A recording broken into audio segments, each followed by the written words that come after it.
Good morning, everybody. I am so sorry. I was talking. Good morning. This is True Crime and Celebrity News. Today is October 30th, the day before Halloween. I hope everyone is having a fantastic morning. Mine started off a little rough, but we're working through it. I hope everyone else is having a wonderful day with no mismatch and all that other stuff.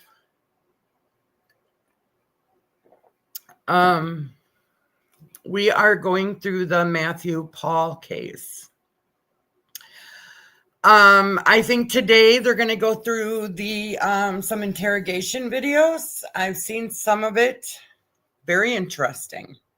He was not arrested in these videos. He walked in on his own and he left on his own. So we're going to finish out Miss Amy here and listen to what else she could possibly say happened to this poor woman that is very hard to hear. I had a rough evening after hearing that, but I did okay.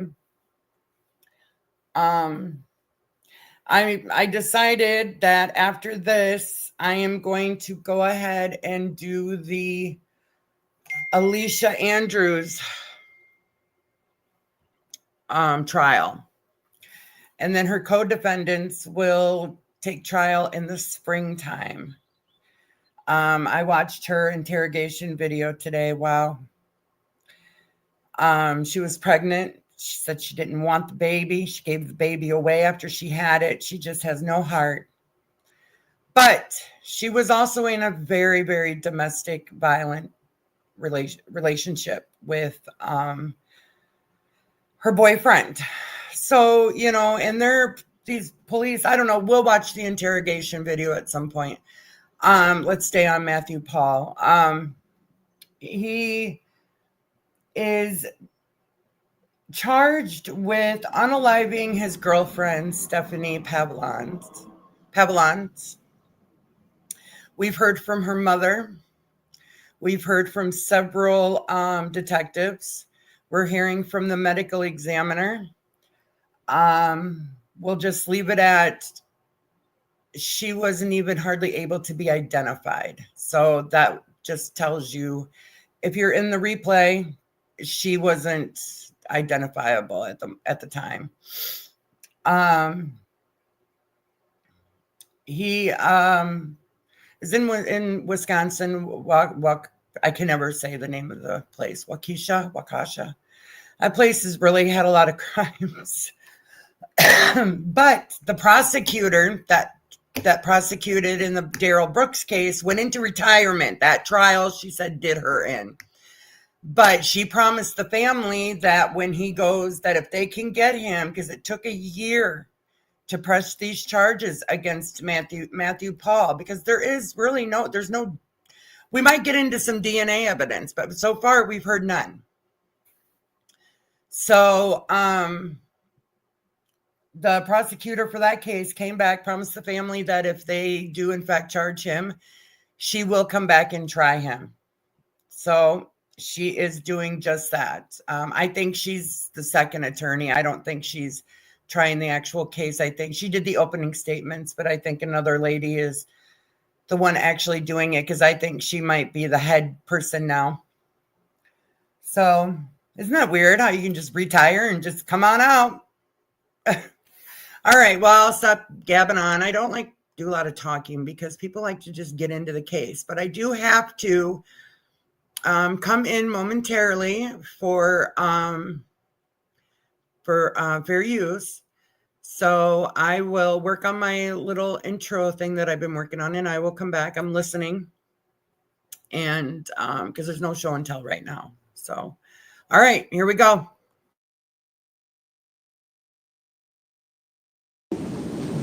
Left the scene.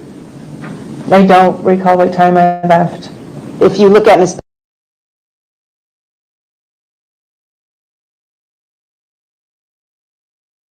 Barth's report, would that refresh your recollection?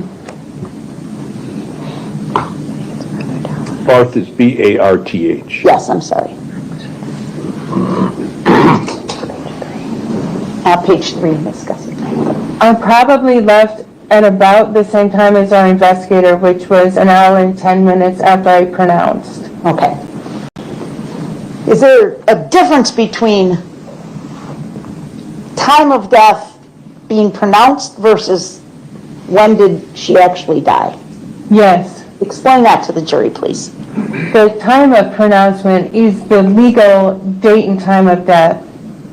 So for purposes of the death certificate, we need to know what date she was actually pronounced dead. But the actual time of death is often different from the time of pronouncement. So for Ms. Pavlons, clearly she'd been deceased for a while when she was pronounced dead, which was her legal pronouncement, but her estimated date of death was different than her pronouncement time. Were you able to reach a conclusion as to her estimated date of death? Yes. What factors did you rely on?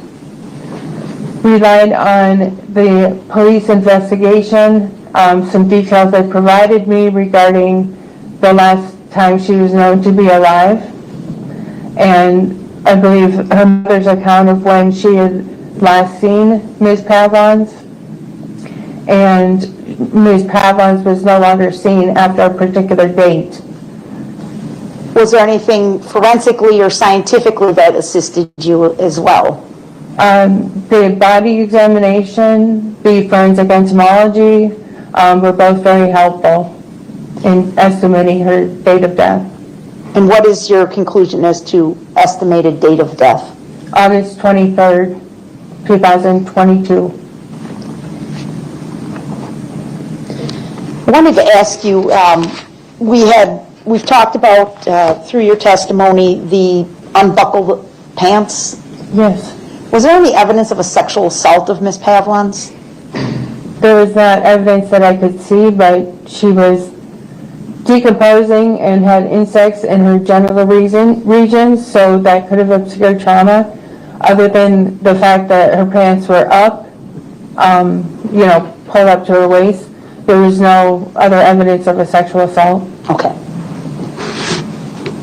That is something you would routinely look for, Yes, but you couldn't see anything. correct. Okay. Would it have been worth trying to collect samples to send to the crime lab? No. Okay.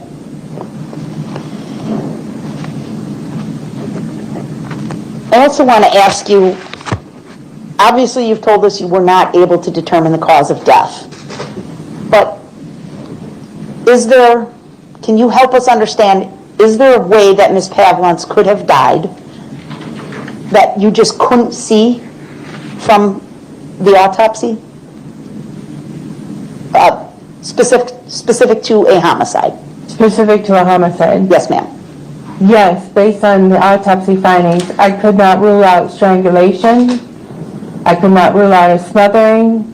I could not rule out head trauma. I could not rule out sharp force injury to the neck. I mean, there are a lot of things I can rule out, which is one of the reasons her cause of death is undetermined. Okay. Tell us, you mentioned strangulation and also suffocation or, I'm sorry? Suffocation or smothering. Smothering. What's the difference? Suffocation can be accidental. Smothering is generally intentional. Okay. How is it normally accomplished? If we're talking about an adult, Smothering, yes, of an adult, yes. usually it's something held over the face to obstruct the nose and airways.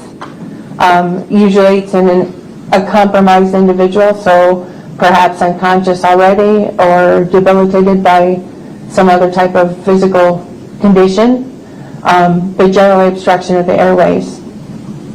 And how about strangulation? Strangulation can be manual, so that's with the hands. It's compression of the neck vasculature, preventing blood flow to the brain. It can also be done with an implement, such as a piece of fabric or a garrote, and neither one necessarily results in fracture of the hyoid bone. In the instance of a smothering of an adult, do you have an opinion as to about how? Okay, I just wanted to break in quick because I forgot to say the most important thing. Don't forget to like, share, and comment. Get this video out there. Let people know that I am live and doing this trial. I don't know how many times she can say that she cannot say that this woman was murdered. You know what I'm saying? Like, she wants her to say that she was murdered. She just can't. Legally, she cannot. She's told her twice, I cannot give you the manner or the cause of death. But I understand that she has a job to do. And apparently she does good at it. So, all right, here we go. Long someone would have to block the nasal and mouth airways in order until death occurs in a smothering situation? If the adult individual is not compromised and is able to fight, it's hard to say. If the individual, the victim, is compromised and for some reason unconscious, it'd be a matter of minutes. What about strangulation? Again, same thing. If the individual is fighting and is able to fight back, then it could take upwards of several minutes. If the individual is already compromised, it might not take very long.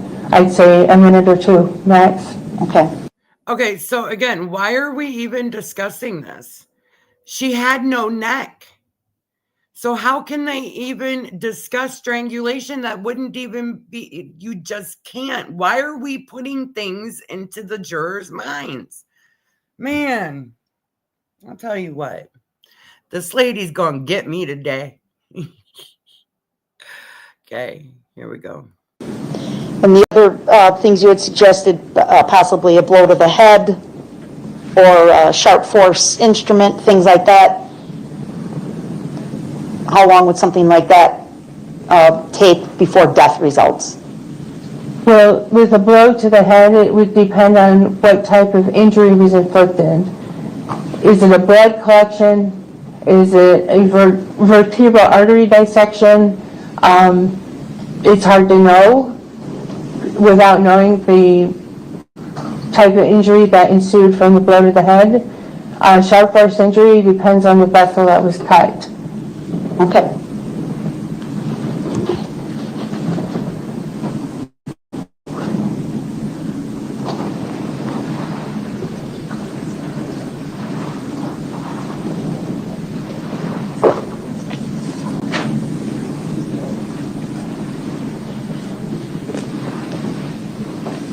All right, those are all my questions. Thank you, Doctor. Great, thank you. Cross-examination. Thank you. Dr. Shields, you're employed by Waukesha County, correct? Correct. So you're a government employee, correct? Yes. And you're aware that the government is prosecuting or trying to prosecute Mr. Pahl for a homicide, correct? Correct. Okay. I have to ask. You said because she didn't have an ID on her that you ruled out seizure. That was your testimony. What is the connection? I believe that wasn't exactly the content of my testimony. I said she was found in a wooded area without any identification on her, so I didn't think a seizure was probably likely. Is there some connection between having ID in your pocket or being in the woods that prohibits seizures? No, it's the circumstances that are concerning. And let's talk about circumstances. So you had a chance to look around the body in the wooded area, correct? Correct. And it was kind of a clearing area, correct? It was sorry? There was kind of a clearing. There weren't trees right up against her body, correct? She wasn't pressed up against a tree, but there were trees over her, yes. Okay, but the nearest tree trunk was probably there was a clearing there, correct? You saw the picture, correct? Yes. Okay, and there were no trees right up against her, correct? Correct. Okay. But you did see, you examined the ground in the area around her, correct? Yes. And there were no drag marks to where she was positioned, correct?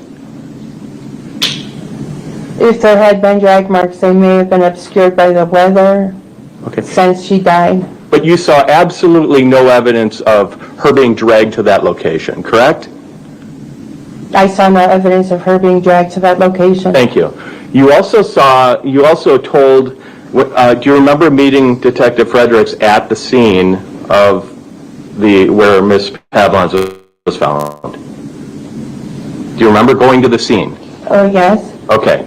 And do you remember initially telling him that you believe that she died at that location, correct? I don't recall telling him that, no.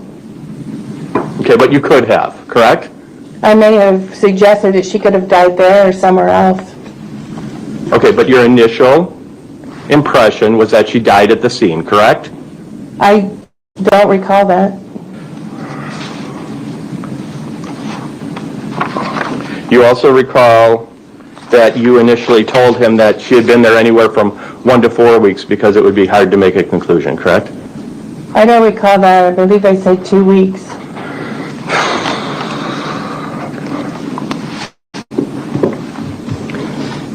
You, obviously the state, given their theory, said that you couldn't rule out homicide, you couldn't rule out stabbing or strangulation, things like that, correct? Correct. And you can't rule out a car accident in this case, can you? Correct. Okay. And you can't rule out an overdose, Correct. and you can't rule out some kind of medical or natural death, correct? Correct.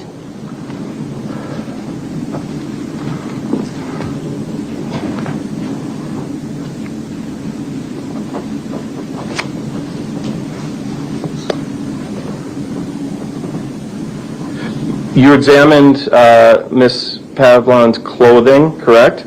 Yes. And you obviously examined what you could of her organs and her soft tissue and her skeleton, correct? Yes. And in your examination, you didn't see, for example, you didn't see any marks on any of the bones that would indicate any kind of sharp object injury, correct? Correct. And you couldn't identify anything that you could say is a stab wound, correct? Correct. Okay. And I'm obviously just an attorney, the hyoid bone was intact, correct? Correct. And you've seen strangulation cases or suffocation cases where that hyoid bone is broken, correct? I have.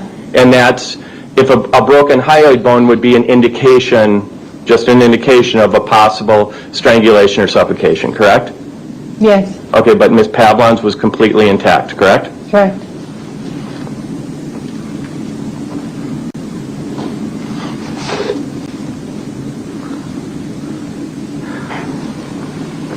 In looking at your resume, okay, your CV, you're familiar with it, correct? Yes. And you're a member of several organizations and associations, correct? Yes. In fact, you're a member of the American Academy of Forensic Science. Correct. And what is that organization? The American Academy for Forensic Sciences is an organization to which many people who are involved in forensics belong. So odontologists, entomologists, pathologists, criminalistics, ballistics people, things like that. Every year they have a meeting for those who can make it to attend topics of discussion in particular fields having to do with forensic medicine. Okay, and would you say that that's one of the top organizations in the country that would train and certify people who are supposed to give forensic testimony in criminal cases? I don't know about training and burdening people who are supposed to give testimony now. Okay, are they one of the top national organizations that do training for people involved in the forensic sciences? Yes.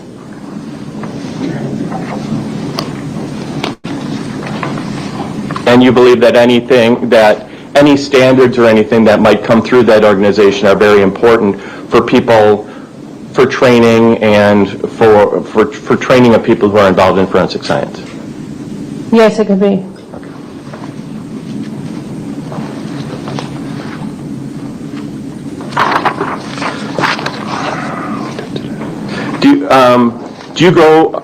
Do you get certified on a regular basis as a medical examiner?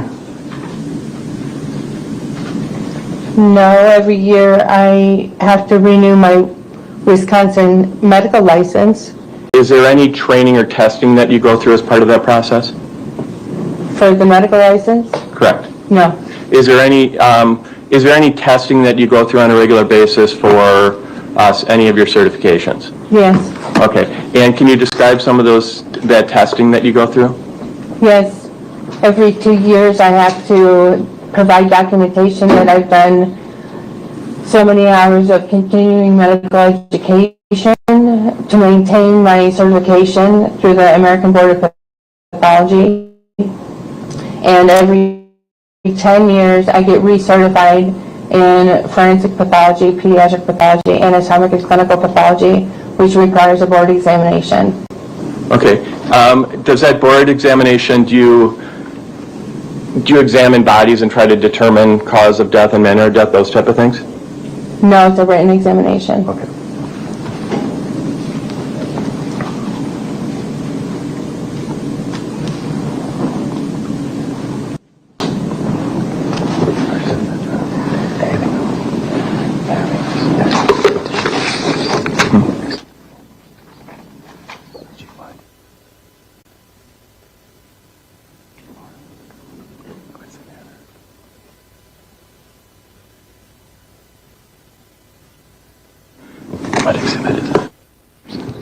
Dr. Shields, I'm going to show you what's been marked as Defense Exhibit 446.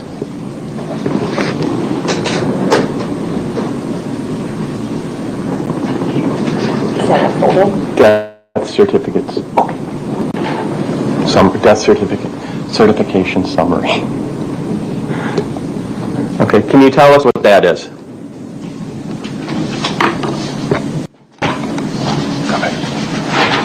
This is a death certification summary, which includes information germane to Stephanie Pavlons. And when did you file that report? I didn't file this report. It's a report that's generated from a query of our medical examiner database. Okay.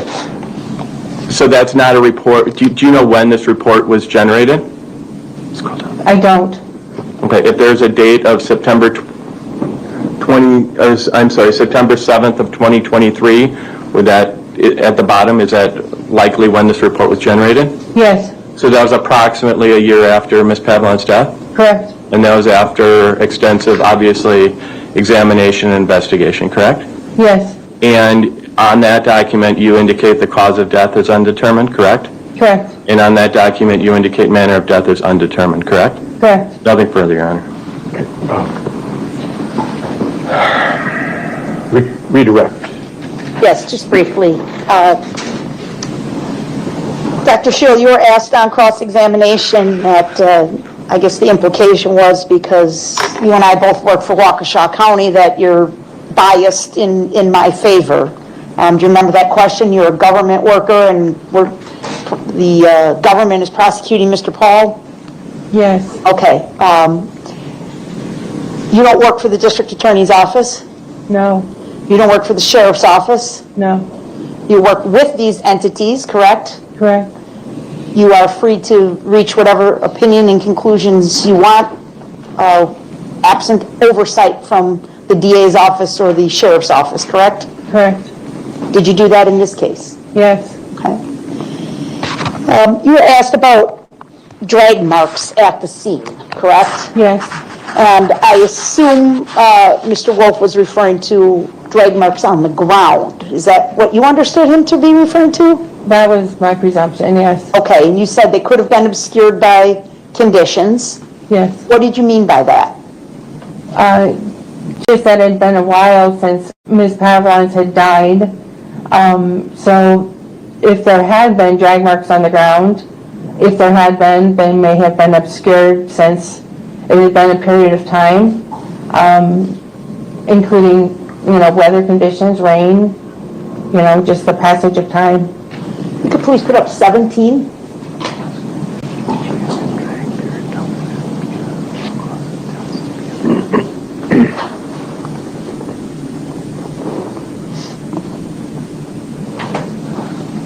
you could just zoom in a little bit on this one, please.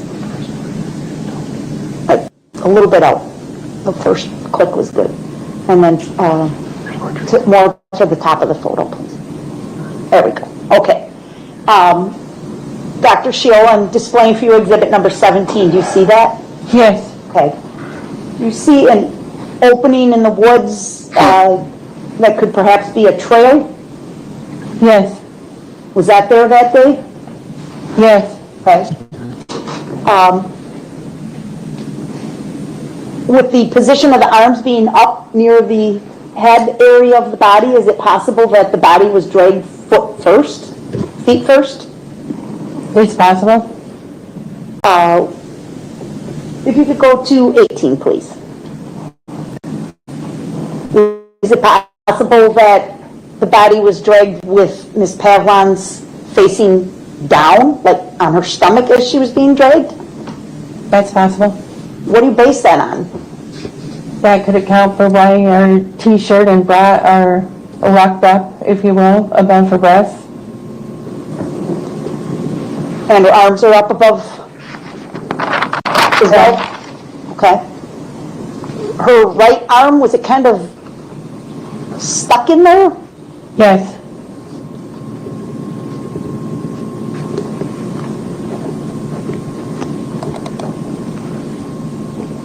If she had been dragged face down on her stomach by her feet, could there be abrasions, cuts, whatever, to her head and face?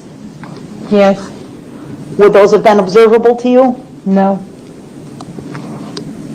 Same with the stomach, or the torso, I should say. Correct. Could have been abrasions, but you just can't see them. Correct.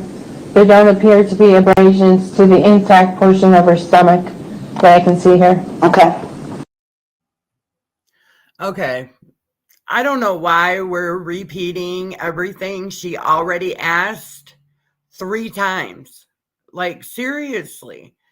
Why is she I think this lady's even thinking, I'm not going to tell you that this is a homicide when I cannot claim it is.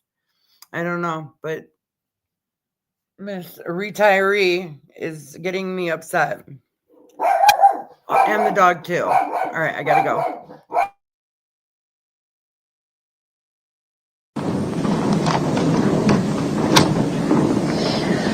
You were asked about the fact that her hyoid bone was intact, correct? Yes. And Mr. Wolf said that can be an indication of strangulation.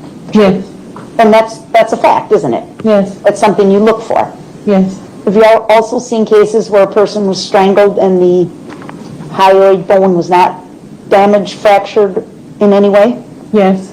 It remained intact even though strangulation occurred? Yes. You've seen that personally?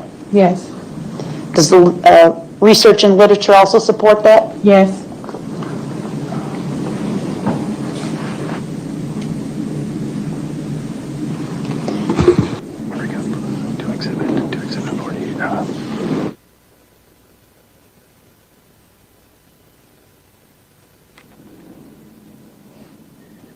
They muted themselves. All right, thank you, Doctor. Those are all my questions. Recross? Yes, Your Honor. Your Honor, I'm going to have the witness look at Defense Exhibit 529. Matthew, can you hear me okay? I'm asking that it be admitted. I'm sorry, which one? I'm sorry. 529, which is a photograph from the surveillance.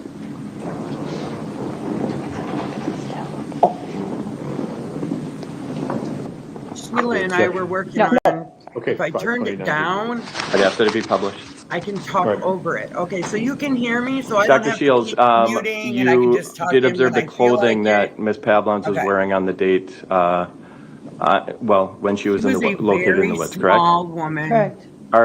Is the clothing in this picture that you see consistent with the shirt, at least the shirt and pants that she was wearing on that particular day? Looks to be yes. Okay, and that shirt, as you can see, is about down to about halfway down her thigh, correct? Yes. Okay, so And that's the shirt that we see Now, in the, can you hear me? picture in the woods that's kind of pushed up, Let me correct? turn my mic up a Well, little bit. I don't know if it's the same shirt. Okay, but it's It resembles it, yes. okay. And you can't say whether that, or you can't say how that shirt got pushed up, correct? Correct. Okay, you can't say whether it happened when Miss Pahl, or Okay, can when you hear Miss, me now? Pavlons was having some type of seizure, that she could be Can you hear me thrashing now? and that shirt could get pushed up, correct? You can't say that didn't happen. That's correct. And you can't say that animals didn't pull that shirt up, correct? Hello? No. Okay, Hi. and you can't say that she wasn't, she didn't pull her You're shirt up. supposed to hear to them. use the woods as a restroom, correct? I just wanted to I make can't sure say that. you Okay, can hear so me you don't, too. again, you But have I'm no not- idea how her shirt got pulled up, But correct? you can Okay. still hear Nothing them. further, Your Honor. Okay, All good. right. That's it. Thank you very much, Doctor. If you could hand me that exhibit, please, I'd appreciate that. And you are excused. Thank you. All right, we've got. Oh, good, she's done. 62. Okay. Thank God, that was rough. We got a forensic What about the entomologist, 446 and 529? Dr. Crystal Yes, Hahn. move for admission, and I have no objection to the defense exhibits. I think there was 61, also her CV. Yes. Move to admit 61 and 62, no objection to the defense exhibits, Your Honor. All right. Wolf? I'll state the similar. I will move to admit 529, then not object to the state's exhibits. And what about 446? I would move for 436, I'm sorry. All right, then they're all admitted. All right. Who's your next witness, please? State calls Dr. Hans, Crystal Okay, Hans. very good. Come on up, Doctor. You come up to the witness stands to my right. Please.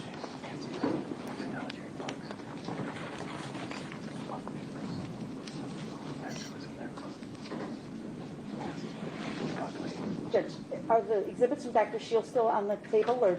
No, I'll get him back. And if you could raise your right hand to be sworn in, please. You swear the testimony you're about to give is matter before the court, shall the truth, nothing but the truth, and nothing but the truth, so help you God. All right, have a seat, please. And if you could tell us your name, please. My name is Crystal Hans, H-A-N-S. Okay, thank you. And you needed some exhibits with her, ma'am? No, sir, I'm sorry. I just wanted to make sure they weren't left They're not. behind so Nothing. that Okay. Dr. Hans has a clean workspace. All right. Okay. Dr. Hans, please tell the jury your occupation. I'm an assistant professor of forensic entomology at Purdue University and a forensic entomology consultant. Did you, at my request, send a copy of your curriculum vitae documenting your educational and professional work and experience? Yes, I did. All right, I'd like to please, any objection to publishing her CV? Absolutely not. Okay, thank you, sir. Exhibit 64, we're going to put up on the screen. And this is a 29-page document according to the PDF. Yes. It's pretty lengthy, huh? Okay, and this is a document you created? Yes, this is. Okay, and if you could just, we're not going to go through it all, but explain your education, formal education and training, please. I received a bachelor's in biology from William Smith College in Geneva, New York.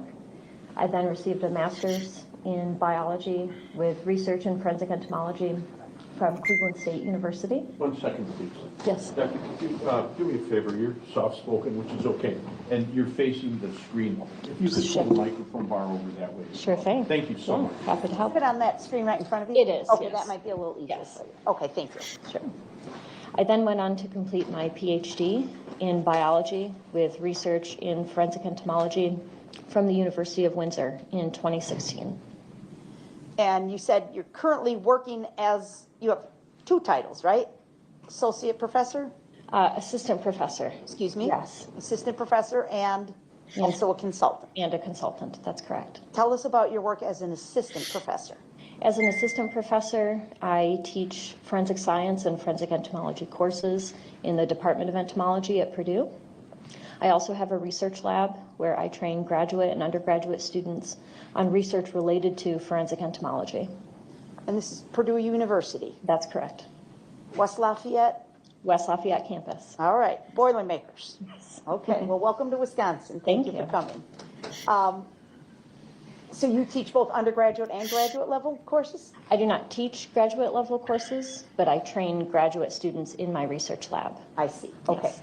What types That's of, wonderful. Training graduate students is a significant contribution to academia and research. noticing away somebody? Judge, I know you're going to kill me, so I'm just gonna throw this in the garbage right now. I'm sorry. I'll do it outside the presence of. Okay. Turn that thing off. All right, my apologies. I know that's really one of Judge Ramirez's least favorite things, so I apologize to the court and to everybody. Okay, so Dr. Hans, what types of courses do you treat at Purdue University? I teach several courses throughout the academic year, including forensic investigation, forensic analysis, forensic testimony and ethics, and then an investigating forensic science introductory level course. And this is all specific to the field of entomology? It all includes entomology, but covers a broad range of forensic science. Sure. And forensic meaning relating to a court proceeding? Yes, that's correct. Okay. Have you ever testified in a court before? Yes, I have. How many times? One time previously. When, where, and when was that? That was in Lake County, Indiana in 2021. What kind of case was it? That was a criminal case as well. Okay. And were you, in that case, asked to give an opinion as well? Yes, I was. Okay. Have you had other opportunities to testify but never actually made it to the stand? Or let me ask you a better way. Have you worked on other criminal cases? I have. Okay. Can you estimate for us about how many? About 43 cases. Okay. And is that part of your work as an independent consultant? That's true, as a consultant. So that's separate from your work at Purdue University? Yes. Tell us about your independent consulting practice. So I'm contacted by a variety of different individuals, pathologists, coroners, death investigators, when there's insect evidence that's associated with a scene or with remains. Sometimes I collect the evidence, sometimes others collect the evidence and ship it to me for analysis. Okay. And are you a part of any professional organizations? Yes, so I'm a member of the American Board of Forensic Entomology, which is our certification body in North America. So you are board certified in this I am field? board certified. Okay. Any other professional organizations? I'm currently the president of the North American Forensic Entomology Association, which is our professional organization in North America as well.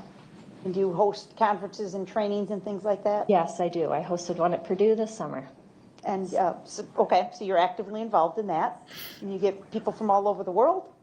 Yes, it was an international conference, and Okay. yeah. And Good. also, again, we're not going to go through it, but you have your published works, is that correct? Yes. Quite a few published works? Yeah, about 25 between. Okay, so my question is, ma'am, can you tell us how, when, and what took Miss Pavlons' life with the bugs and stuff that you deal with? Because I know nothing about forensic entomology. Okay, I just had to put that in there. She's smarter than I am, and that makes me mad. I wish I could have been smart like her. Why? But no, here I struggle with a sinus infection. Papers and book chapters. Okay. And that's, again, specific to the field of forensic entomology? Yes, that's correct. Okay. Mr. Wolf, any further voir dire for this witness? No. Okay, thank you. All right, thank you for explaining your background to us, Dr. Hans. We're going to move forward then and ask you about questions specific to this case, okay? Yes. I'm going to show you a document that's been marked as Exhibit 65, which is her report.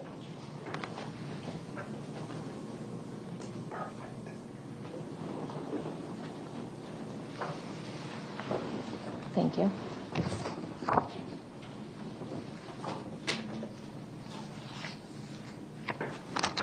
Can you identify 65? Yes, this is a report that I submitted. Okay. Okay, so Kathy says, no, they would be able to tell you time of death and range of a few days if fairly recent. Okay, but my question is, everybody's innocent until proven guilty otherwise, and sometimes they're still innocent. But my question is, none of these people can tell you that Matthew, in fact, unalived Miss Pavlons. What are they telling us? They're telling us that she was eaten by insects. They're telling us she had no internal organs. They're telling us her brain tissue was gone. They're telling us her eyeballs were gone. They were telling us that they could only get some stuff from the liver and the inner thigh muscle. That's not telling us who could have possibly or even begun to tell us who could have done it. Like, how? Just like the lawyer said, how can you tell us this man sitting on homicide charges that he could spend the rest of his life in prison, and you can't even tell us how she died? I mean, they need to go back and redo this case and figure out more. Like, they just took this case right there. I know it took a year to do the investigating.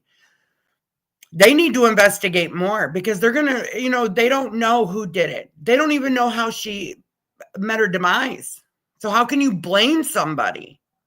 But I guess the judge is going to read something at the end that's going to make that okay. Okay, whatever. All right, back to it. Specific to this case. Specific to this case. How is it that you became involved in this case? I received an email from Dalen Modrak, the deputy medical examiner for Waukesha County Medical Examiner's Office. Okay. Asking if I would assist with the insect evidence associated with this case. I'm sorry to interrupt. What's that person's name again, please? Dalen Modrak. Spell that. Is it D-I-L-L-O? D-A-L-E. Okay. L-Y-N-N. Okay. M-O-D-R-A-K. Thank you very much. Yes. To your knowledge, have you ever worked with the Waukesha County Medical Examiner's Office before? On one case previously. Okay. So they called you up and asked for help, is that right? Yes. That's All right. And was this early on in the case? This was, I believe, the day that the autopsy had taken place. Okay. And did you speak with Ms. Modrick on the phone? Not on the phone, only through email. I see. All right. Were you made aware of the fact that they were collecting specimens and wanted your assistance in identifying those specimens? I was made aware that the specimens had been collected and they were looking to ship these insects to me. Okay. And you agreed to assist? Yes, I did. 1 second, please. All right. Did you receive more than one specimen or sample, I guess is a better word? I received a total of 5 samples. 5 samples from the Waukesha County Medical Examiner's Office. Describe each of those 5 samples, please. The samples were, 2 of them were in plastic Tupperware containers that had live insects and tuna fish, which was the food source for the insects. Okay. In addition to that, there were 3 glass vials that contained preserved or already dead insect samples as well. I see. All right. And is that the preferred method, that you receive some live samples and some preserved samples? The standard method is to have a combination of both. We have live samples, especially for maggots or baby flies, so that we can raise them up until they're adult flies for positive identification. We also have a sample of preserved insects, meaning that they were preserved when they were collected to stop their development, so that we can examine them in the lab to determine what life stage those insects are in. Okay. Was the, when you received the samples, did you have any reason to doubt the integrity of the samples? I did not. Okay.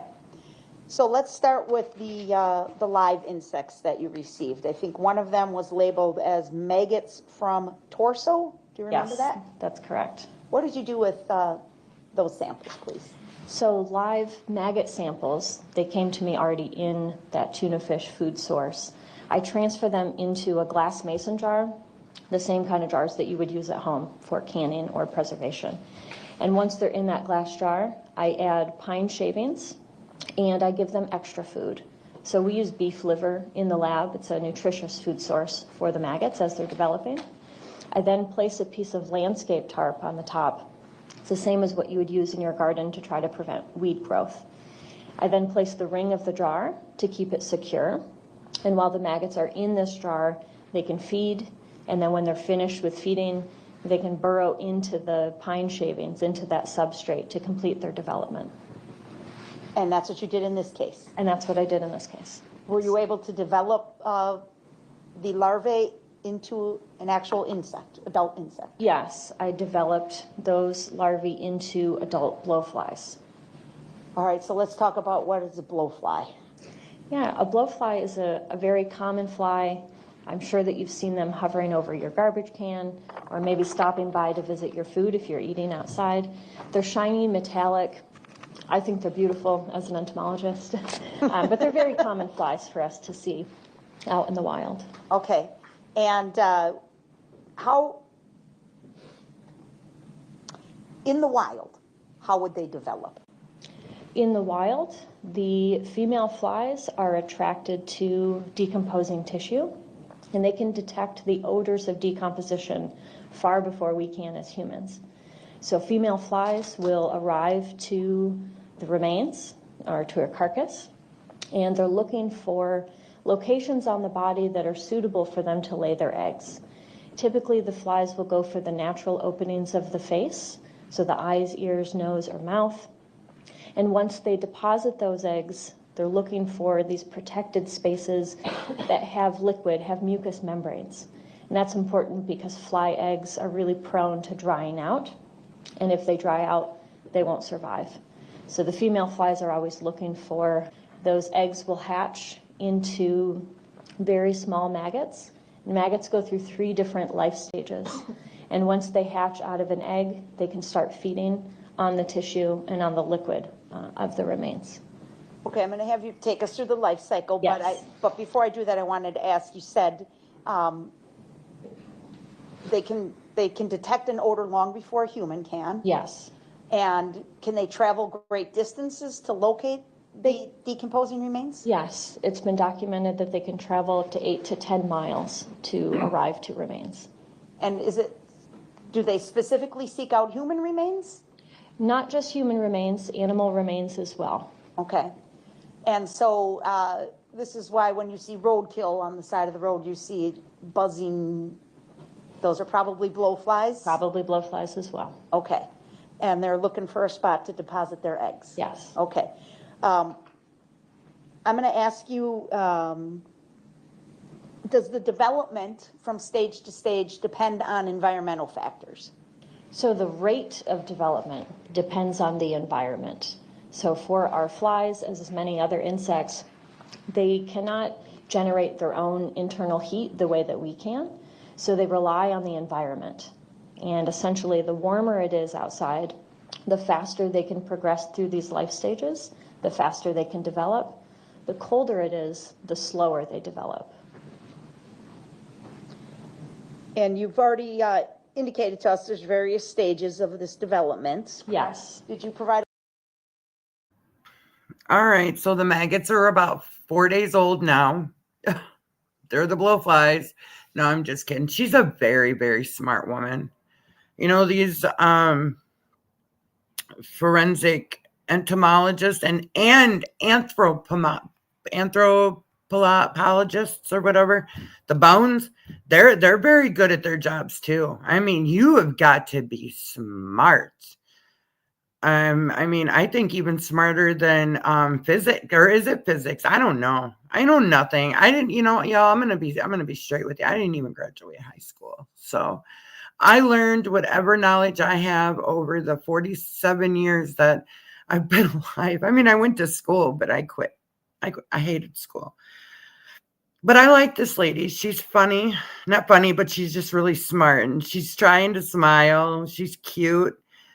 And I'm just breaking in because I got to give some type of commentary. I don't know what else to say because I don't know what she's talking about, really.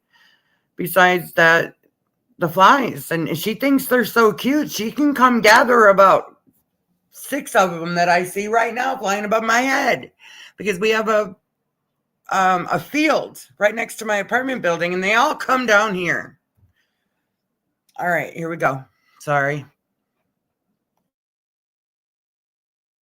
A little chart for me to help us understand this? I did. Okay, we're going to put up Exhibit 60, please.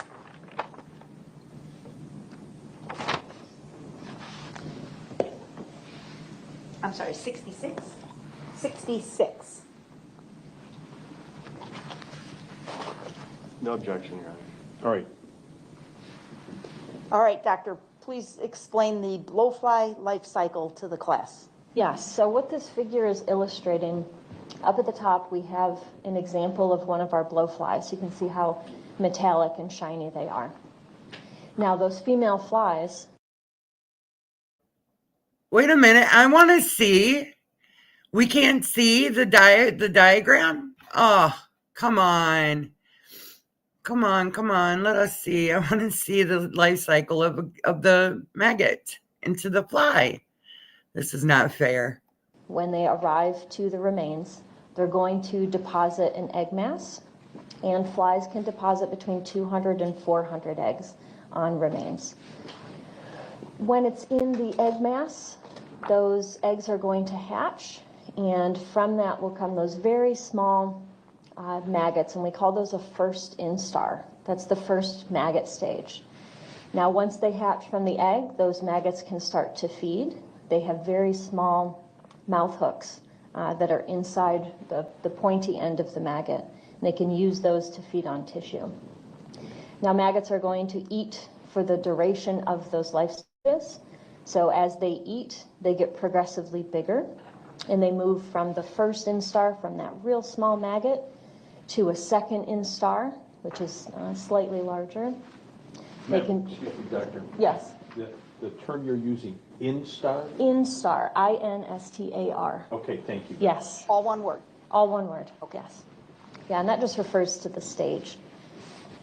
So from the second instar, the second maggot stage, they'll continue to feed, they'll get larger, and they move into the third instar stage. So that's our third maggot stage, and that's when they're going to be quite large. So I'm sorry to interrupt you, but the screen in front of you is actually a touch screen? Oh, I can touch it? Oh, Yeah. great. Okay. And then it'll mark. So if you could show us which one is instar number 1 and designate it with the number 1? Absolutely. Oh, is it supposed to be moving? All right, hang on. Okay. There's 3 lines on the bottom. This? There. Right. Touch that, please. Not working. Nope. Hang on. Let's see what's going on. It's because it's drawing a white line. Oh, I If see. you ever touch it again, it should be a color. Touch it for a little bit. No, it doesn't seem to be reacting. Okay.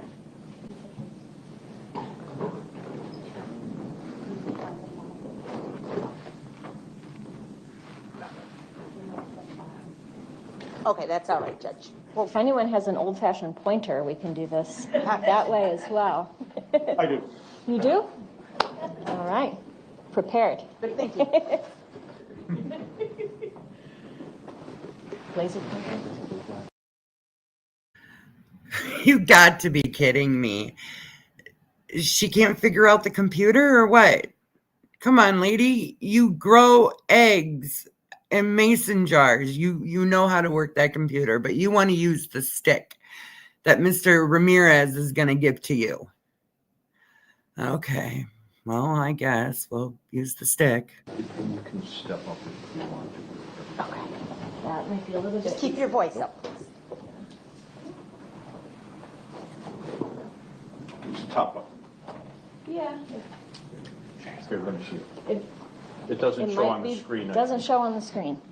All right. Nope. Okay. Well, we're going to do this the really old-fashioned way. Okay. The adult blowfly is at the top, and we're going to go clockwise. Yes, we're around the going to clock. go clockwise. Okay. Absolutely. All right. Move this over for you. Okay. So from that fly, we have the egg mass. Okay. That's depicted. We move to the arrow below, and on the right-hand side, that's our small first instar, that small maggot stage. So that's when they can start feeding. Okay. From that first instar, we go to our second instar, so they're a little bit bigger. They're still going to be actively feeding. From that second instar, moving over to the left-hand side, now we have the largest of those maggots, and we call that a third instar. Now they're going to continue to feed, and as they approach the end of that third instar stage, we call them pre-pupal, meaning they're finishing up with their digestion, and they're going to be looking for a dry place where they can pupate. And the pupa is that brown cocoon-looking structure that's shown there. So if you've ever heard about butterfly development or moth development, that's similar to a cocoon or a chrysalis for those insects. So once that maggot is done feeding, they're going to shrink and harden and form that protective, you can see it's a dark brown case around them. Now while they're inside of that case, they are going to be changing into an adult fly. They will emerge out of that case as an adult with wings, and now they can fly off to locate food and a mate in another area of remains. Excellent. All right. You said they feed during all three phases of the instar, correct? All three of those maggot stages, yes. Okay. And then at some point when they are making the transition from instar 3 to the pupate stage, that's pre-pupal stage, pupal. Yes. Okay. Are they feeding during that time? They are not. So they have finished feeding and they are trying to clear everything out of their digestive system. When they first hatch in instar 1, do they start eating right away? They can start feeding immediately. Okay. You can have a seat again. Thank you. Thanks. And how much do these little guys eat?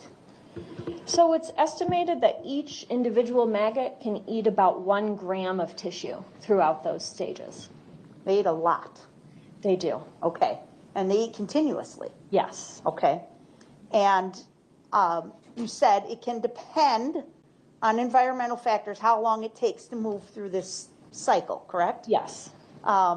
Is there a range that it generally takes? Well, that depends on the species of fly. Okay.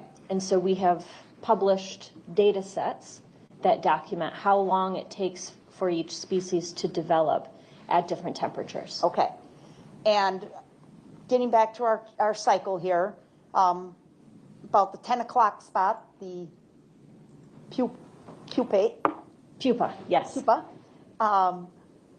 is the insect or the casing still on the body or the remains? That would still be on the remains, and Okay. even after the fly emerges out of it, that would still be left behind. Okay.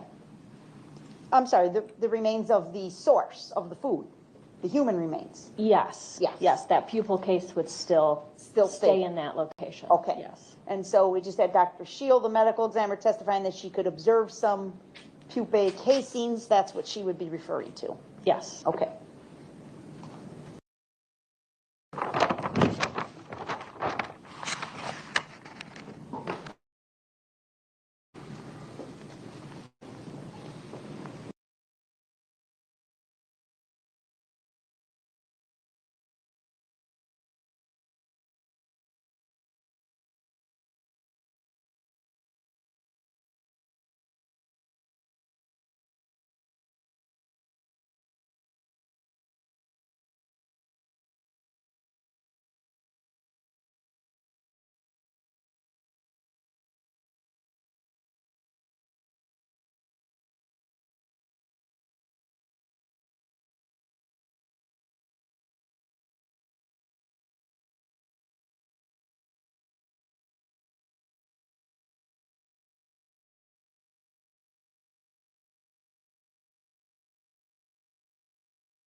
Probably not, Judge. Perhaps you could ask the witness to spell that? Happy Yes, to sir. spell that. Formia is Phormia. Regina, Regina. Thank you. Thank you, doctor. Thank you Yes. very much for You're welcome. spelling that for us. And that was, that identification occurred, how do you do that? Will you look at it, visually examine it, or? Yeah, so we do what's called a morphological examination. So I'm looking at each individual fly under a microscope, trying to determine the characters that it has on its body Okay. to determine the species. Okay. And so you had to do this step in order to know how long the stage of development took? You have to know the exact species? I have to know the species, yes. Okay. So from there, once you've identified the species, are you able to calculate an approximate time that it took for this cycle? Yes, so using data from the nearest weather station, I was able to get the temperature data. And then once I have the species, I can estimate what we call the time of colonization. And colonization just refers to when the eggs were deposited on the body.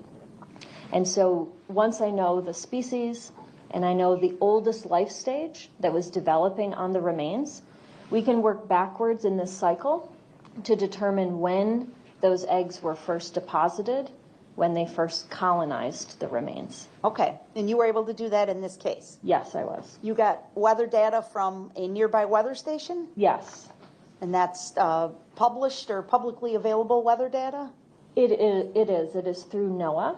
Okay. Yes. The National Oceanic and Atmospheric Administration. All right. A reliable source of information? Yes, that's Okay. correct. And did you have to have any other factors available to you to make this calculation? Once I have the temperature data, I'm also looking for published data sets about the development of this particular species of blowfly.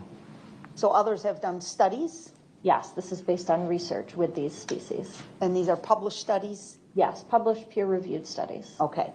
And again, the type of material or information you would reasonably rely on in the field of forensic entomology? Yes, that's correct. Okay. Were you able to find a published study that would tell you specific to the black blowfly? Yes. Okay. Yeah. Tell us about that, please. I found two. So I found the Bird and Allen 2001 publication. Please that talks, the author's name. So Yes. Bird, BYRD, and Allen, ALLEN. Okay. Yes. And in that paper, they talk about the development of this species at different temperatures, including cyclical temperatures. I also found a paper by Anderson, Anderson. And in that paper, again, it talks about the development of the black blowfly at different temperatures and includes information about what we call the accumulated degree days. Yeah, explain what that means, please. Yeah, so accumulated degree days is a term that we use in entomology that takes into account temperature and time. And the way that we think about it is these flies have to acquire thermal units. So because they're relying on the environment for the rate that they develop, they have to get a certain amount of thermal units to be able to move through each of these life stages. So the warmer it is, the faster they can acquire those thermal units to be able to move through their development cycle. And were you ultimately able to calculate the accumulated degree days specific to this case? Yes, I was. What was your finding, please? So I found that for Phormia regina, for this black blowfly, in order to reach the third instar, so the largest of that maggot stage, they would need between 105.58 and 119.17 of those thermal units, of those accumulated degree days. I also wanted to take into account that pre-pupal, so the end of that third instar as they're getting ready to form that pupil case.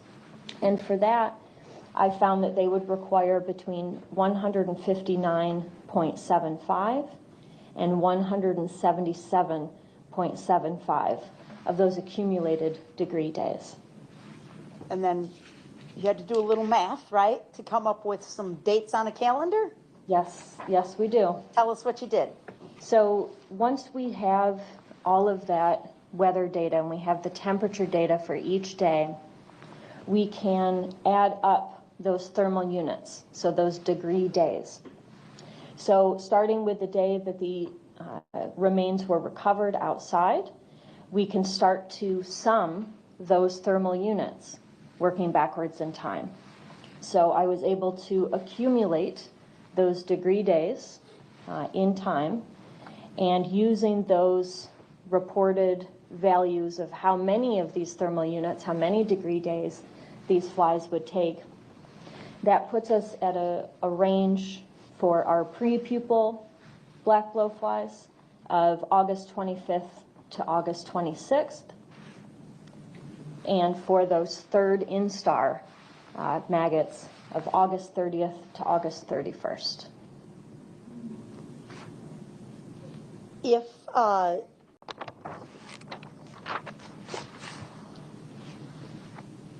based on, you can say the human remains were present. I can say that this is the minimum time of colonization. So the minimum amount of time that would have been needed for the insects that were collected to have developed to that stage on the remains. I see. Yes. So for the pre-pupae stage, pre-pupil. Sorry, stage, y'all. Every time I go to type, August it does 25th this or sometimes. 26th. I don't know Yes. why. And So I don't like typing. you had some familiarity with the details of the case, some photographs from the scene, things like that? I received photos from the scene and Okay, the I'm going to have to remove it and start it over. Oh my God. That's day 2. God dang it. I'm sorry.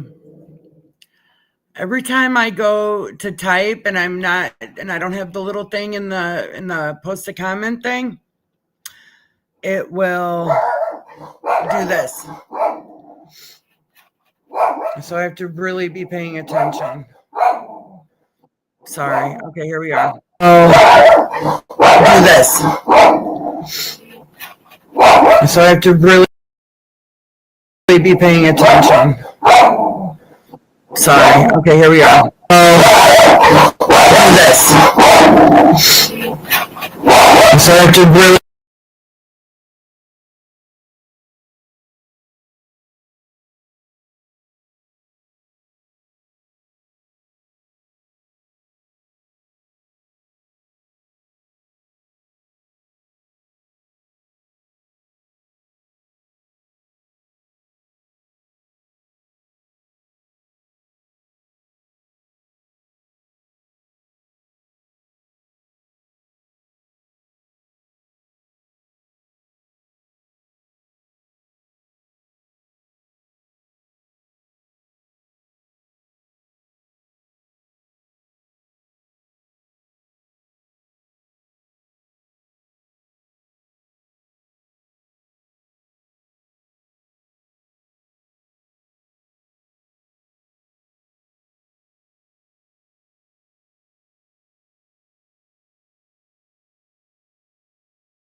about where those flies are placing those eggs and going to the natural openings of the face, that would often be the first area that the insects would be feeding.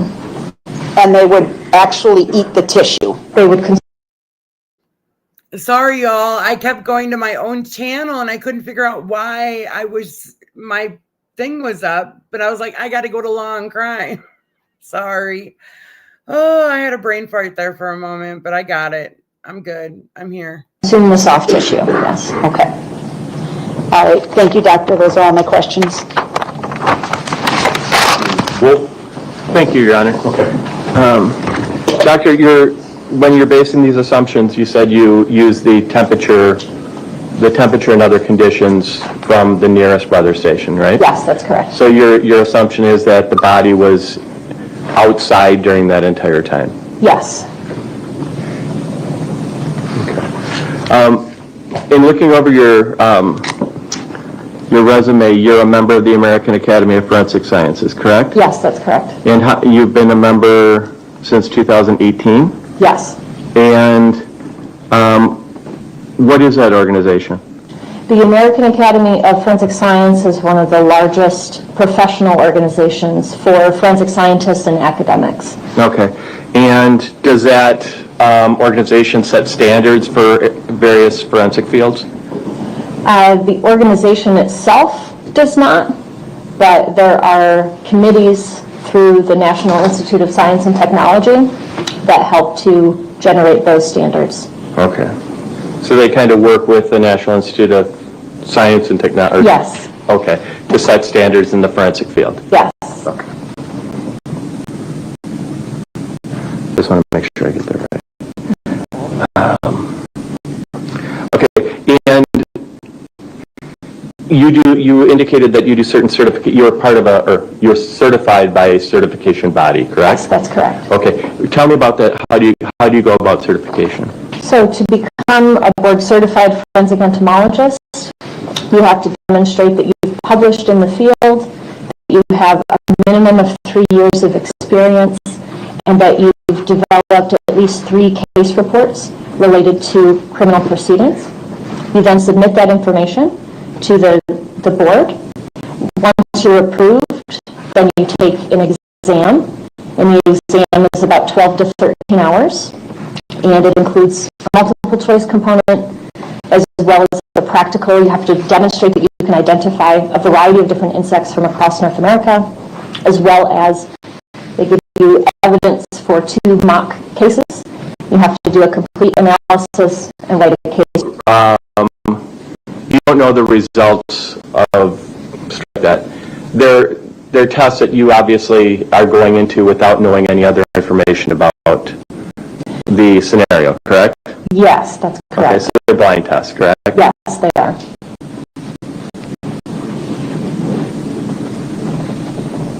What's the importance of blind testing?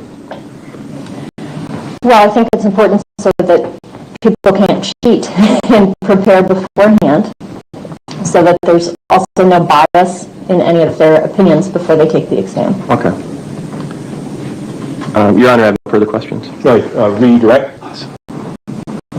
Nothing further, thank you. All right, thank you very much, Doctor. Your excuse, and if you can give me that.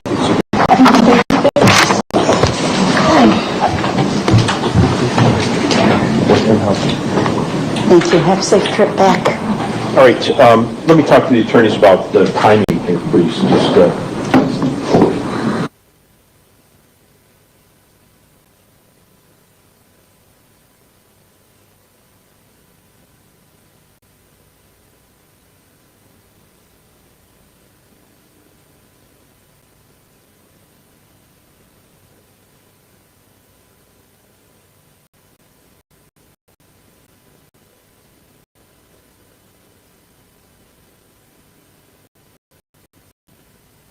Thank you, Your Honor. The state calls Dr. Truesdale. all right. Doctor, can you come up to our witness stand up here, please?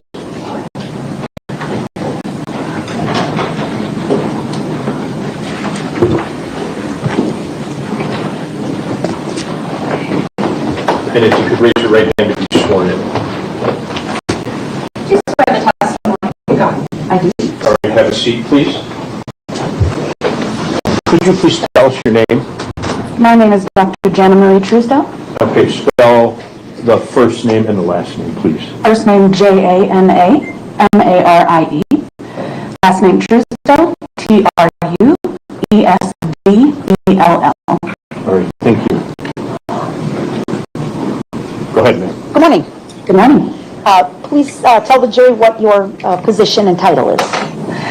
I'm a forensic anthropologist. I'm a consultant anthropologist for Waukesha County with the Medical Examiner's Office. I am also the head of the Forensic Investigation Program at UW-Platteville. And what is the field of forensic anthropology? What's the focus of that field? Forensic anthropology is someone whose specialization is the human skeleton. So that could be assisting with identifications. It could be telling the life story or what happened to a person in death. And it could also be interpreting decomposition. We study decomposition so that we know what is normal or not normal in certain environments and situations. Ask that we display for you Exhibit 67, which is your curriculum vitae. Mm-hmm. Should come up on that screen to your right there.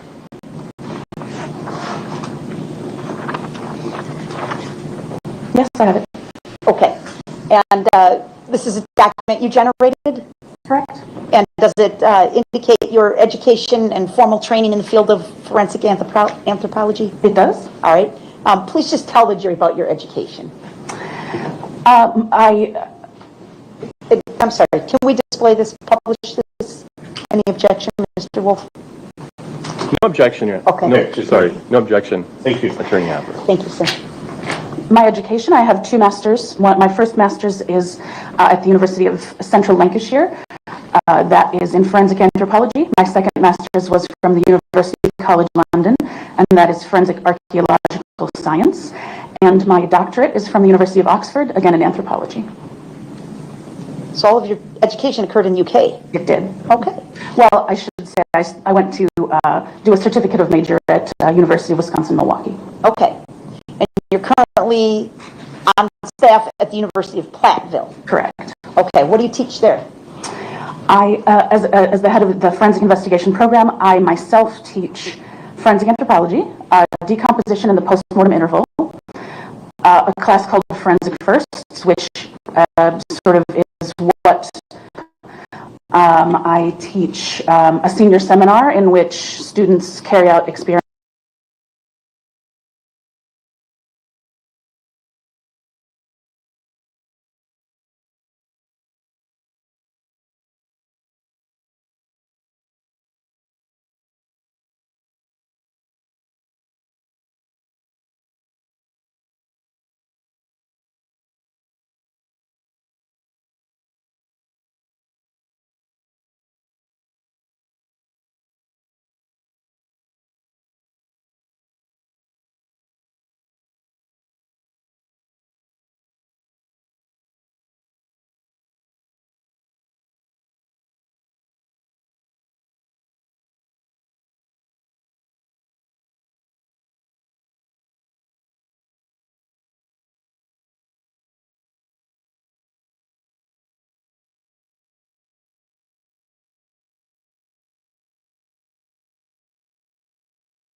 Either library-based or we use pigs at a taphonomy center to, again, look for things in decomposition. You said pigs and what? At a taphonomy center. So taphonomy is anything that happens to the body after death. Can you spell that, please?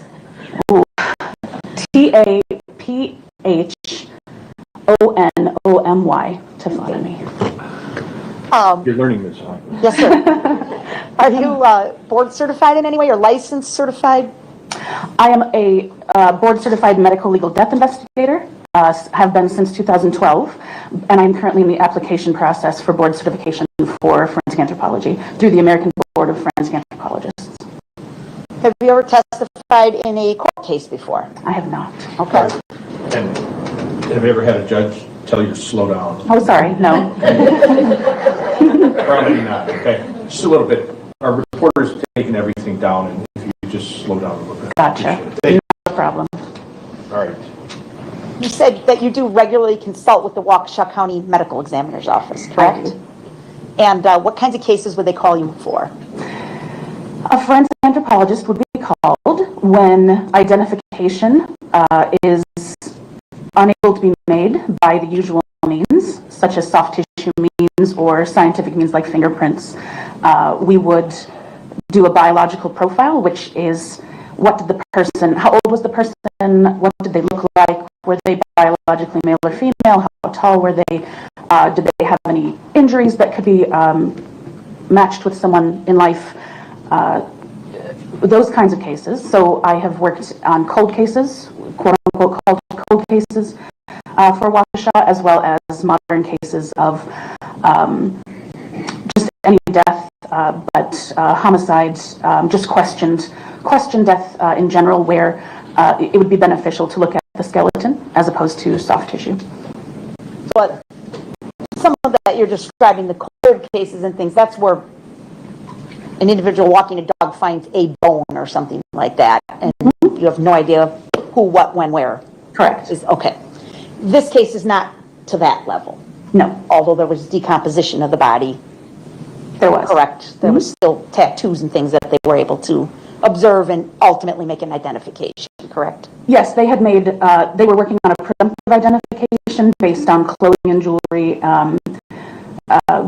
when they called me, and then subsequently they had positively identified the decedent through a screw in her wrist. Okay, so you were not needed for that identification portion. Okay. What was your role then in this case? I was asked to do a trauma analysis. Okay, what is that? That is to, because of the decomposition, cause and manner of death were unable to be found at autopsy, so they wanted to know if there were any signs of trauma on the bones, such as sharp force trauma, blunt force trauma, anything like that that the bones could tell us. And with your trained eye, you could detect those things? Correct. We'll cut to the chase. Did you find anything? No. Okay. There was sharp force trauma, but it was all consistent with modern autopsy procedures. Okay. Because we can't really tell this jury anything other than we looked. Briefly describe for us the process that you undertook to do your analysis. Information. We agreed to meet at the morgue at a certain time. During that time, we did an initial evaluation.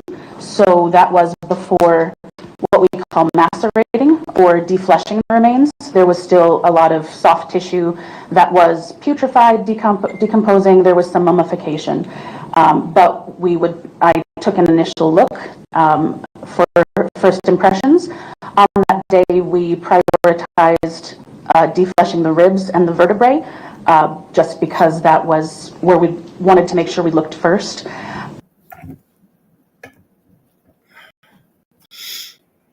All right, everybody, I'm going to reset because the sound is coming through really bad on your handheld phone. So, let me reset. I'm going to reset the stream, reset the YouTube, and I will be back, okay?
I came back and did my examination, looking over each bone, photographing each bone, just taking inventory, filling out forms, things like that.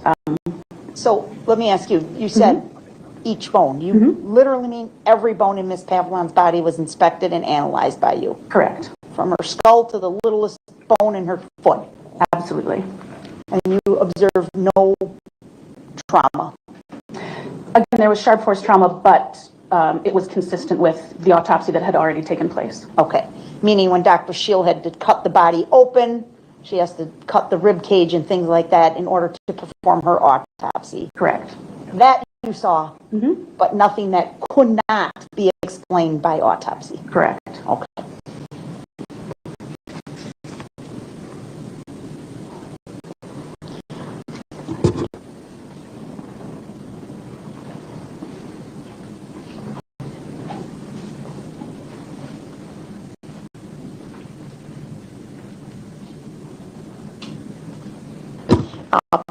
Just to be clear, Dr.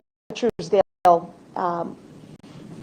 hypothetically, let's say an example of a gunshot wound.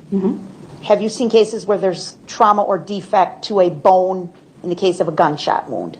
Yes. How so? I mean, how is it caused? How is it caused? The projectile into the bone? What would you see? You would see certain patterns. There would be, oftentimes there is a circular defect, or if it has shattered the bone, you put the bones back together and see if you can see a circular defect. You can show trajectory if there's what's called beveling, which is, it's sort of like a crater on the inside, or whichever side is the inside, which means that you can tell was entering the bone. There's certain fractures that, radiating fractures, things like that, that would be indicative of a gunshot wound, which is very different from other types of trauma. Sure. And sometimes, like in the case of a stabbing, you may also see a defect from the stabbing instrument striking a bone, nicking it or something? Correct. Okay.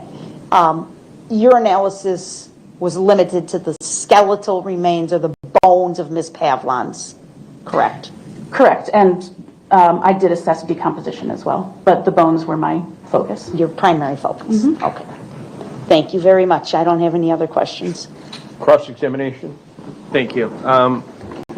Doctor, you are a member of the American Academy of Forensic Science, correct? I am. Can you describe what that organization is and why you're a member?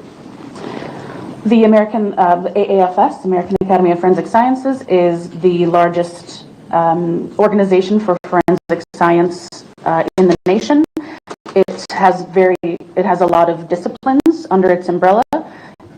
It allows for scientists and practitioners to come together and share what they are currently doing in their practice, so case studies,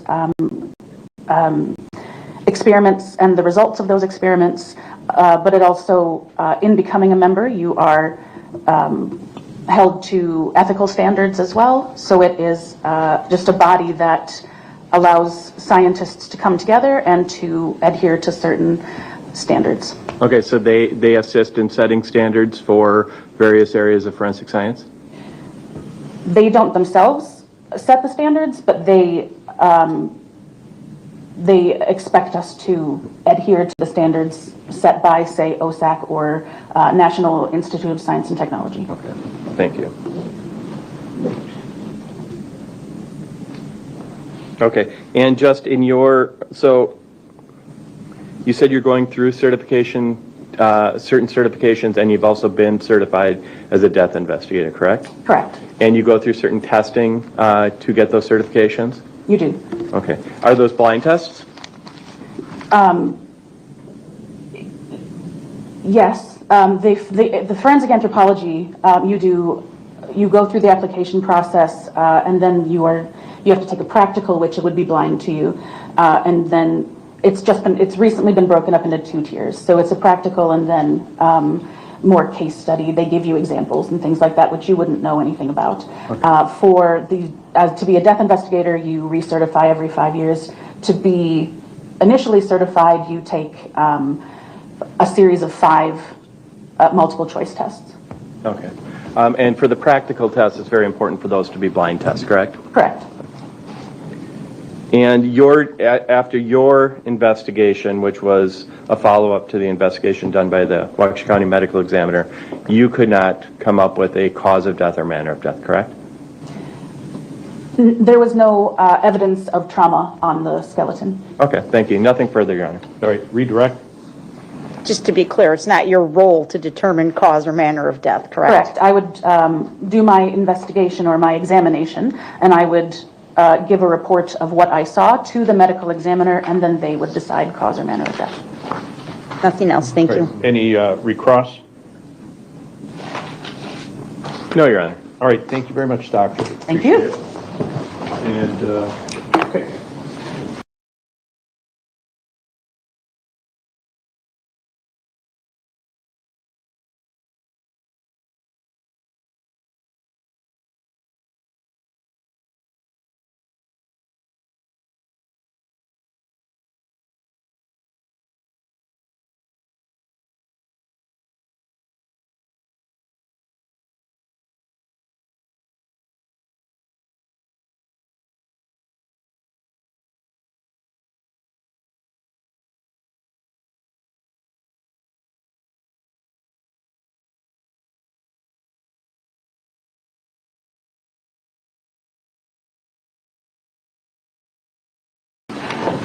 Let's break for lunch now, okay, folks? And let's come back at, I think,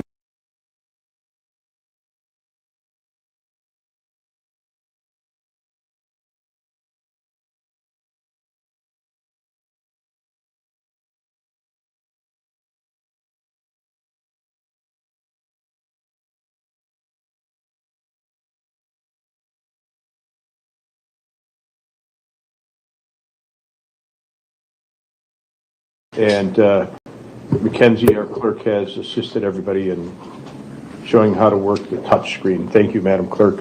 All right, you can notify the civilians. Okay? Our other guys? That just came out. Where are they? Okay, all right.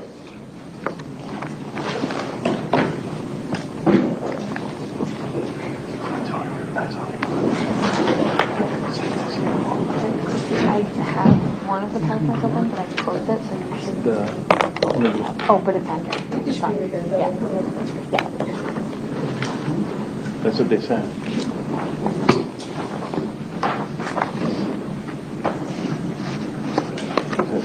One thing Matt ever talked about.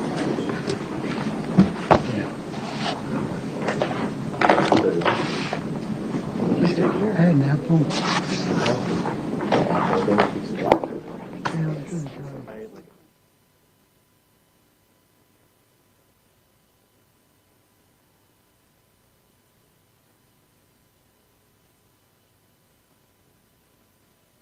'67, yep.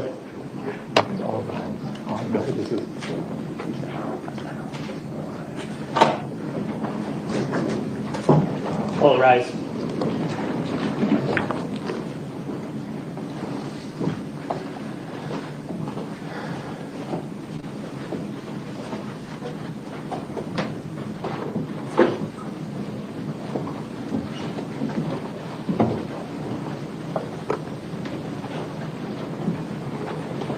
Detective Frederick, do me a favor and open those media rooms, please. Thank you. All right, all 14 jurors are back. Welcome back, everybody. I always tell everybody, remind them not to eat too much at lunch, because then you get to taking a nap at about 2:30. So have a seat, everybody. Thank you very much. All right, let's have your next witness, please. Thank you. The state will call Detective Ross Seitz.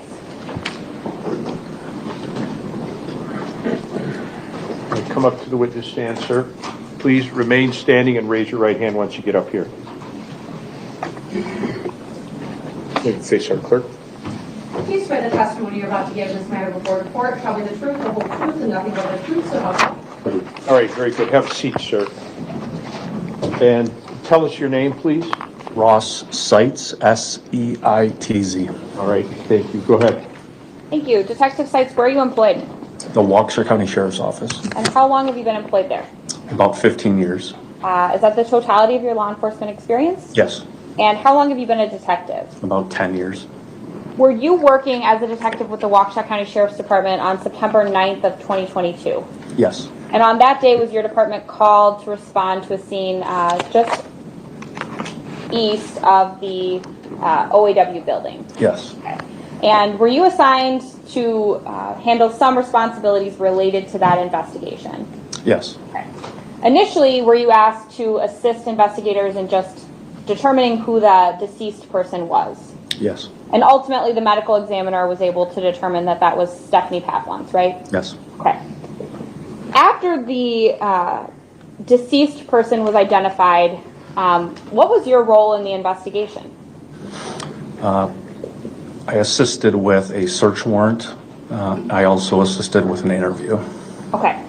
As part of your kind of initial investigations, were you asked to do a preservation of a phone number? Yes, I did.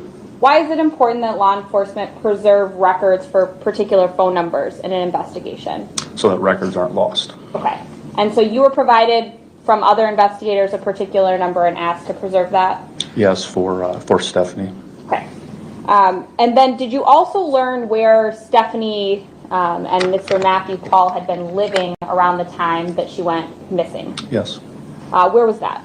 It was the Willow Apartments over there on 1001 Delafield Street. As part of the investigation, did law enforcement seize and then ultimately review surveillance video from the Willow Park apartments? Yes. Okay. Were you asked to review some video as part of your preparation for the search warrant and then ultimately the interview of Mr. Pahl? Yes. Why were you looking at some surveillance video from that apartment? I believe in speaking with the case detectives, there was information that the 23rd of August was a particular date of interest related to some phone records I believe they had, and wanted to see what the activity was between Stephanie and the defendant. Okay. Were there a number of surveillance cameras located throughout the apartment complex looking at different doors or different areas of the apartment complex? Yes. Yes. And did you ultimately focus your review on two particular doors that became of interest as part of the investigation from August 23rd specifically? Yes. Okay. I'm going to show you first what's been marked as Exhibit 71. Just let me know when you can see that on your screen. This is a PowerPoint. I'm going to ask you to, can we go to slide 2, please?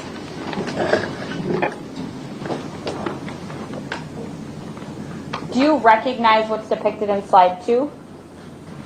Yes. Okay. Is this the apartment complex that you are reviewing video of? Yes, this is a picture just to the north of the building looking south. Okay. And is there also an aerial view? Yes. What are the significance of the numbers that are located on those photos?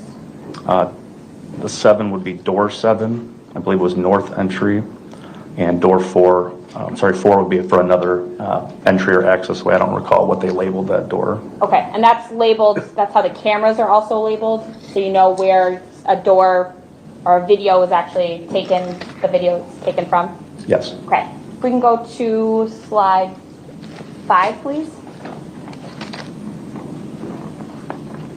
Okay, so looking at slide 5, do you recognize slide 5 and what we're looking at here?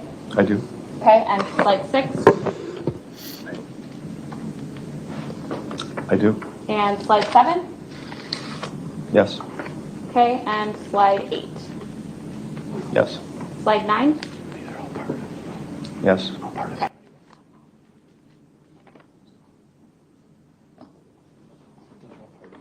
Slide 10, please. And slide 11? Yes. Okay, slide 12. Yes. All right. Those were all videos that you reviewed prior to a search warrant that occurred at Mr. Pahl's residence? Yeah, I believe it was September 12th I reviewed that footage. Okay. I would move Exhibit 71 into evidence and permission to publish starting at slide 2. Any objection? No, sir. All right, it's admitted. Thank you.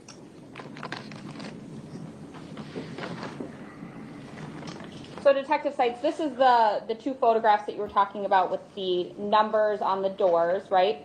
Yes. Okay. And take us to slide 5, please. Okay, so you reviewed video from August 23rd of 2022, and if you can tell me, what's the timestamp at the top?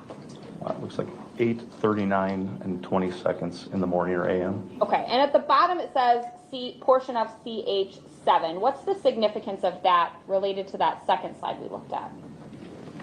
That would just be attributing this to the number 7 entryway, or that north entryway. Okay, so if we can start this video, please.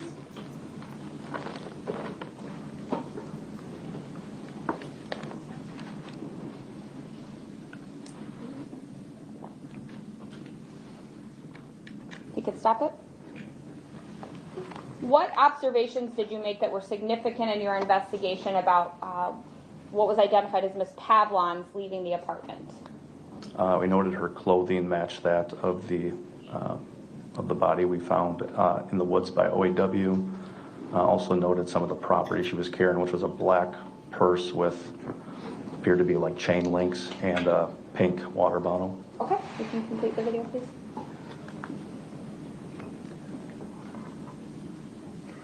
And if we can go to the next slide. Okay, and what's the timestamp at the top here? 8:40:22 AM. And which door or camera is this coming from? This would be door 4. Play, please.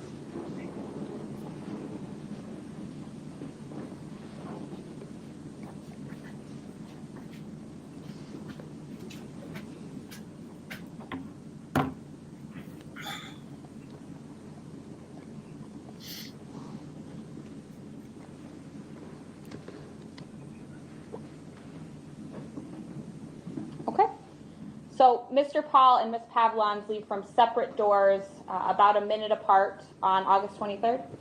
Correct. Okay, the next slide, please. Okay, so you knew that was the last, you knew based on some other investigation that the 23rd was a date of interest. Did you also want to review the video from later in the day on the 23rd to see if Ms. Pavlons returned to the apartment? Yes. Okay. I'm going to show you this slide now.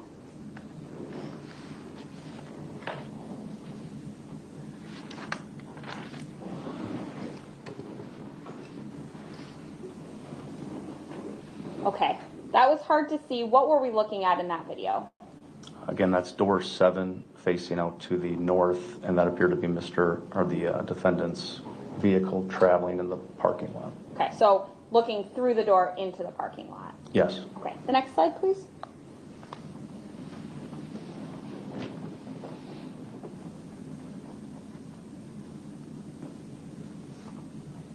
Sorry.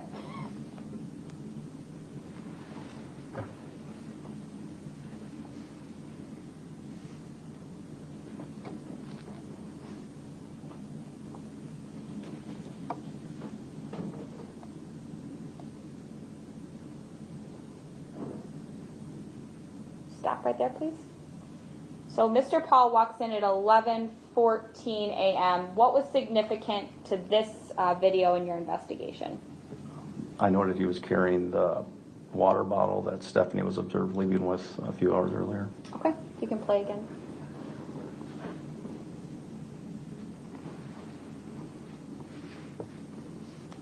And the next slide, please. Play here.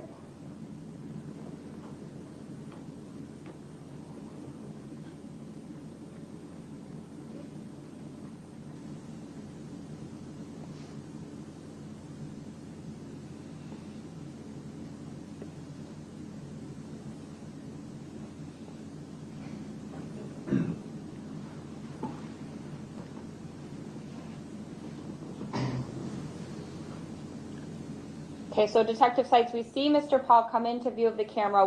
Where does that door go that he entered, if you know? I believe that goes into the main lobby. Okay, and the next slide, please.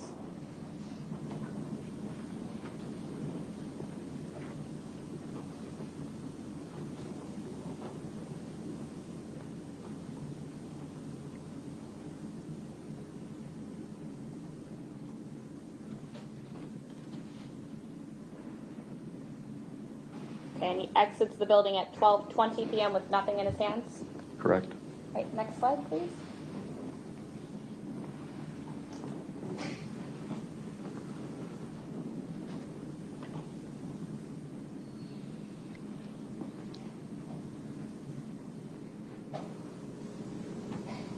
So at 12:20 p.m., what did you see on that video? It would be a continuation from that previous video or camera 4 of him walking in the parking lot. Okay, next slide, please.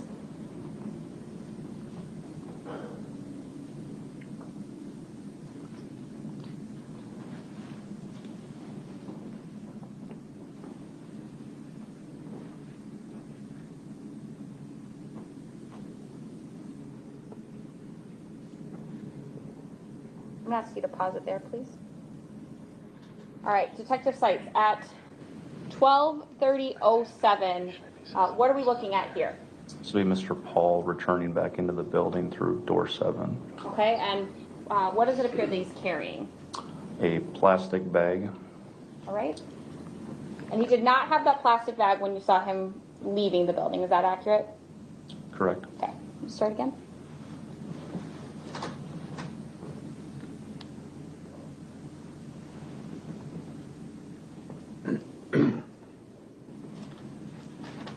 So Detective Seitz, in reviewing this video, was Miss Pavlons, after she left on August 23rd, ever seen returning to the Willow Park apartments? No. And is it your understanding that you and other members of the Waukesha County Sheriff's Department reviewed all of the available video from Willow Park apartment up until the date of the search warrant to see if she ever came back to the apartment? Yes. Why is it significant in your investigation to know the last time that Miss Pavlons is? So my question is, I hope everyone can hear me. Why does he seem just so uninterested? I don't get that. Like, he just, no. A plastic bag. Like, what is the deal? You wake up on the wrong side of the bed today or what? Like, what, dude? What happened? What happened between your home and that courthouse? All right. I just had to cut through because I haven't for a while. Seen at the apartment. Will give us a good timeline to work off of her disappearance and homicide. Okay. So you review that video. You learn that Mr. Pahl is a resident at 1001 Delafield, and then you said you participated in the execution of a search warrant at his residence, right? Yes. And that occurs on September 17th of 2022? I'm sorry. Does that occur on September 17th of 2022? Yes. As part of that search warrant, sorry, you can take this down. Were a number of detectives involved in both photographing and collecting evidence? Yes. I'm going to show you what's previously been marked and admitted as Exhibit 23.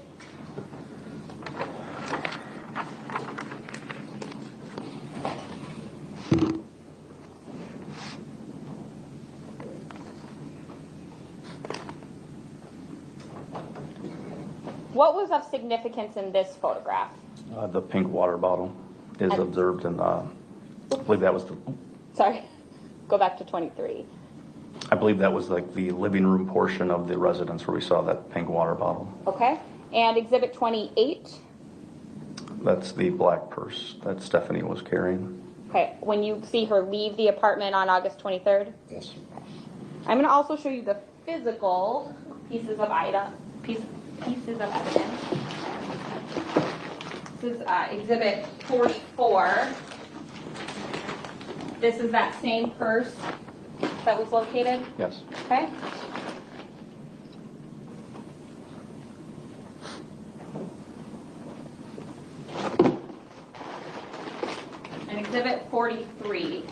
This is the pink water bottle that was seen Stephanie carrying out and Mr. Pahl carrying in.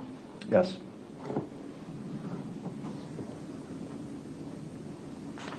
Now, as you prepared to interview Mr. Pahl, why was it important for you to have some of this information before you actually sit down and talk with Mr. Pahl? So we figure out again a timeline of who would have last seen Stephanie or been with her. Okay. And the interview of Mr. Pahl occurs after the execution of the search warrant? It does. Okay.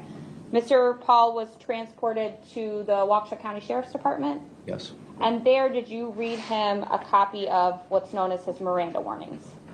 It was, I did not, but it was read to him. Okay. Yes. I'm going to show you what's been marked as Exhibit 73.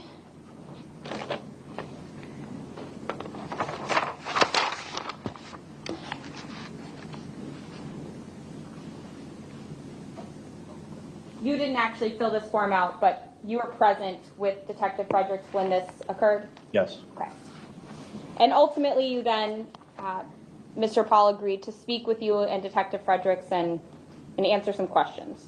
Yes. Okay. I'm going to show you.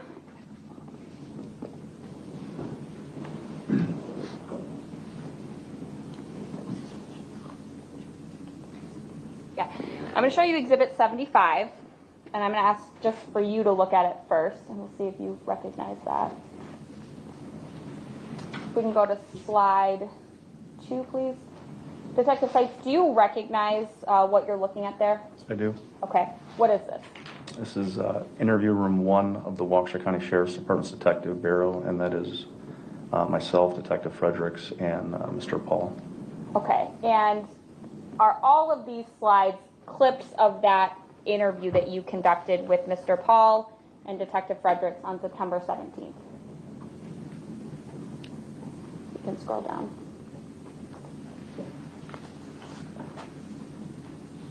Yes. Okay.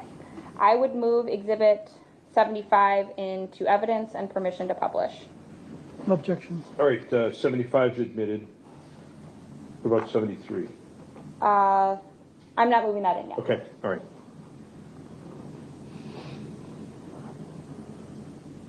So we will start with the first clip in slide 2, please. Why does it say 74?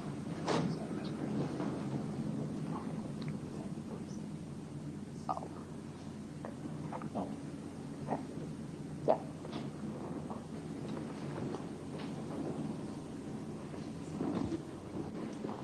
You're going to play the video, there's audio as well. There is audio, Judge, and I'm not going to ask my reporter to try to transcribe it. Is that okay with you? yes, please. Is that okay with the defense? Yes, sir. Okay, very good. Do you guys talk to your daughter on a regular basis? Is it estranged? I don't know what the relationship's like. Oh no, we my daughter moved. She's on the stage. She's happy with. Have you talked to her recently in the last No, not recently. I talked to her a little bit when Stephanie was up north in July, going into August. That's where I had somebody else help me with my foot. In May, it was really bad. I couldn't even stand in the shower. I needed a caretaker, and she came over once in a while and helped me. Stephanie did, or the caretaker? Stephanie did, and I had somebody else help me. But Where's she living? Mostly at her parents, except when she would come over and help me. Okay. She went up north up at the Dells. And she texted me many texts saying that, she was sorry what happened to my leg, that, she wished that she would have called me that day. That's a whole different story in itself what happened. But if we would have been together, it never would have happened. But that's a whole different story. And she texted me saying that I feel so helpless. My nobody in my family gives a shit about me. I mean, I can pull it right off my phone. Sure. I can pull it, I can show you right off my phone. Yeah, or I'm sure, right, you guys, maybe you got my phone tapped, maybe you already know. I don't know. Nobody's tapping anyone's Okay, phone. but I have the text, and she's begging me to pick her up. She said, please pick me up. And something happened up north where she just snapped. She freaking snapped, and they said that she went out in the woods, and they had to find her out in the woods. Where? Up north, in the Dells. Who, is there somebody who lives up north? Like, what was she doing up north? Well, her parents have a place up there, timeshare, just like my family does. So who from her family was telling you about her wandering off into the woods? Well, she told me, and the little time that I talked to Layla was like really concerned, and they just totally alienated her up there, and her depression, and I told her, I said, please do not take the medication that one of the doctors is prescribing you. One of the doctors was just prescribing her too much medication, and one of them was Zoloft, and I have medical people in my family, and that's one of the black box that can actually cause homicidal or suicidal situations for people, and that's documented. That's not coming from me. You can look up the research. I'm not trying to be Joe Know-it-all here. I mean, that's pretty much everybody knows that some of those serious antidepressants are not good. Agreed. Yeah. So something snapped in her, and she said, please come and pick me up. And I picked her up from home, and she came and helped me for a little bit. She helped me, she went with me to look at a bed in case I was going to purchase it, because I wasn't going to be able to put it, because at that time I'm still supposed to be on crutches right now. I mean, you can get the I have a 3-prong fracture in my foot. I mean, my foot was swollen up like this. I couldn't move that good. Yeah. Just this last 2 weeks going through therapy, it finally broke through, and the swelling went down, and I'm actually able to get my feet in the shoes now. Good. Otherwise, I was on crutches and in a walking boot. So,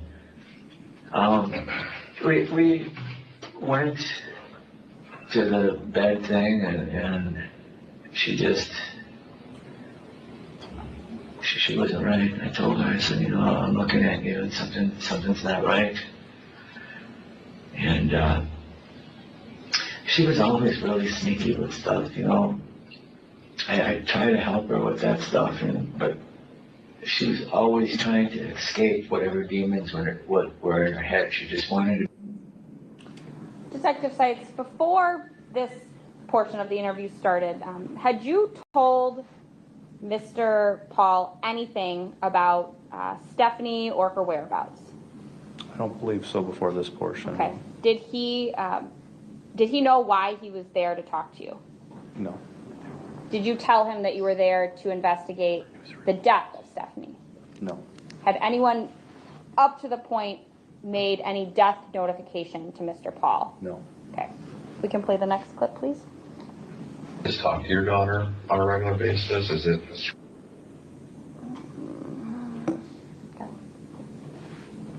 I asked about Stephanie, why this happened to her. When I first met Stephanie, she was absolutely fine up here, okay? She was diagnosed with grand mal seizures during this period where Second slide should be, this is 4. This should be slide 3, 2008 to 2014. Okay.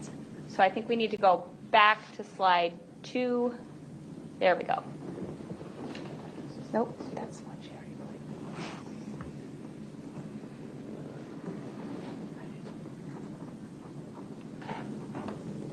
put. Okay. please, yeah. Do you guys talk to your daughter on a regular basis? Is it estranged? I don't know what the relationship's like. Oh, no, my daughter moved. She's on the stage. She's happy with. Have you talked to her recently in the last? No, not recently. I talked to her a little bit when Stephanie was up north in July, going. Can you go back to the previous slide? I don't know if this one's played. This should start at 1959. Can we play slide 2, please? Starting at 1959. Already that you didn't do anything wrong. All we have is some basic questions for you, okay? Again, we're not trying to trick you. That's what I've heard before, and that's what you say, but how do I know? Because all I'm asking you is to have a little faith that I'm not lying to you. Okay, you've never met us, all right? I'm asking you just to go on a little bit of a limb that I'm not. That's what I live on, faith, because that's a hell of a lot stronger word than hope. Okay. Okay. All right. I don't hope. I have faith. Okay. If at any point, because I know I didn't do anything wrong. For whatever reason you have me here. That's what we want to talk about. It Okay. doesn't matter what you found in my apartment. Everything that I have in my apartment is legal. Sure. Okay. Right. I wouldn't be that freaking stupid if I did have something illegal. I would not have something. Matt, nobody thinks you're stupid. All right. And again, if we start disrespecting you, then No, but I'm just saying, I go by my gut, okay? And if I feel that, I'm gonna be played, that's it, attorney, I'm not trying to play you. Yeah, we're just having a conversation, but that's all. And again, we have some real basic questions, and you can answer whatever questions you choose to. If you don't want to answer a question, don't answer it. Yeah, but I'm not. Do you have any? Are you curious at all about why we want to talk to you? Well, of course I am. And that's kind of why That's why I asked what. Right, because we haven't accused you of doing anything wrong, Was right? it something that happened yesterday? I mean, I went right over by the police. I mean, nobody. We're not here about anything yesterday, okay? Okay, and neither of us has accused you of doing anything wrong. All we want to do is talk to you. Not yet, but you have a job. Your job is to make a case. Yeah. It's not finding the truth. Yeah, fact finders. You know what I mean? Please, I hope so. That's all we're Like I looking said, at. me and Brian are not about putting stuff on people that didn't do it. Okay, I promise you. All right. I know you never met us, but I'm shooting you straight. Okay? Oh, I've seen both you guys before. Okay. Believe it or not. We have no Very desire. observant. Yeah. Mm-hmm. Well, that's good. That'll come at the end. I've seen you make a few busts in the undercover capacity. Let's talk about Stephanie. What is she to you? Oh my God. Stephanie is the mother of my daughter.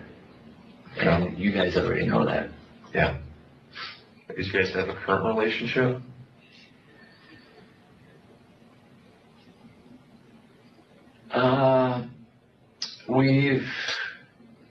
We've always had some type of relationship with helping each other. Okay. She helped me. She was spending a lot of time with her family and friends, and she helped me recently when I broke my ankle. She helped me out quite a bit, and I was quite thankful for that. I had a few other family members that helped. When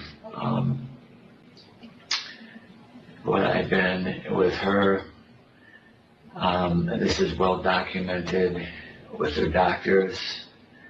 It's well documented with the suicide attempts that she's made in numerous places.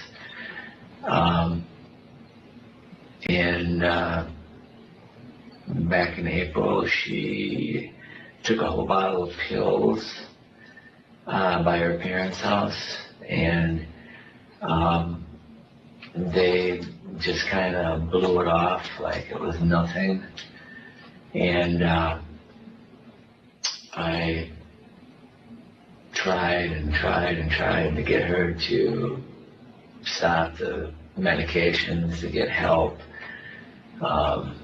What did she take when she overdosed it by her parents? Like, what was she taking? She was taking, one of the doctors was prescribing her a lot of medications, antidepressants, pain medications, benzoins, and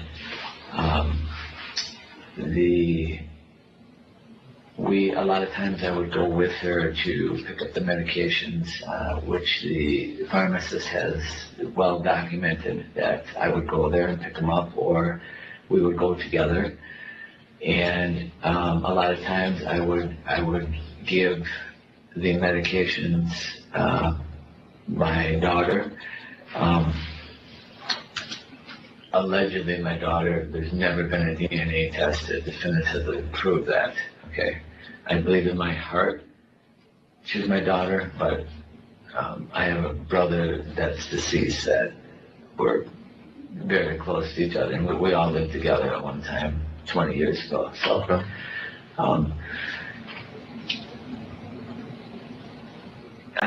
getting back to your, what was it? You said she takes antidepressants, so she's been diagnosed with depression. Oh yeah, I actually,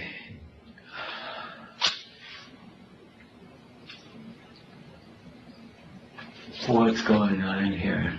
Do you know where she is? Do you know when's the last time you saw her? No. You don't know where she is? Do you remember the last time you saw her? No, weeks ago. Weeks ago? And I'm sick to my stomach. Why is that? Because I have a bad feeling.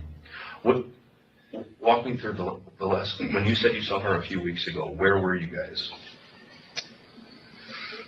I can't recall the exact time that I saw her. She, do you want to go to that, or do you want to stick on the antidepressants? And the few times I had to go to the hospital with her because she was in such poor condition. We'll come back to that. I also have documentation. I called the suicide line. She attempted to slash her wrist. When was that? She started this stuff 3 or 4 years ago, and I just didn't know where my place was in that. I wanted to do everything I could for her, but I didn't want her to get locked up in a mental home. And she kept telling me that she was getting better. She was going to get better. She was recently seeking treatment through the hospital. But I would say the last year, she was just, since the beginning of the year, she was just out of control. With what? Like as far as what? It's just threatening suicide all the time, threatening suicide all the time, slashing her wrists, taking pills. And it really, it really got to me. It was really a serious situation. Well, it sounds like it. I mean, taking a bunch of pills like that and slashing the wrist. What was she being like? Well, why was she depressed? What was she feeling that way from? She just wanted to be a mother. I mean, part of this whole ordeal is her kid was taken away from this exact entity.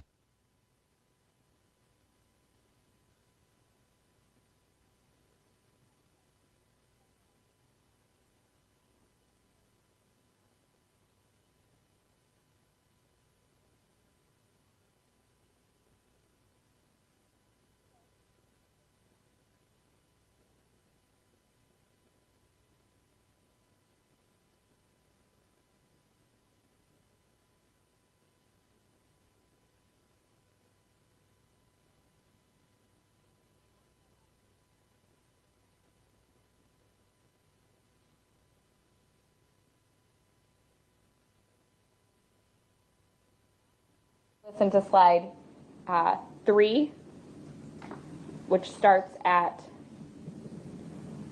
20:08:54. Do you guys talk to your daughter on a regular basis? Is it estranged? I don't know what the relationship's like. Oh no, we my daughter moved. She's on the stage. She's happy with. Have you talked to her recently in the last? No, not recently.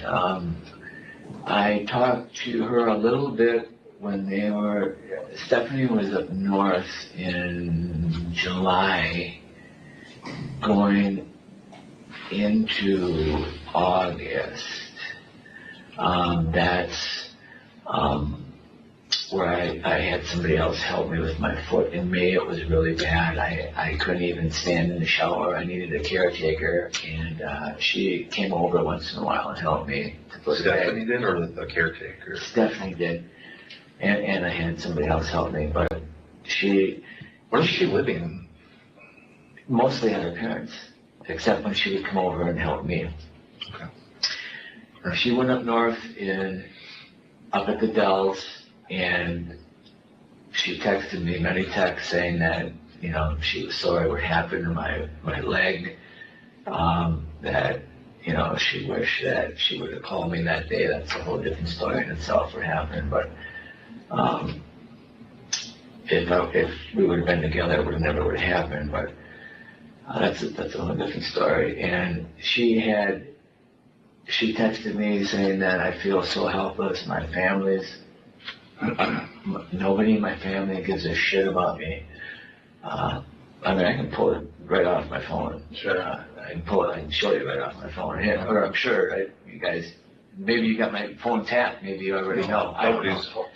Okay, but I have the text, and she begged me to pick her up. She said, "Please pick me up. And something happened up north where she just snapped. She freaking snapped, and they said that she went out in the woods, and they had to find her out in the woods. Where? Up north, in the Dells. Is there somebody who lives up north? Like, what was she doing up north? Well, her parents have a place up there, timeshare, just like my family does.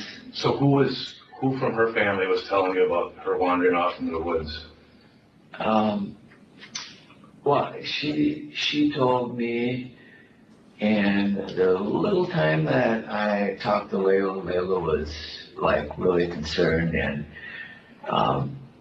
they just totally alienated her up there, and her depression, and I told her, I said, please do not take the medication that one of the doctors is prescribing you. One of the doctors was just prescribing her too much medication, and one of them was Zoloft, and I have medical people in my family, and that's one of the black box that can actually cause homicidal or suicidal situations for people, and that's documented. That's not coming from me. You can look up the research. I'm not trying to be Joe Know-it-all here.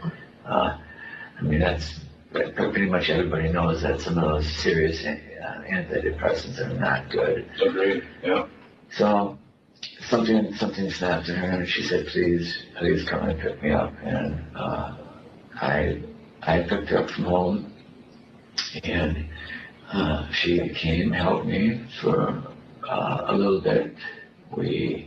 She helped me. She went with me to look at a bed in case I was going to purchase it, because I wasn't going to be able to put it, because at that time I'm still supposed to be on crutches right now. I mean, you can get I have a 3-prong fracture in my foot. I mean, my foot was swollen up like this.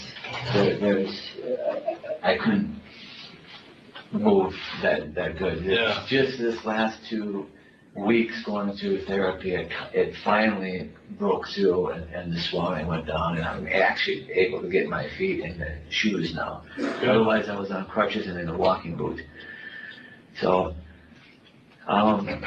we went to the bed thing, and she she wasn't right. I told her, I said, you know, I'm looking at you and something's not right. And she was always really sneaky with stuff, you know. I try to help her with that stuff, but she was always trying to escape whatever demons were in her head. She just wanted to. Okay, and slide 4, please. Do you guys talk to your daughter on a regular basis? Asked about Stephanie, why this happened to her. When I first met Stephanie, she was absolutely fine up here, okay? She was diagnosed with grand mal seizures during this period where the... Okay, and slide 5. When was the last time you remember seeing Stephanie?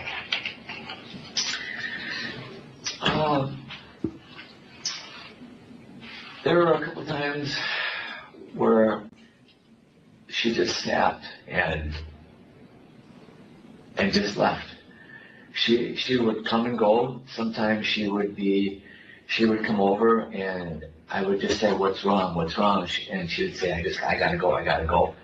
And her mother always picked her up. So, like, because you said if you think it's been a couple of weeks since you last saw her, if you go back, think about the last time you saw her. Where was that? It's been over a couple of weeks. I don't remember exactly.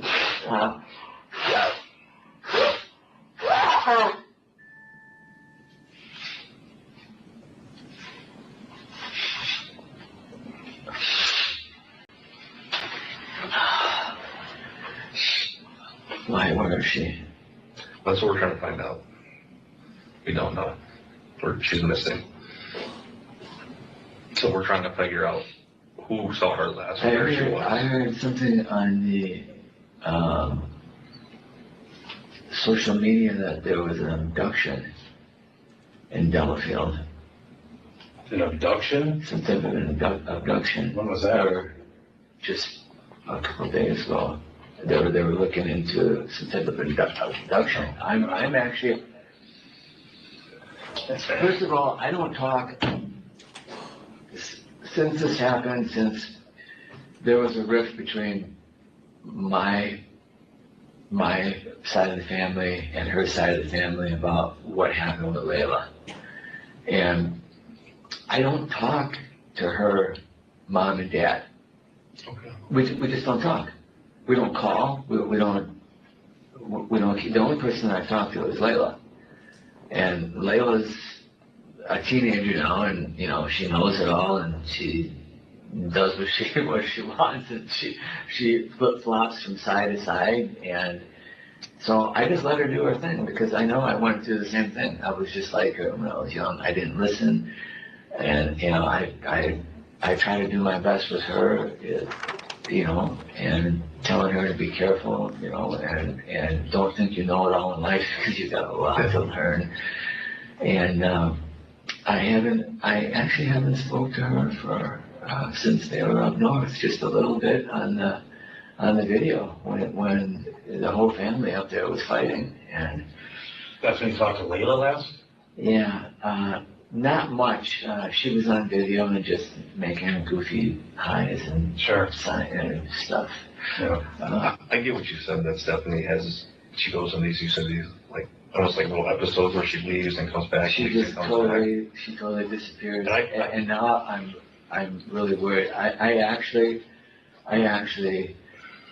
wanted to call the parents, and I was also thinking about coming in and making some type of report, but with all the things that have happened to me in the past, I start thinking, you know, right away, you know. This isn't right away they're gonna. Right. Oh, this isn't so much about you. It's about Stephanie. We're trying to figure out where she is, who last saw her.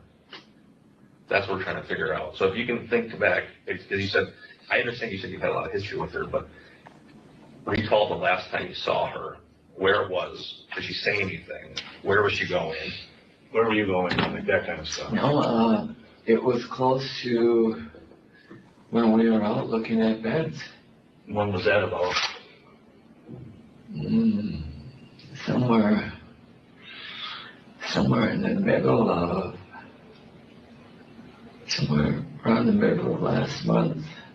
You said there's some kind of conversation in your phone that would, I think you said something about going to look for beds, which we could look Yeah. at. Do you know what that would be? No, that's not in the phone. No, the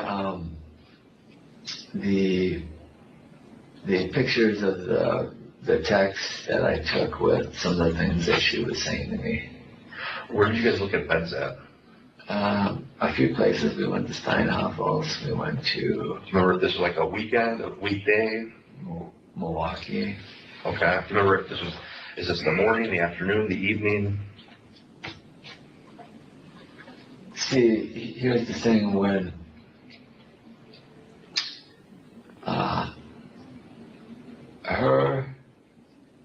when I really got worried and didn't understand what was going on is she put her purse in the back of my truck, okay, in the back seat. And I took it out, but I didn't notice that the purse was there until I went to the car wash and clean, because if you search the vehicle, I hope you didn't rip open the doors. You guys had my keys. You just had to open up the keys at the doors with the keys. Right, nothing's damaged. Okay. I didn't notice the purse because I had from me not being able to move around, I just threw a bunch of shit in the back of my seat. Bags and clothes and stuff. I have a bag back there from when I go swimming. I have a gym bag because we go to the Y, we go to Planet Fitness. What kind of purse was it that she dumped? Dumped? Did she say she dumped it in the back seat or tossed it in the back seat or whatever? I didn't notice that the purse was in the back seat until I went to the car wash about a week ago. Yeah. And I took out my car mats and I started cleaning everything, and lo and behold, I see her purse, and then that's when I was like thinking, well, this is strange. But she's done that before. Yeah. She's left with her purse behind. Yeah. She also left, so I'm thinking, well, okay, well, the purse is there. She's got her phone. She should be okay. Yeah. So, then I notice when I get home, whenever, after I found the purse, that she left her phone and the iPad at my apartment. Okay. What was the purse? Now, the iPad was something that, now, we had our phones on for many years on and off through one contract, so that was not unusual for us to swap iPads or swap phones. Okay. I mean, you can look into it. It's on T-Mobile up there. I'm not going to sit here and bullshit you. No. The phone is still on. In fact, I went on the phone, and I was looking for any type of messages. I couldn't call her because the phone was at my place. What kind of purse is it though? Is what I'm asking. That she left in the back of your back of your truck. Black purse. Black purse. Yeah. Was there any like marks on it, or did it have anything distinguishable? I mean, I'm not a purse. You know what I mean? Like I know women have. Well, if you guys went into my apartment, did you find a purse? Where was it in there? I didn't spend a whole lot of time there. We had other stuff we were working on, so. Well, what were you working on there? What's So that? were you looking for her? No. We weren't working on there. I said we were there for a little while, and then we had to go. Well, what were you looking for then? For where? In my apartment. We're getting there. Like, I'm trying to find out, like, where was Stephanie last seen? Who was she last with? You guys said you went bed or mattress shopping, right? Do you know, okay, so walk me through that day, Matt. Okay, so you guys went looking around at different mattresses or bed frames or what? Mattresses? Yeah. You said you went to a couple different places like Steinhoff. Yeah, we went to a couple of different places. Did you guys buy it? Order a mattress? Did you buy a mattress? Yeah. Okay. You guys come back to your apartment? Do you remember? Yeah, after that we did. Did she spend the night? Yep. I Okay. believe she spent the night, and then we went to, the next day we went somewhere, and I believe that's the day she took off. And I thought, well, that's nothing new because she'd done this. She calls her mom. When she took off, where, so you wake up, right? She spent the night. Are you guys at the apartment? Are you staying at the apartment? Do you leave together? Does she leave? Do you leave? Like, that's what we're trying to figure out. Can you walk me through that morning? So you wake up, you said you thought you may have went somewhere. Do you remember where you guys went, or where you went, or where she went? Yeah, we went to, I was going to Orthopedic Associates. Okay. All right. Okay, so we've paused at 20:27:48 in the time counter. Detective, you started your questioning of Mr. Pahl. The first slide started at 19:59. That sound accurate? Yes. Okay. And so the first time that you're able to get Mr. Pahl to indicate when the last time he saw Ms. Pavlons and where, is that 20:27 in the interview? Yes. Thank you. Continue, please.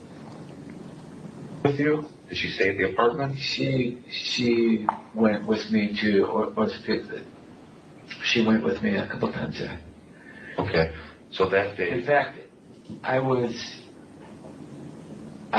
there Friday the 9th. I had a doctor's appointment Friday the 9th. When 9th of September? Yeah, when there was a huge crime scene there. But you weren't there when you last saw her. You said you weren't there. I was there Friday when I saw a huge crime scene there.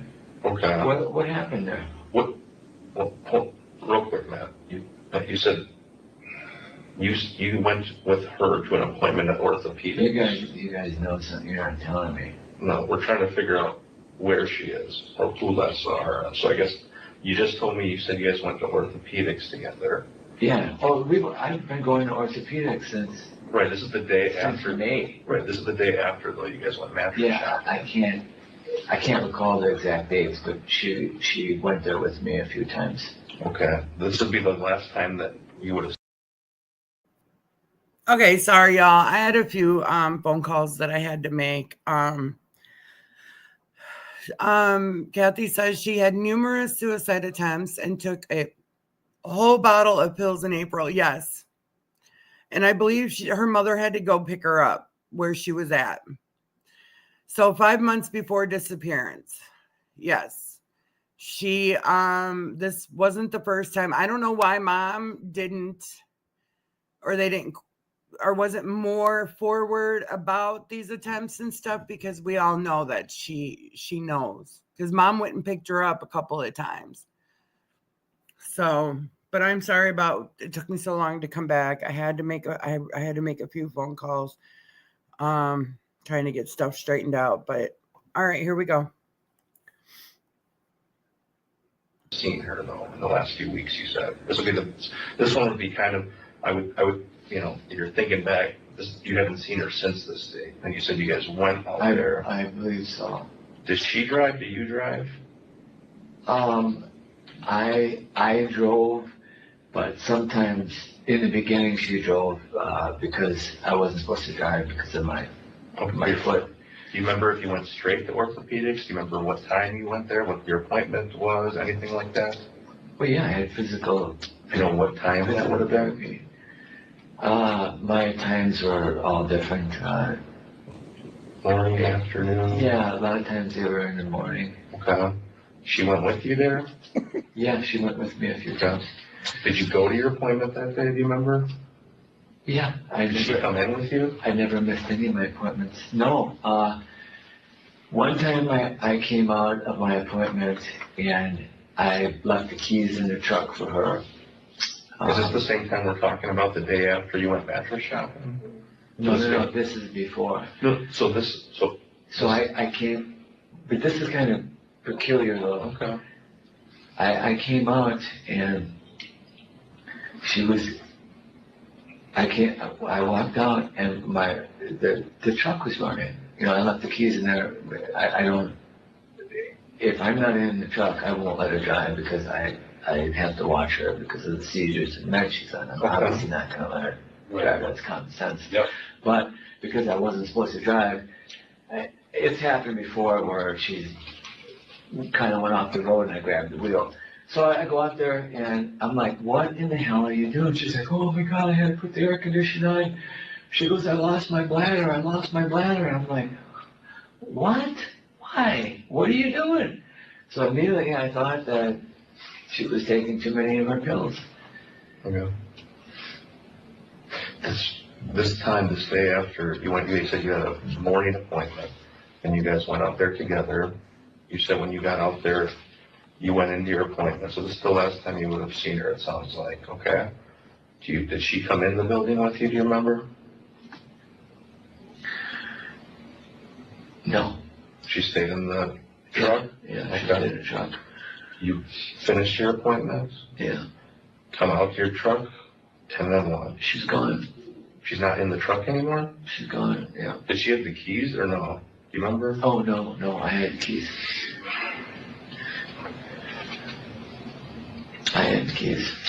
Did she give you any indication she was going to go anywhere or like where she would be going? No. She just,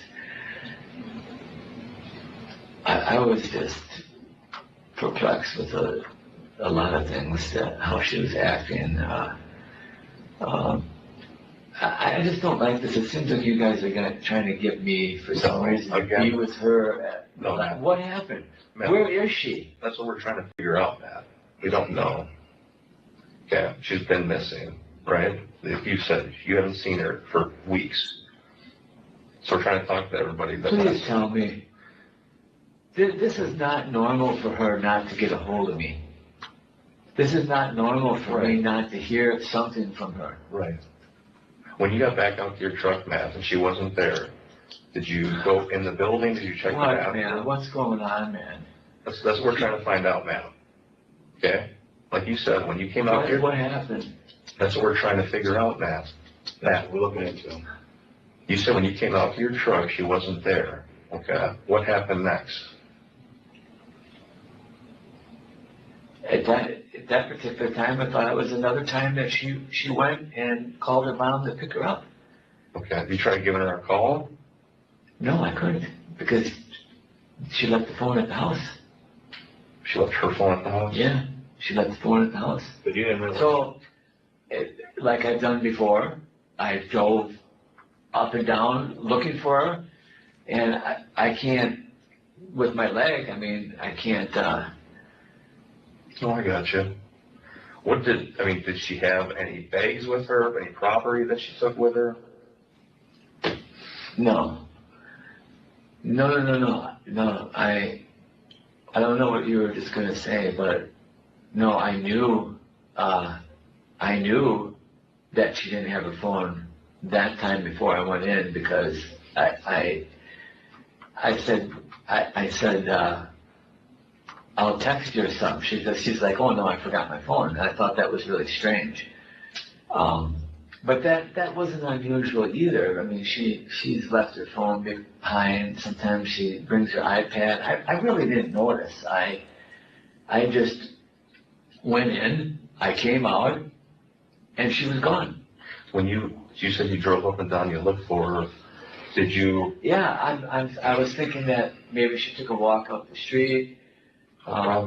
Maybe she called her mom. Maybe she was just venting because she's had a habit of this in the past to run out to the woods, call her mom, do stuff like that. Okay.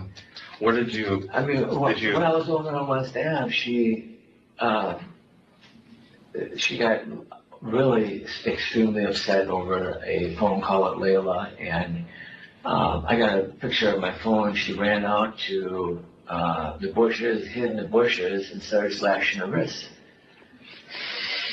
And then she said she was going to jump in front of a train, and I said, she didn't have her phone that time either, but she went up, she covered her wrist, she went up to a store, and she called me from the store, and she said, I'm settled down now, and I'm just like, well, what's wrong? Talk to me. And she's like, well, I'll come back and talk to you. Okay. This last time that you saw her when she wasn't in the truck, you said you drove up and down looking for her. Did you ever go back to check the apartment if maybe she got a ride from someone? Did you get hold of her mom? Did you ask her mom if she'd seen her? No, because me and the mom didn't talk. I mean, if she went with her mom, why wouldn't her mom could have called me too. Do you remember when you got back? Ask her mom that. Ask her mom why she doesn't call me. Her mom doesn't, no, I'm just saying. Do you remember when you got back to the apartment? Was she there? You guys were over there yesterday talking to the parents. I haven't talked to anybody's parents yesterday. When you, Matt. Somebody was. Matt, you said when you got back. Really? Did you go? Well, she's missing. That's the first place that you go to is the parents. You said She never at her house yesterday. Yeah. Not you, but somebody was.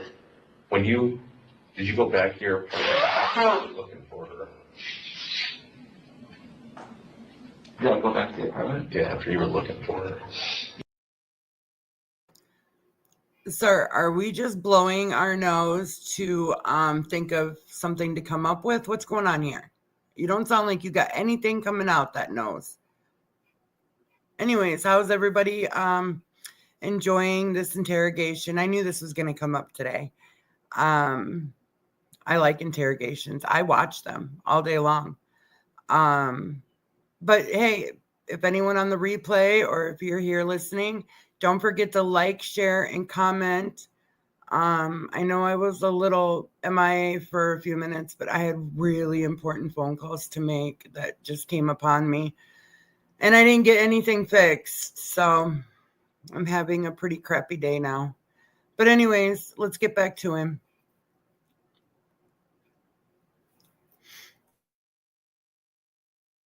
Yeah. Do you remember if she was there at all? Oh, no. Is there anything there that gave you an indication that she had been there while you were in your appointment or anything like that?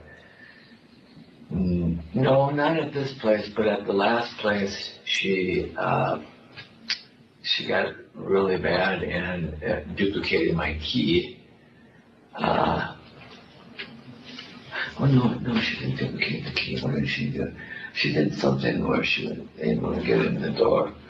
But it was the drugs that was making her whacked on. So she did some really whacked on stuff sometimes. Okay.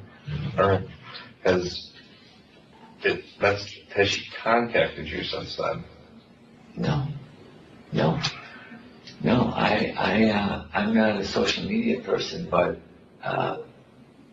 since the iPad was at the house, I did look on social media. I did look to see if she was active. Maybe she used her mom's phone or whatever, and I noticed that her family was unusually active the last couple of days, and I started thinking, oh no, something's not right here, because this is, there have times that we haven't talked, we just done our own things. I got you. But this is what? A little different? Long, yeah. I've been really having a sick feeling in my stomach, something bad. How long after that you saw her, Matt? How long after that appointment, when you went back to the apartment?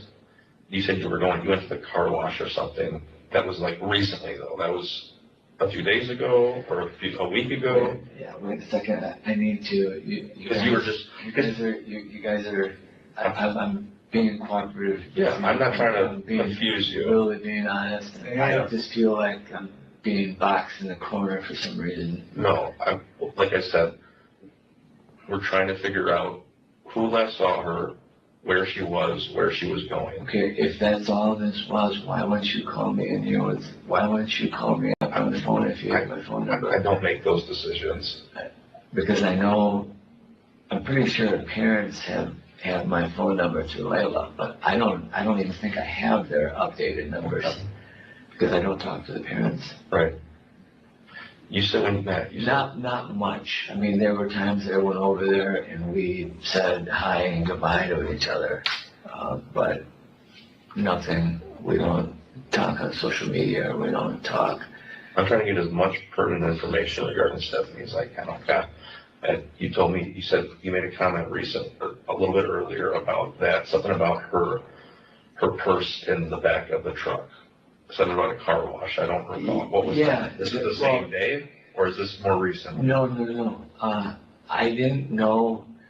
The phone, the iPad and the phone wasn't that strange, but and she's walked away before without her phone and used other people's phones. So, but with the new phone, when I did see it, I thought that was kind of odd. And then when I did do the car wash, I thought it was really odd that the purse was in the back seat of my truck, and she had the wallet was in there. I looked. I mean, the wallet was in there. Her smoking stuff was in there. Okay. And this is, so it would have had to have been in there from the last time you saw her for the appointment, right? Yeah, I would believe so. Yeah, I would believe so. I mean, did you see it? Did you see it in the truck the day she left? Oh, no. It was, I wasn't able to wash my truck for at least 2 weeks after. It was just recently. Do you remember anything the last time you saw her, the day she left? Did she leave anything in the car that you could, you thought was odd? That you noticed? Yeah. I didn't notice it right away. I noticed it when I cleaned the car out and I pulled the car mats out, which That's when you found the purse. Which you guys already know. What was in there? Well, come on, man, stop playing stupid with me. We haven't gone through your car, man. No, I did not. You just said you had a warrant for the car. Doesn't mean we did anything with it yet. I did not. Neither one of us have. We're here talking to you. Okay. I'm trying to. Where is the truck? We have a truck. Where? Not far. There's nothing you're gonna find in it than what I've already told you. Well, that's good. What do you think? You think I cut up a body in there or something? Why would you go to that? No, man. Well, why would you take the truck? Usually that's what you take a truck for, is you look for evidence of some type of. We're trying to be thorough, man. That's all we're trying to do. Okay. Just like we would be for anybody that's missing. Okay. Would she throw her? You know why she would throw her purse in the back of the truck? You guys aren't being honest. Oh shit.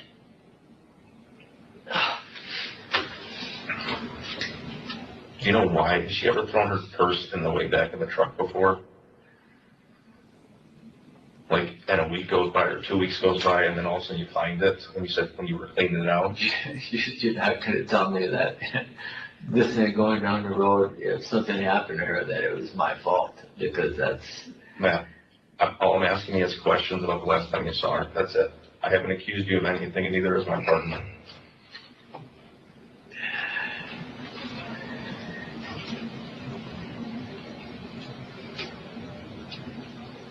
Did you see it? Did I see what? What was in the car? I did not look in your truck. Well, yeah, I mean, you're gonna say somebody else found it or whatever. The day that I found the purse. Yeah. When I cleaned the truck out, there was a note underneath. There was a note underneath the car mat. Well, that's. It wasn't anything that I haven't already heard before through email, through texting about threatening her life. But in the note, she didn't threaten her life. She said that, I'm tired of everybody. I hate everybody. I hate you. I hate my parents. fuck everybody, you know, that type of language. That note's in your truck now? Yeah. What did that note make you think? I just left it there because I have nothing to hide. I mean, come on, guys. All I'm asking you, man, was that You note. guys aren't stupid. If you're trying to accuse me of something, Matt, no one's accusing you of I anything. wouldn't have any of this stuff. But Matt, no one. I didn't know what to think about it, so I left it there. I'm asking you what you thought. Even my dad has been in his truck since there, and he read it. He said it just sounds like a cry, a plea for help. Do you think she left that note that last time you saw her? Possibly. I can't say for sure. Well, yeah, I have to go pee. It's probably a good educated guess because I didn't find it. You know, I found it the same day I found the purse, pretty close to the last time I saw her. But then again, there's no date on it, and I have emails on my phone and emails of, you know, other times that she's threatened, you know, threatened.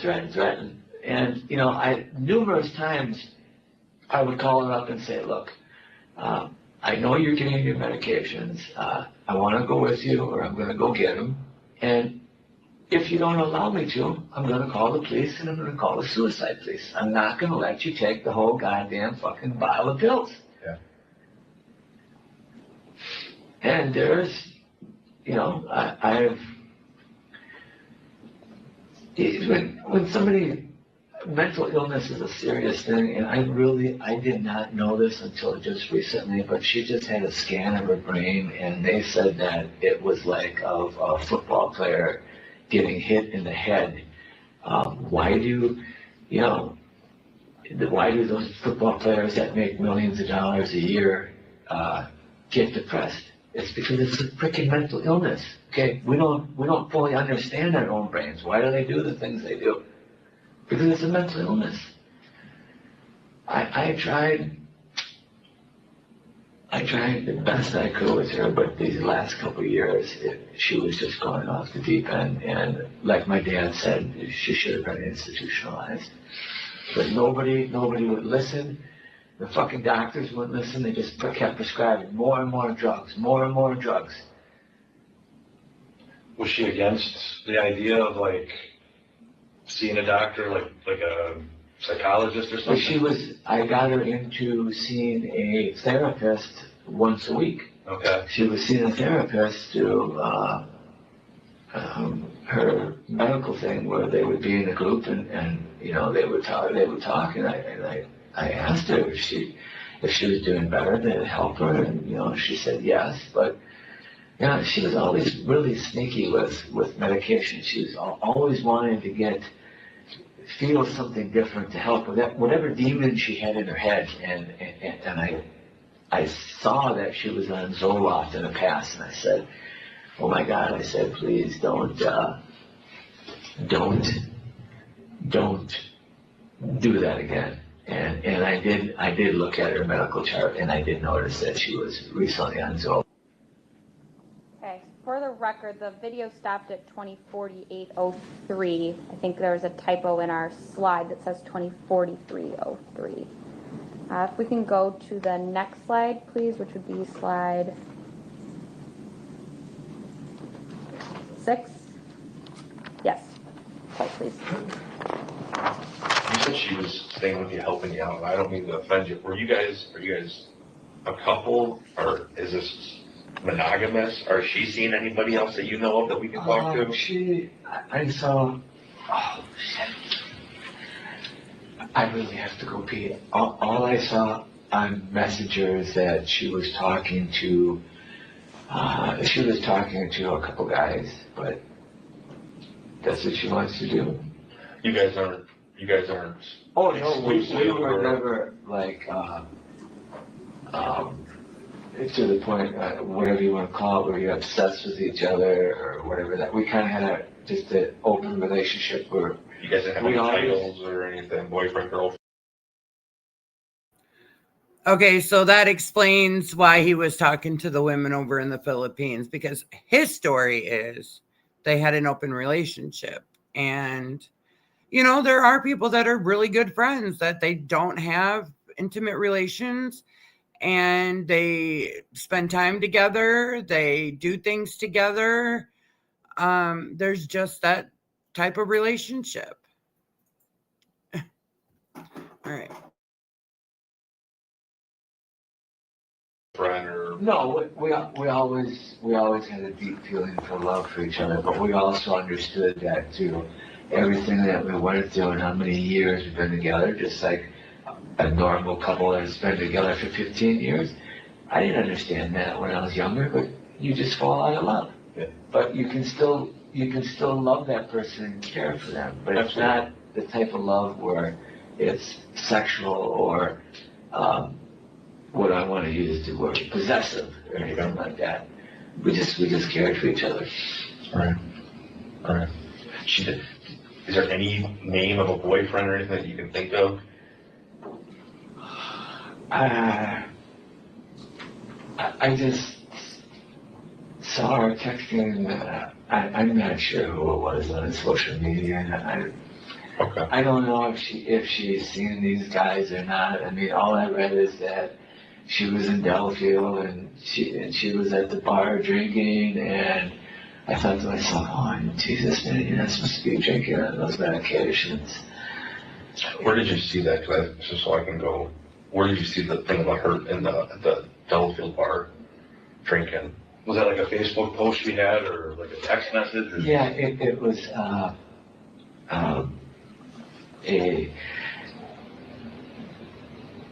if you bring me my phone here, I can show you.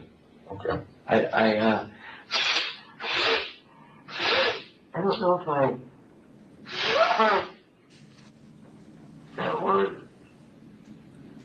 that one I don't know if I can get into. Her phone, well, it's actually not her phone. Our phones they were all put on one contract, so we were kind of sharing the phones and iPads. We just did that years ago, and I actually bought the phones, so they're actually my phones, but since I bought them, she just monthly payment out of her bank statement. We would set up some deals like that just to. Okay, and slide 7, please. The last, you had an appointment. Do you remember what day that appointment was you saw her? You guys, what's the deal? Am I walking out of here tonight, or am I going to tell you that I'm going to be an attorney? I don't know. Are you asking for an attorney, man? Again, we're trying to figure out what we can find out about Stephanie. That's our focus. Are you charging me with something? Am I charging you with nothing? No. Are you charging me with something? No.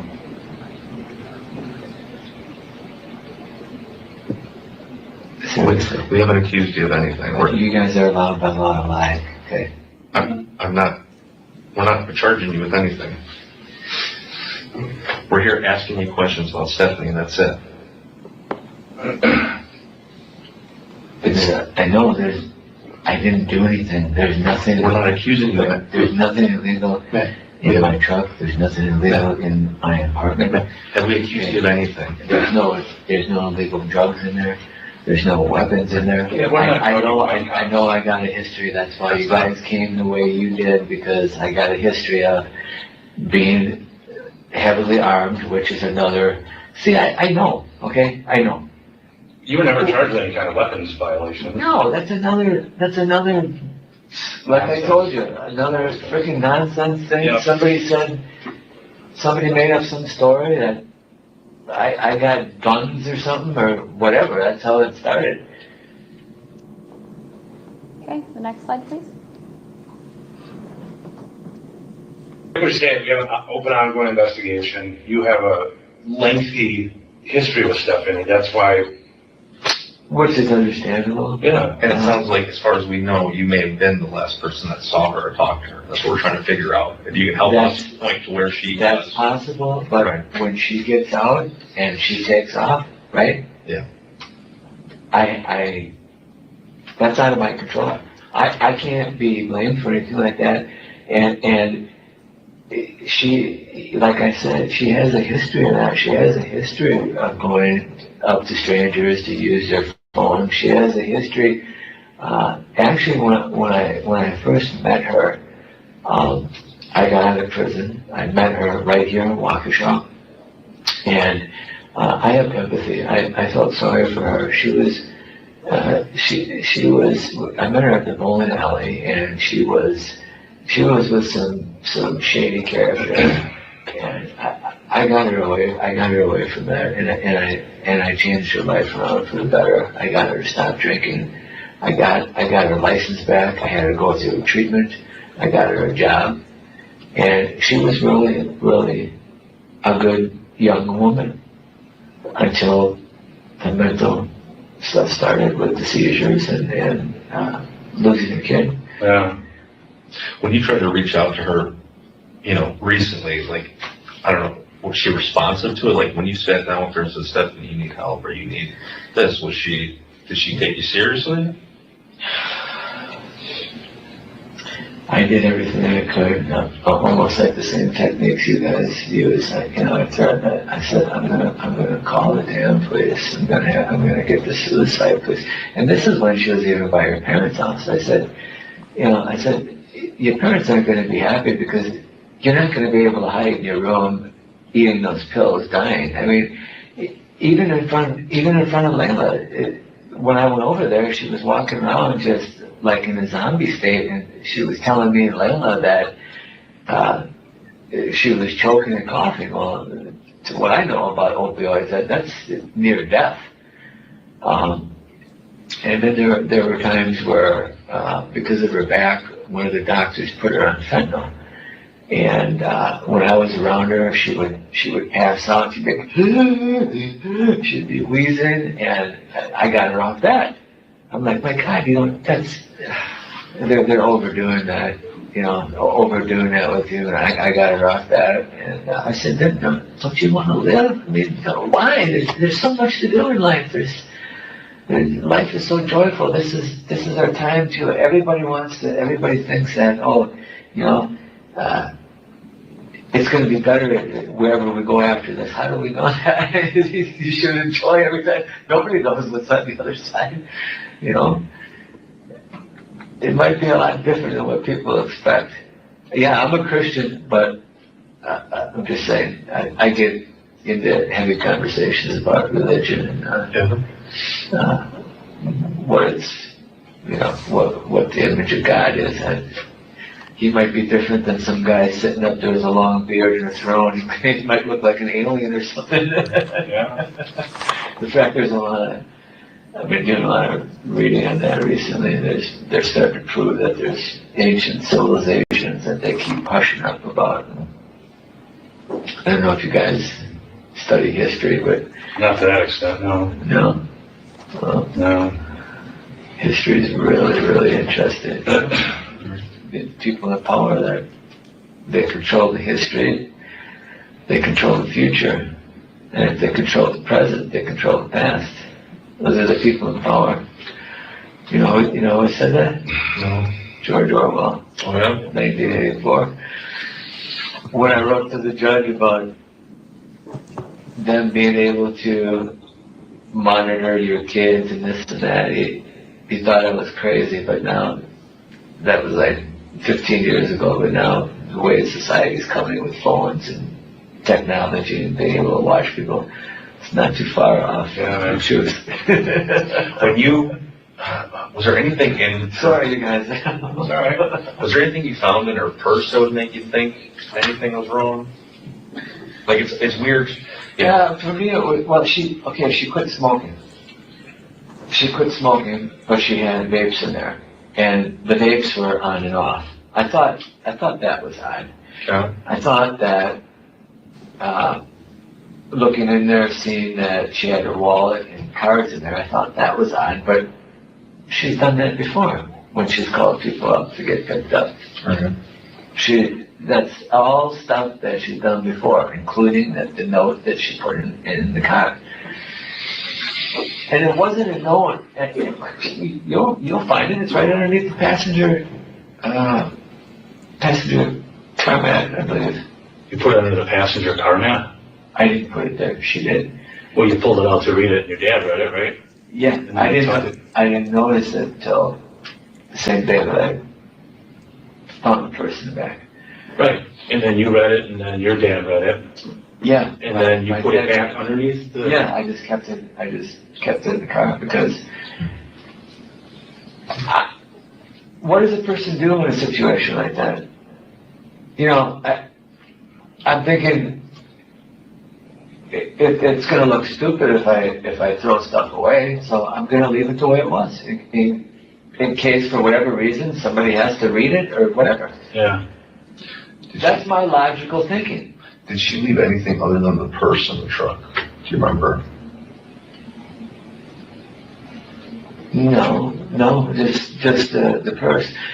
Had I saw the purse and the note together, I would have called the police right away, most likely. But I didn't. And I didn't hear, my gut feeling was that her mom was going to pick her up because she had a prescription ready that day. So my gut feeling was that she was playing the game of having her mom go get the prescription so she could take, so nobody would help her take her doses like she was supposed to. Okay? It's not, my dad's done it, my dad's a pharmacist, by the way, and after a while he would not even fill her prescriptions anymore because he got so scared. Okay? Me, Layla, her parents were supposed to, I really don't know how cooperative her parents were about that because I didn't talk about it. She told me that they did, but I had a feeling that she was lying about that. Sure. But with me, I would give her prescriptions as prescribed, period. Because I cared about her, okay? And I've seen what happened to her when she was taking too many pills. Yeah. And that's the last thing I needed was, for her to OD with me, with just like you guys said, that I'm known as being armed. Well, how is that going to look if... Well, I mean, it looks like she overdosed and you called 911 to help. That's how it would look. Who cares about you being flagged for having a gun if this girl overdosed, right? Like, who gives a shit about what it looks like? Well, me, I'm a little paranoid, so I start thinking that, somehow I'm going to get blamed for it. Next slide, please.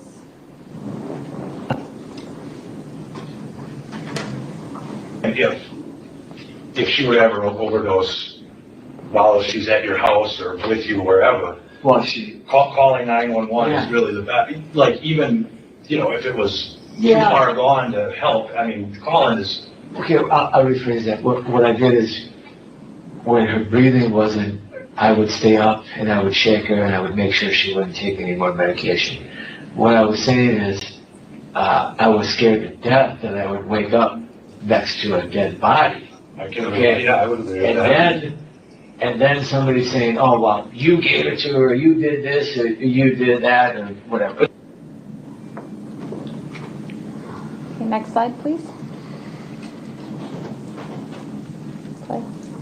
You start getting, so the day that she wasn't in the truck when you come back, at what point did you start worrying? It started really worrying when I thought, okay, after I drove. By the way, this wouldn't be the first time that I drove looking for her. No, I got you. I thought, okay, she's gonna get her medications, and then she's gonna call me, and then she's gonna say she's sorry, I'll have you, Layla, or, well, Layla's on the picture now, but Layla used to help with that, monitor my meds again, because I don't want you calling my doctor. I don't know how many times I threatened to call a doctor or the suicide police or whatever.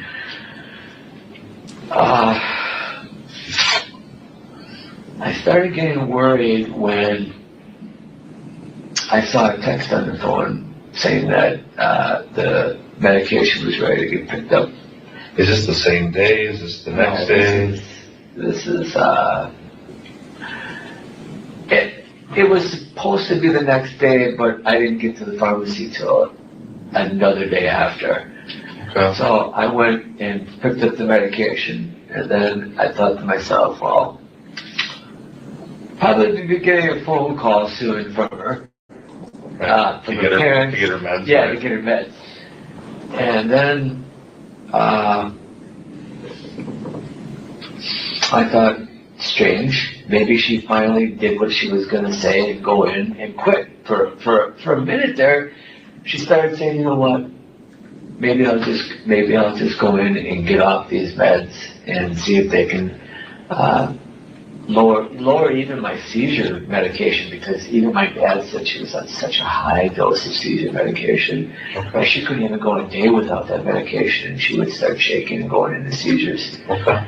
So then I thought, well, maybe she's in treatment, but I don't know if I can call the mental health. I don't even think they'll tell me if she's in there. And then I thought, I really didn't know what to think. I thought, well, maybe she probably got some pills stashed at her parents' house from the last situation. When I found the purse and I found the note, that's when I started thinking, oh no, this isn't good.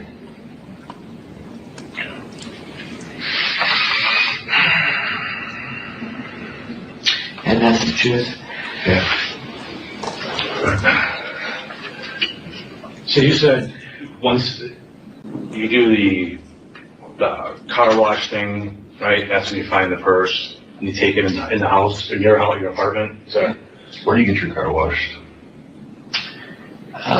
Over on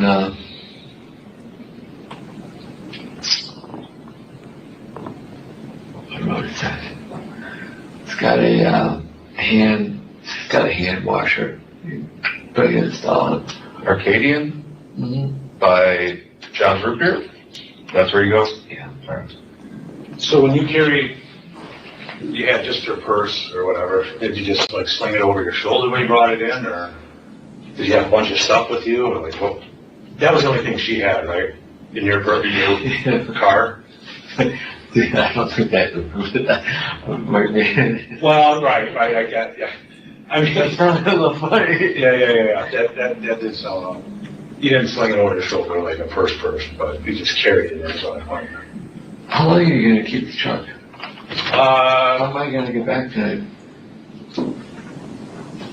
Oh, you know what? How am I going to get back home tonight? The deputy's going to give you a ride back. That's why he's still hanging out here. Is that the truth? Yeah. You have no other reason to just sit there and take up space. Really? Yeah. Is my apartment torn apart? Yeah, we went through some things, so yeah. Nothing's broken. Did you take anything? A couple items, but it's not as messy. I would say it's a little messier than how you left it. Okay. Can I ask what you took? I'll find out. Yeah, but there, I don't even know. There was a list they were putting together, what was taken. Yeah. It's mainly stuff for her. Trying to figure out where she is or what would be used to. Well, yeah, because you shouldn't be taking any of my stuff. We're focused on stuff. Because she had a few items of clothes there. Okay. That were in the closet. Okay. Some of them that were bought recently when she was up in the Dells, and she had one little section in front of my bed where she would keep her clothes, and that's where I put her purse. All right. Other than that, there's any of her electronics, anything like that? Well, the iPad she used, she would keep there sometimes she take it with her.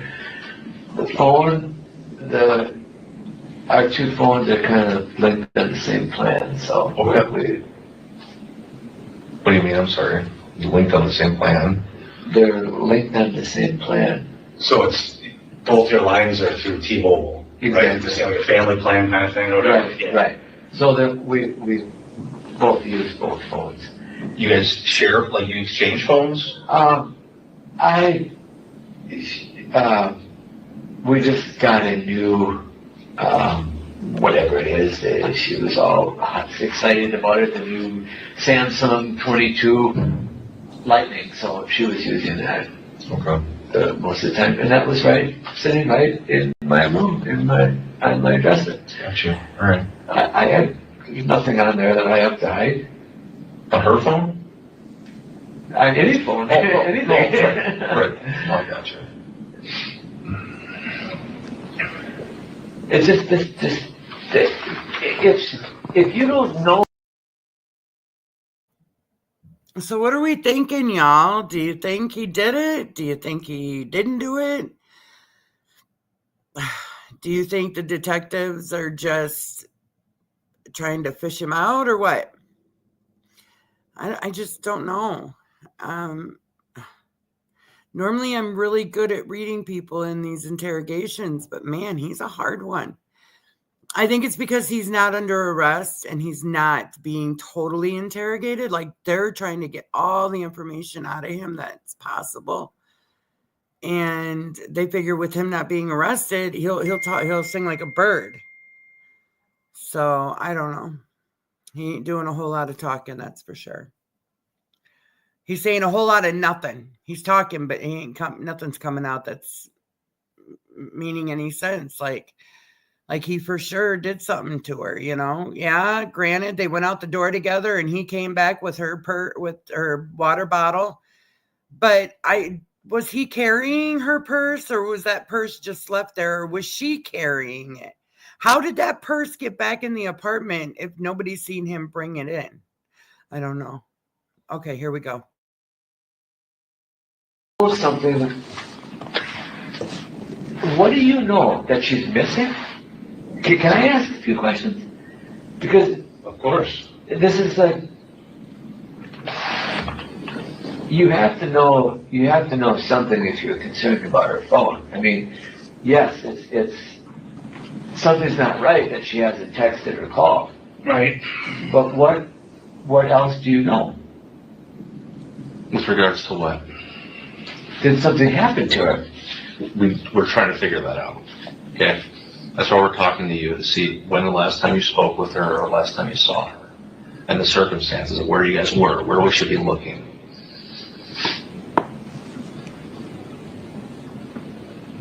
What happened to her?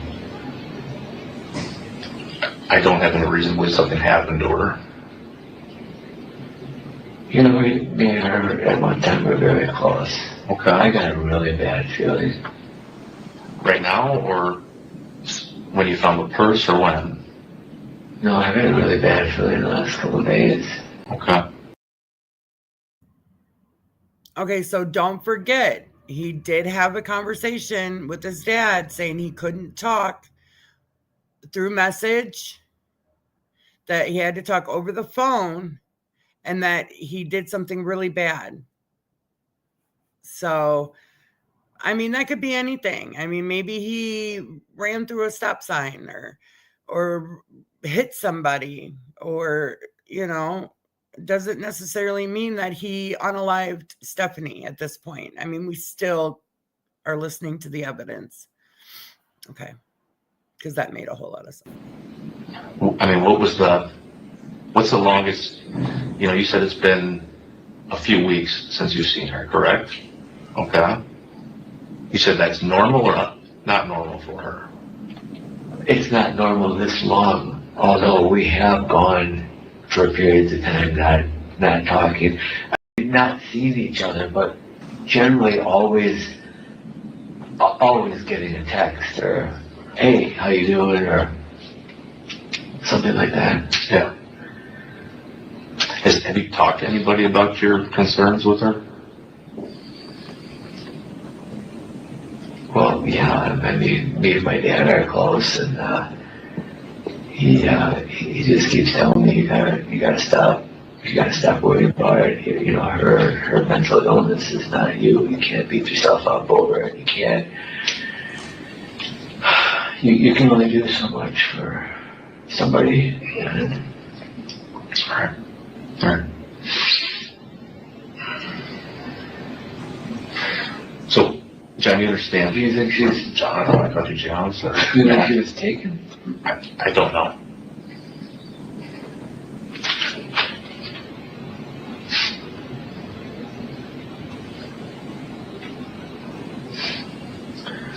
You understand that when we do, like when we take investigations seriously, so we pull out all the strings on resources and try to figure out if somebody went missing, when they went missing, where they went missing from, who they talked to, who saw them. So you're regular sheriffs? Washoe County Sheriff, yeah. What do you investigate? Everything. So you're a homicide detective? No, our department's not specialized enough to have a homicide division. Why do you think homicide? Well, I'm just thinking that, I hope you're not thinking that I did something or I made him disappear or something. That's, I'm just asking, because if you're homicide, then. No. Like I said again, we haven't sat here and accused you of anything, okay? We're just asking questions about her whereabouts. No, I really,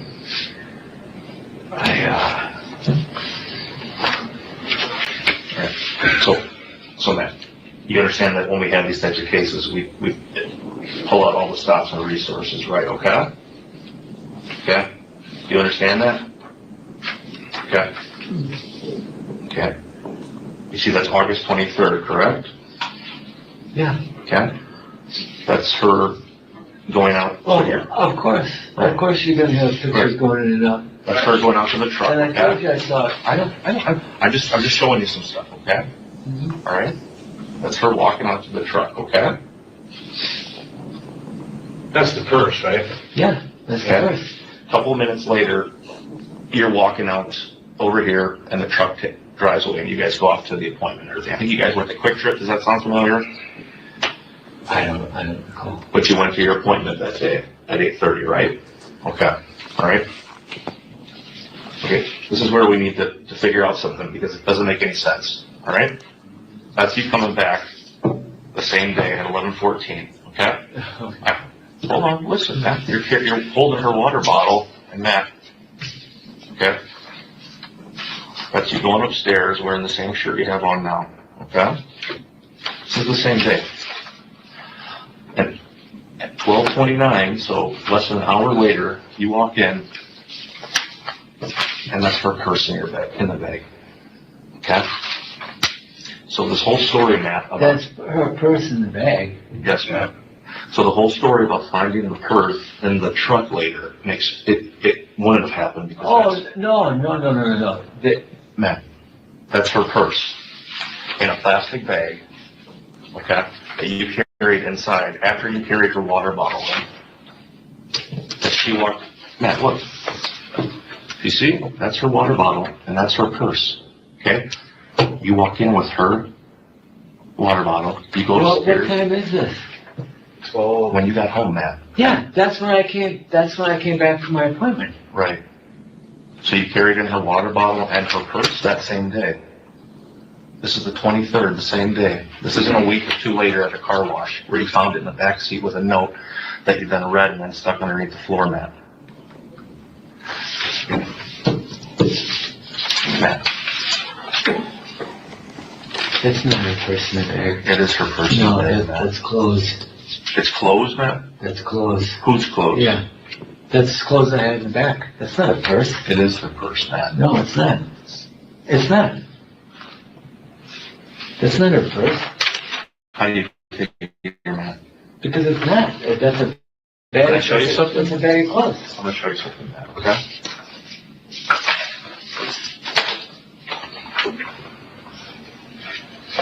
The old here, Matt.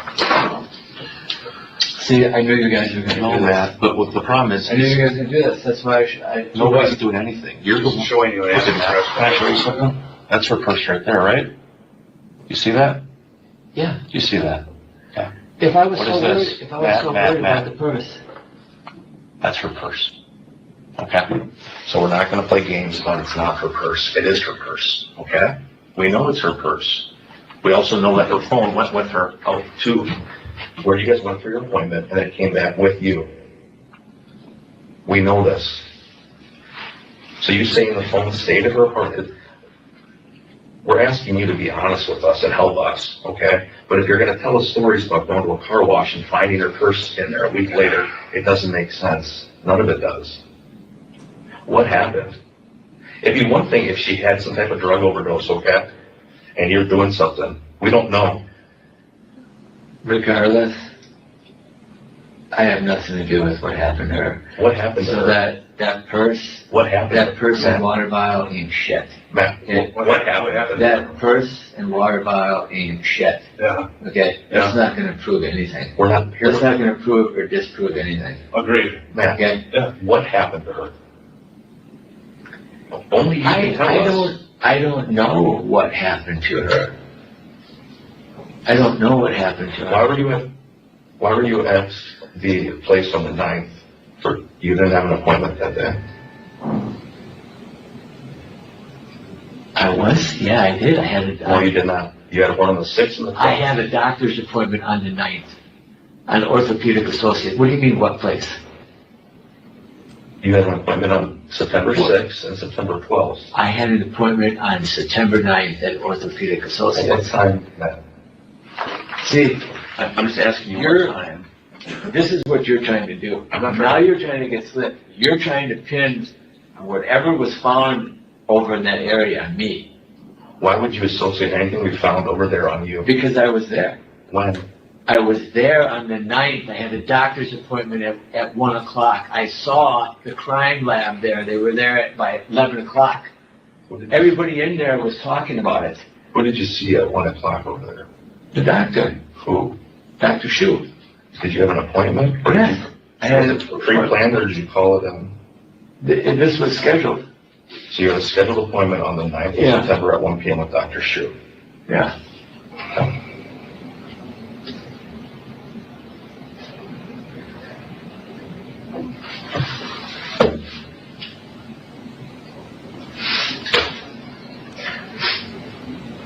Why do you think something happened to her? Or why are you associating that with her? Why are you getting so aggressive about this I'm person? not getting aggressive. See, you're changing tactics. See, this is why I shouldn't have even tried to explain this to you. Man, It doesn't it's our job to point out inconsistencies, okay? So when you tell me, when you tell me you found her purse a week or two later while cleaning out the truck, and then you found a note under it that talked about, supposedly about her alluding to suicide, which you then showed your dad. She's got another purse. I understand, but you're telling me you found this note and then. No, she's got another purse. Matt, but listen. She's got another purse. She's got a gray. That's not the purse we're talking about, Matt. What I'm talking about. How do you know Matt, which purse was I talking I'm about? talking about the purse in the photos, Matt. And when I'm talking about the note, you said you found a note. Maybe. You said Yeah, but that's not the purse that I was talking about. That's not the purse that I found in the back seat. Okay. You found The purse that I found in the back seat was, it's a gray strap-on bag. Okay, so. That purse doesn't mean nothing. So this black purse is the one you brought in the day that she went missing?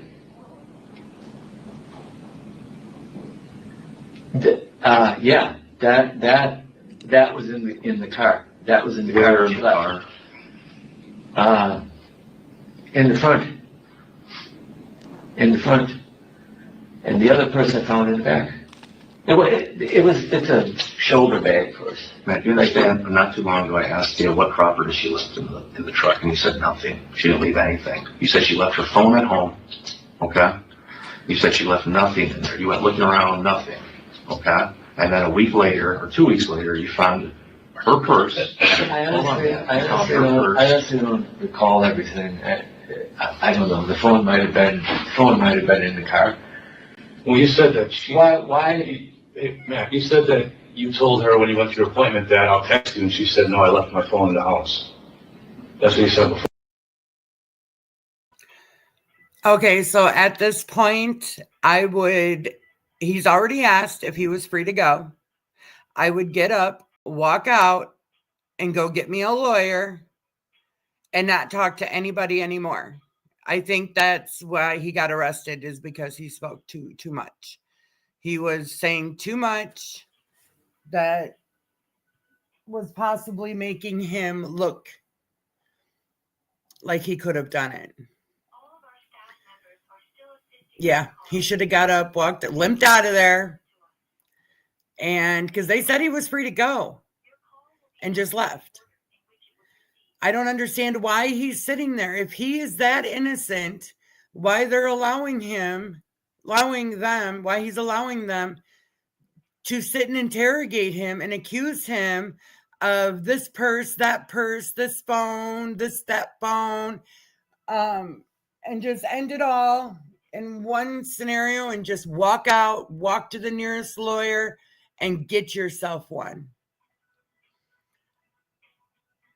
Maybe he was thinking of the money. Lawyers aren't cheap, especially ones that are going to try criminal cases. So I would probably get a lawyer that I could talk to and find out what my rights and stuff were, because he's just digging a hole. Not saying he's guilty, but he's just making himself look bad. Mm-hmm. Yeah, I'll text you. Yeah, you said I'll text you when I'm in there or something. She said, no, I left my phone at the house, or your apartment rather. That's what you told us a little while ago. No, I couldn't text her because I had the phone. You had your phone. You said you were going to text her. You said that she then said, you know what? I left the phone. If you're gonna charge me. I didn't do anything. You're the only one who can give us info about her. I can't be honest. So we can get answers to her family. I can't be honest anymore. What do you mean you can't be honest? You've been honest?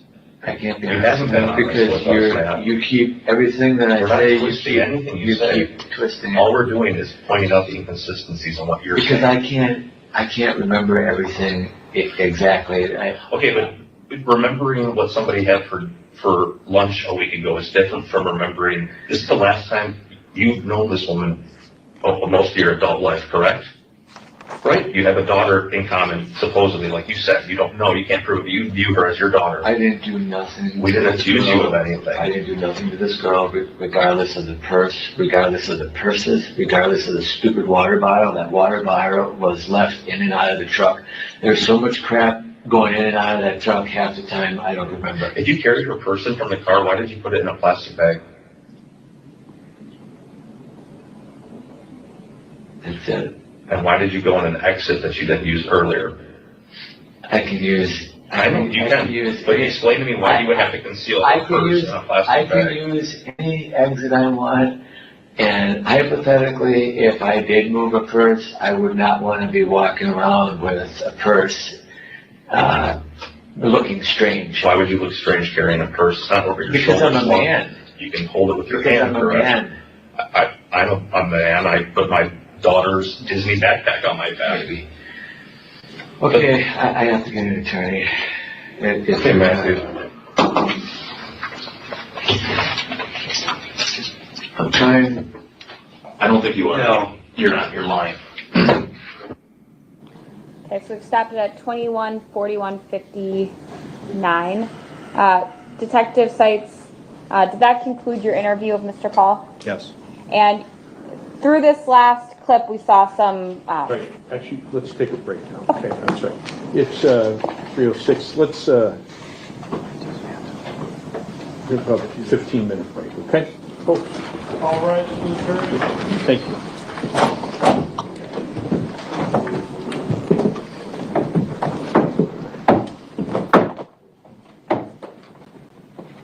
Sorry. That's okay.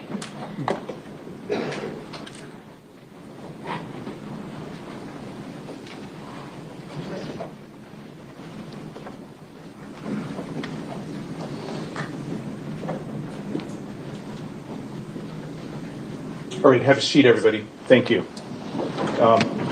Anything before we break, Ms. Gordon? No, Judge. Anything from Mr. Delafield? No, sir, thank you. All right, 15-minute break, okay? You can step down, sir.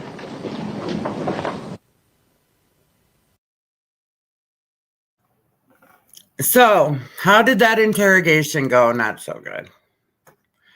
But you're innocent until proven guilty, so we still have to leave an open mind. We don't know what happened to Stephanie.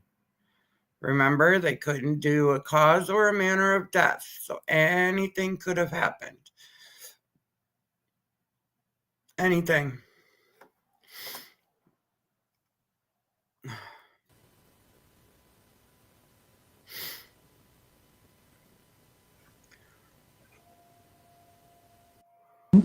What time did you get there? I think we got the call sometime in the early morning, maybe around 11. So I would imagine it wasn't too long after, but I don't recall. So you're having problems remembering what time you got to the scene, true? As you sit there right now, you're having problems remembering. Yes, please. Thank you. Detective Seitz, we watched I gotta hear this the from the interview beginning. of Mr. Pahl. During that interview, it appears that you show him some still shots or screenshots. What were those still shots or screenshots of? The hard copy, or my phone, I'm sorry. Sorry, the hard copy. Those were pictures that we took, snippets from surveillance footage at the Willow Park Apartments. Okay, so those same videos that we saw on August 23rd that you watched before the interview, those were some still shots of those videos? Yeah, there was 9, I think, photos in total. Okay, and then you also showed him something on your phone. What was it that you were showing him on your phone? Just a higher quality, the same image, but when you print off those, they get somewhat pixelated, so it's just a clear image of those. Okay. Can you bring up Exhibit 32, please? Now, after Mr. Pahl was interviewed, fair to say that the contents of his wallet were documented? Yes. Okay, and Detective LaFleur came and actually photographed this, but within his wallet, did that contain his driver's license? Yes. So I'm going to show for the, yes, thank you. If we can zoom in to the driver's license, please. It's in the upper right corner of this photo. Is that accurate, Detective Seitz? Yes. What is the defendant's date of birth, if you recall? 6/11/68, I believe. Okay, and was his height and weight listed there? Yes. Okay. Can you zoom in any more? It's 5'10", 175. Okay, thank you. You interviewed Mr. Pahl on September 17th, correct? Yes. And the body had been discovered on September 9th? Yes. Had there been any... You know, I was going back and I was thinking of the medical examiner's testimony. And I was going over in my head. She said that she couldn't rule out seizures because there was no ID. Did they ever come up with the reason what an ID? Why? Because it would state on her ID that she suffers with seizures. Is that where they're getting at? I was just thinking about that. Like, what about the seizures has to do with your ID unless it's stated on her ID that she had seizures, but then it must not have, because they ruled out that it could have been a seizure. I don't know. I just thought I would give some commentary, and I was just thinking about that. Okay. media release or any information released to the public about the identity of the deceased person found at that location near OAW prior to your interview with Mr. Pahl? Not to my knowledge, no. And at any point during the interview with Mr. Pahl, did you inform Mr. Pahl that Stephanie was deceased? No. No. I don't have any other questions. Thank you. Sculleries, go ahead. Thank you, Judge. Good afternoon, Detective. Good afternoon. Thank you for being here.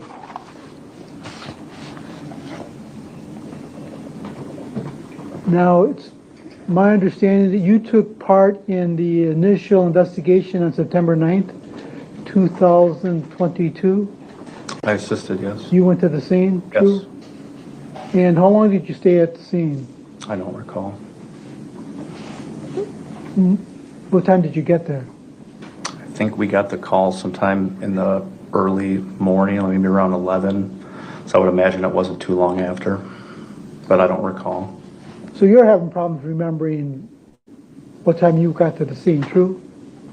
As you sit there right now, you're having problems remembering. I cannot recall what time I got there about 3 years ago, no, sir. And what time did you leave? I don't recall. Again, you're having problems remembering that, true?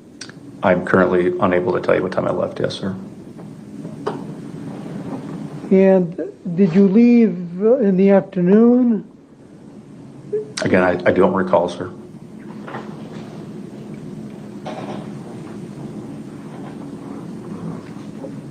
And you also strike that. What did you do when you got to the scene? What was your part? I assisted with a search, I believe, of the field directly to the south of the woods, and then also assisted with an area search, I think, in the wood line. Did you go in? Sorry, I also spoke with some witnesses that had reported it. Did you or any of your detectives go into orthopedics to look at surveillance video, surveillance cameras of if they had any? I did not.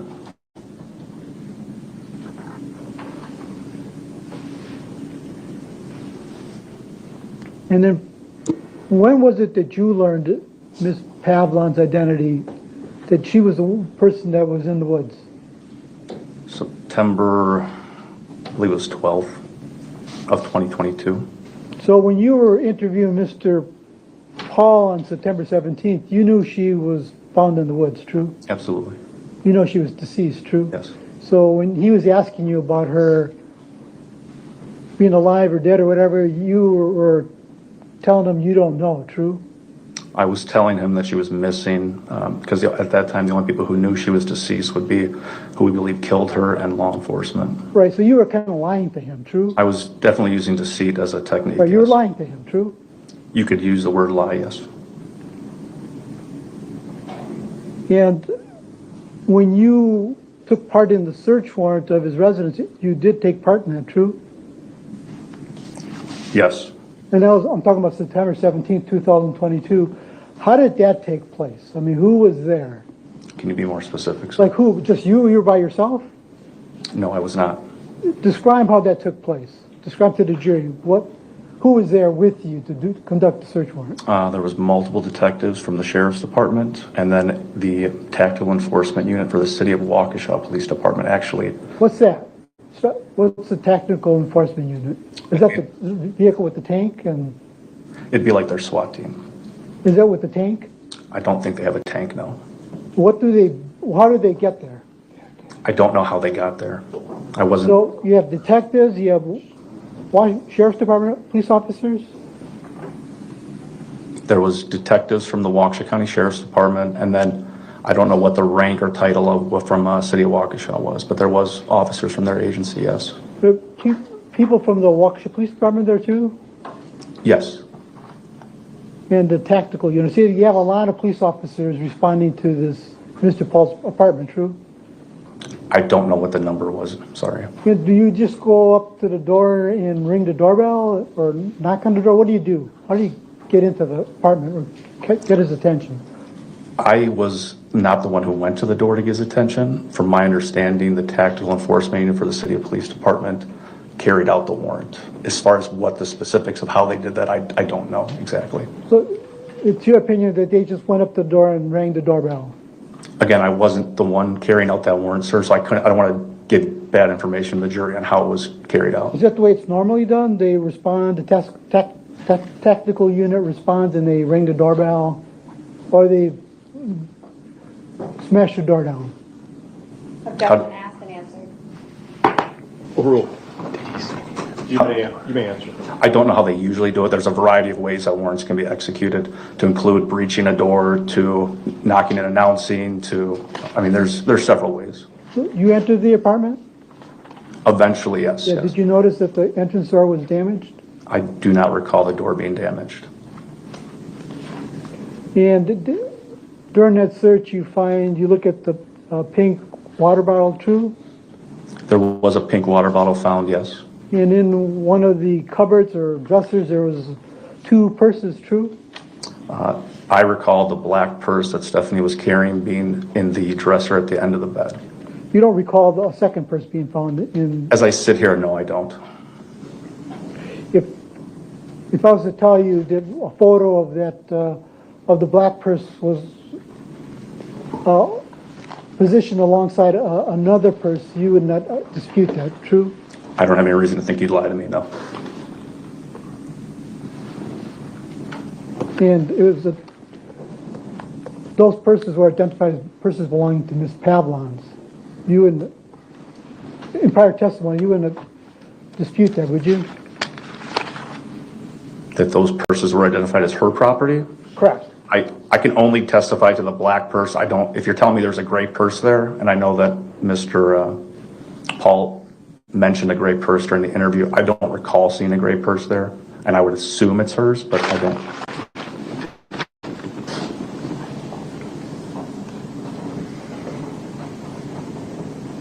So, Mr. Pahl, I take it, is removed out of his apartment, or is he allowed to just sit there and watch the search warrant take place? No, he was detained and then escorted back to the sheriff's department.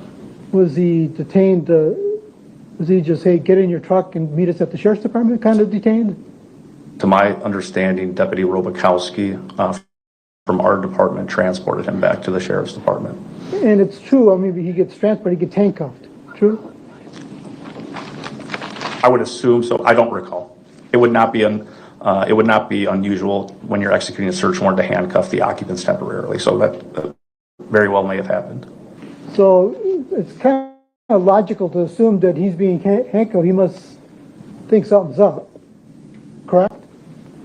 I'm sorry, what was the question, sir? It's logical to assume he must think something's up. You're searching his apartment, you bash into his apartment and search it, you take him into custody, and you transport him to the sheriff's department, true? I don't really know what he was thinking at that point. I'm with him at the sheriff's department?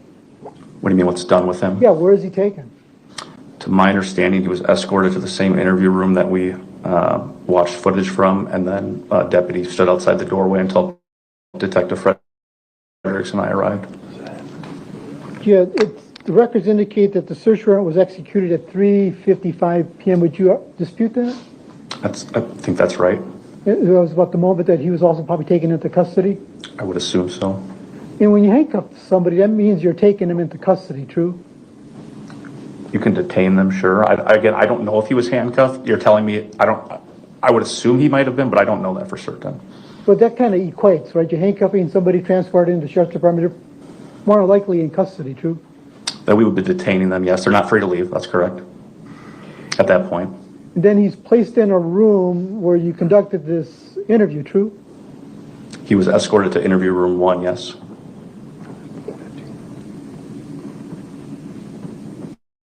And your interview commenced, according to the records, at 7:43 p.m., true? That sounds right. So he remained in this room all those hours waiting for his interview? Minus, I believe, a bathroom break or 2, yes. And was he free to leave that room? No.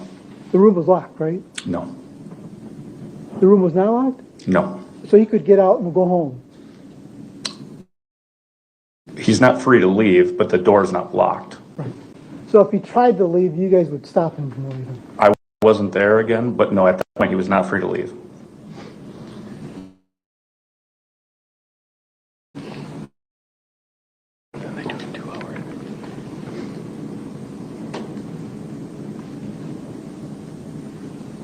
Then you read him his Miranda rights, correct? Detective Frederick said yes. If he didn't do anything wrong, why did you read him his Miranda rights? Because at that point we had brought him there. We had placed him in a room, and like you said, a reasonable person would assume they were not free to leave or possibly being charged with a crime. So that's why we read him his Miranda rights. Connor, I'm going to object to the nature of these questions. I'll sustain the objection. Next question. So then you interview him for 2 hours, true? Sounds right. So he's been now at the police department from in custody from about 3 8:30 to 9:41 when the interview ends? Is that I didn't hear the first part of that time, sir. he was arrested around 3:55 p.m. and then the interview ends at, Word for it, yes. so approximately 5 hours long, true? 5 hours long that he was roughly at the sheriff's department, yes. And again, you read him his rights and you tell him, you don't have to talk to us if you don't want to, but he does agree to talk to you, true? Yes. He voluntarily agrees to answer any question you give him, true? Did he agree to give us? Yeah, you're asking him questions, he's answering your questions, true? He was answering some of the questions we asked, yes.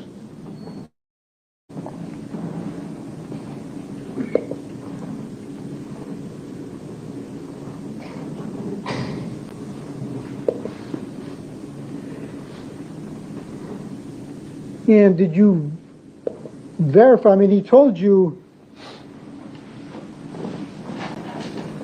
that his dad was a pharmacist, and that ended up being true, correct? Again, that was outside the scope of my investigation, sir. So you don't know whether or not his dad is a pharmacist? I have knowledge that he is, but I didn't verify that or speak with him or. What happened? Oh my God. Oh, my day is just not. Take a deep breath. I don't know. I don't know what happened.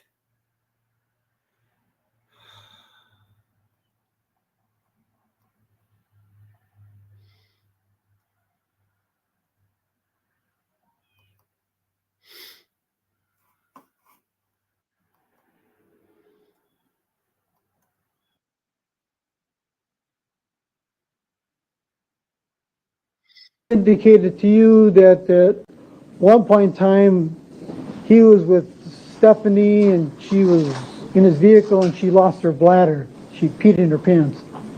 That was true, right?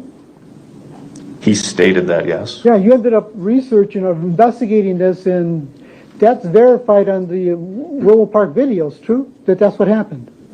I'm lost, sir. I don't know what you're referring to, or I understand that Mr. Pahl stated that during our interview, but I didn't verify that or prove that. Yeah, but it was confirmed by looking at the Willow Park videos that that's what happened on August 8, 2022.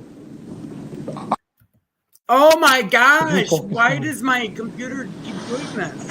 Those are the ones that I can sit and recall here, yes. You didn't look at any of the other videos that when Stephanie was over at Mr. Paul's apartment. You didn't look at any of the other videos? I may have reviewed other video, but I don't, as I sit here now, I don't recall anything that stands out or anything specific. So they have there was video nothing abnormal with her doing this. that happened on August 23rd that didn't happen on other occasions when Stephanie was visiting Mr. Paul, if you looked at those videos, true? I can only recall reviewing the 23rd video, so I guess I don't have a comparison to what you mean by what would be normal or. I mean, I'm not sure if you looked at those videos, but there's other videos that show Mr. Paul bringing in Stephanie's property into his apartment. Did you see those videos? Again, I don't recall that.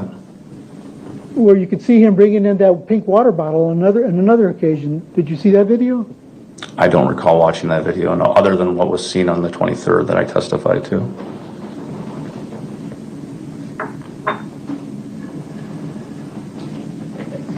Did you see all the videos for August 23rd for that whole day? I'm not sure. I'd have to go back and look. I mean, you remember you said he arrives back at the apartment according to the videos, and he walks in, true? Using the north side camera, door number 7. At what time, sir? That's around 11:03. That he's observed walking back in? Yeah, he returns back. That sounds right. And then later on you see him enter the mail room, true, on the videos? If that's the one I testified to, believing it was the lobby, then yes, I remember that Yeah, video. but it's really the mailroom. Understood. And he checks his mail, true? I don't know if he checked his mail, sir. But you looked at the video, right? The video that I testified to is what I recall as I sit here now.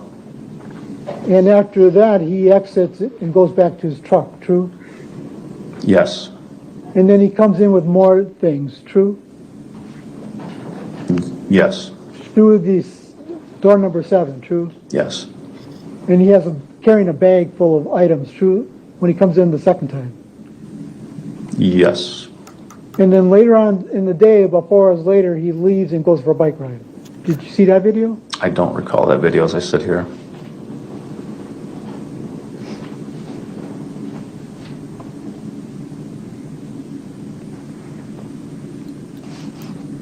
When Mr. Pahl enters the apartment at 11:03, when he comes back from his orthopedic appointment,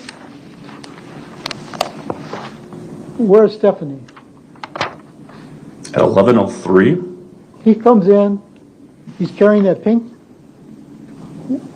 water bottle. Yeah, Stephanie's not with him, true? she's not. And he goes, later on, he goes back to his truck, and he comes back in, like about an hour later, carrying a bag full of items.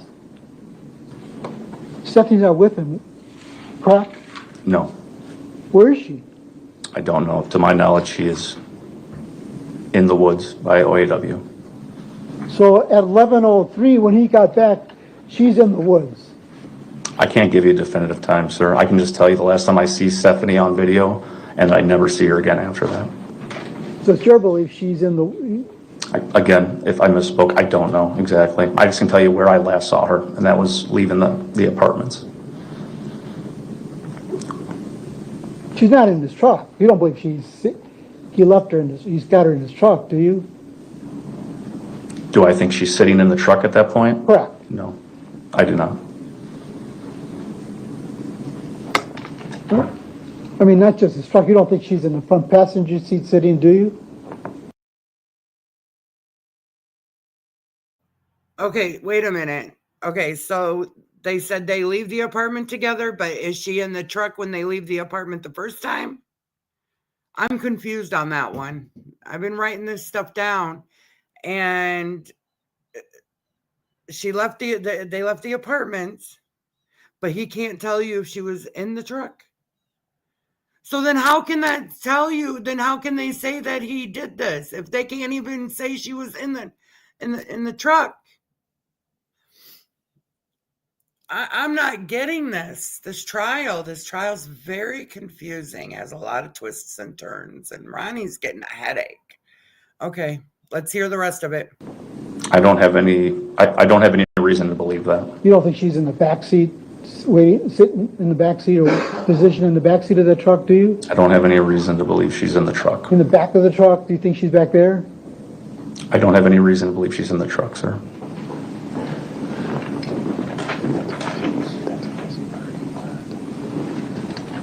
And would you agree that parking lot at the Willows apartment, I mean, that's a super busy parking lot, right? There's a lot of people that live in that apartment. There are. In door number 7, when you look at the videos, there's a lot of people entering that door, a lot of other residents entering through there, exiting through there, true? There are other residents that use that door, yes. Yeah, a lot of people exiting to smoke cigarettes, people exiting to walk their dogs, true? When you Yes, look at there's a the lot of videos? activity through that door, yes.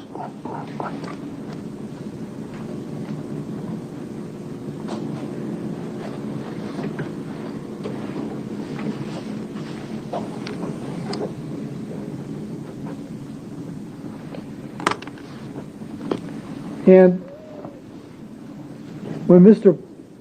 Pahl indicated that prior to this date, August 23rd, 2022, if you look at the videos, it confirms that him and Stephanie had left August 22nd for almost 5 hours.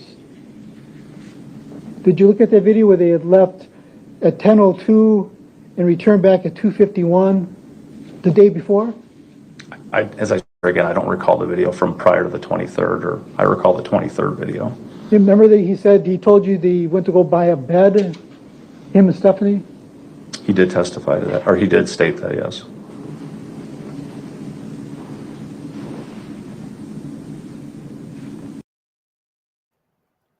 Okay, so why would you go buy a bed for somebody that is no longer with us?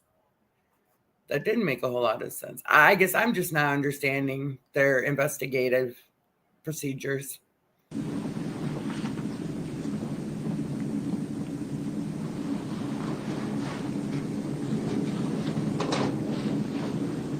And he indicated to you that he did, on the 24th or 25th, go to the pharmacy and pick up Stephanie's prescription. Remember, in the interview, he's telling you that, true? I believe he stated the prescription was available on the 24th and he picked it up on the 25th. And that's confirmed, right? If you look at the videos, you see him leaving. Again, I can't testify to that video, sir.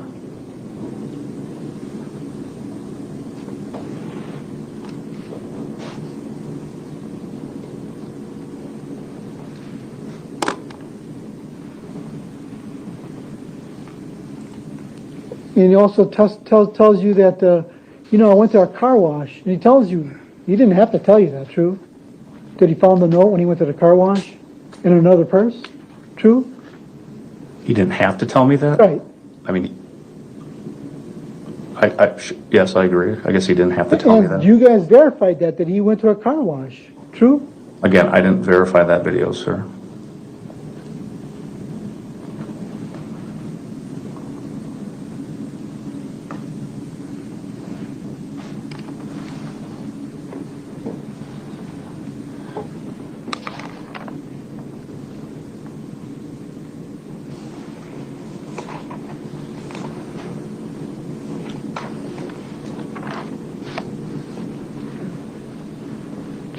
His statements about Stephanie being on these drugs and visiting doctors, did you ever confirm that? Or did your department ever confirm that?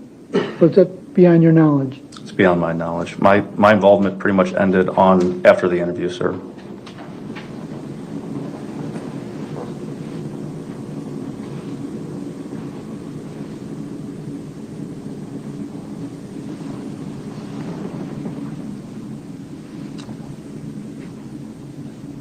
So you're the lead person with the questioning, true? It was Detective Fredericks and I both. I mean, you're the one sitting across from him, true? I was sitting across from him, yes. You're the one who was mainly asking the questions, true? I think we both asked quite a few questions, sir. And so you didn't confirm anything that Mr. Pahl was telling you to see if it was true or not true? Again, my involvement pretty much ended after that interview, and Detective Fredericks was the primary moving forward.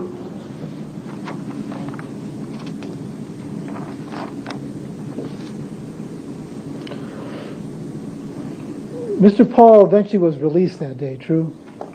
Almost immediately after that interview, Right. yes. Everything you knew and you suspected that he was lying to you, you guys just released him, true? We released him, yes.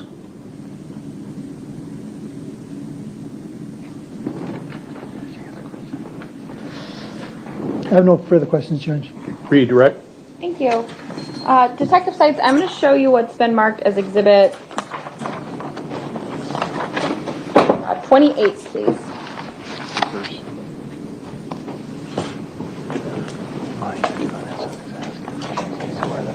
These were the purses that were located at Mr. Pahl's apartment? Are you That looks correct, yes. Okay. And the top purse is the purse that you observed Stephanie, the top black purse is the purse you observed Stephanie carrying on August 23rd in that Willow Park apartment surveillance video? Yes. Okay. And how do you know that? How do I know that is her purse? How do you know that it's the same purse that you saw on the surveillance video? There's some specific linkage on that purse. Also, again, we never see Stephanie come back to that apartment. I've never seen Stephanie come back to that apartment after the 23rd. However, that purse somehow made it in there. And during the interview of Mr. Pahl, he admitted to placing the black purse into her dresser towards the end of the bed. And it was only later, towards the end of the interview, after you confronted him with those photos, that he says it was actually a different purse. It was a gray purse. Is that accurate? That's when he changed and said, yes, it was, but that's not the purse that he found in the back of the truck. Okay. Now, you admitted that when you interviewed Mr. Pahl, you used an interview technique. You didn't provide him with all the information that you had, right? Yes. Okay. And that's a common interview technique that law enforcement uses to kind of figure out how much information the person of interest has, right? Yes.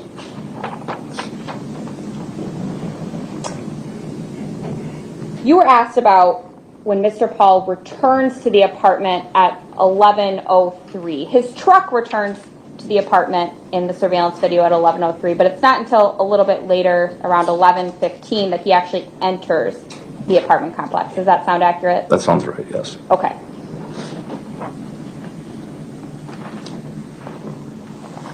And it's your testimony that after that video that we saw of Stephanie Pavlons leaving the apartment on August 23rd, you never observed her return to the apartment anytime after that? I did not. Okay. And your department had video from up until the date of the search warrant, which would have been about 9/17, give or take a day? Yes. Okay.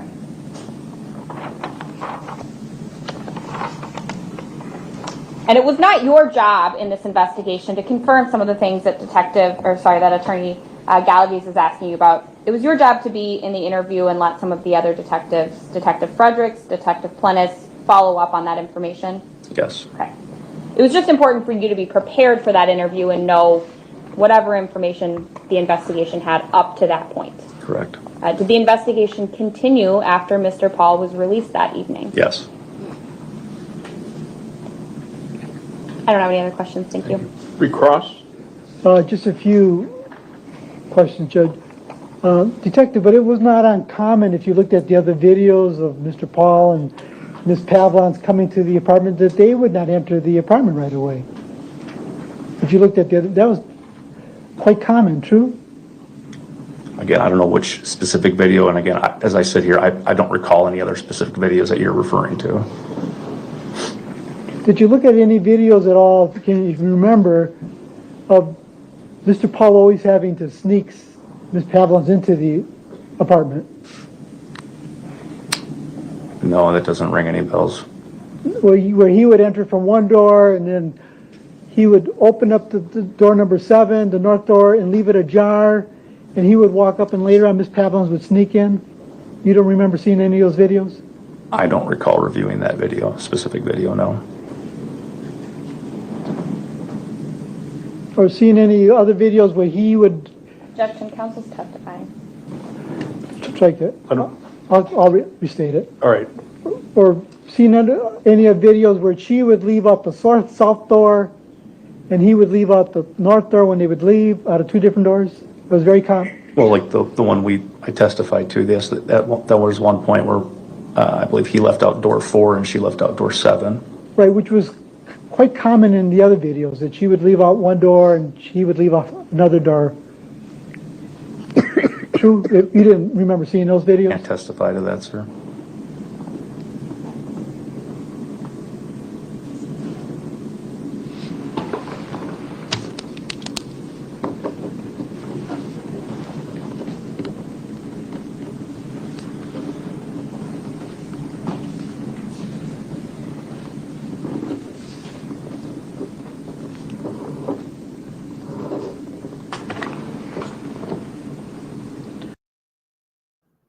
Okay, so these videos that they keep talking about, if they were so important, why didn't they get the videos? All of them. It would have been very helpful. Very helpful.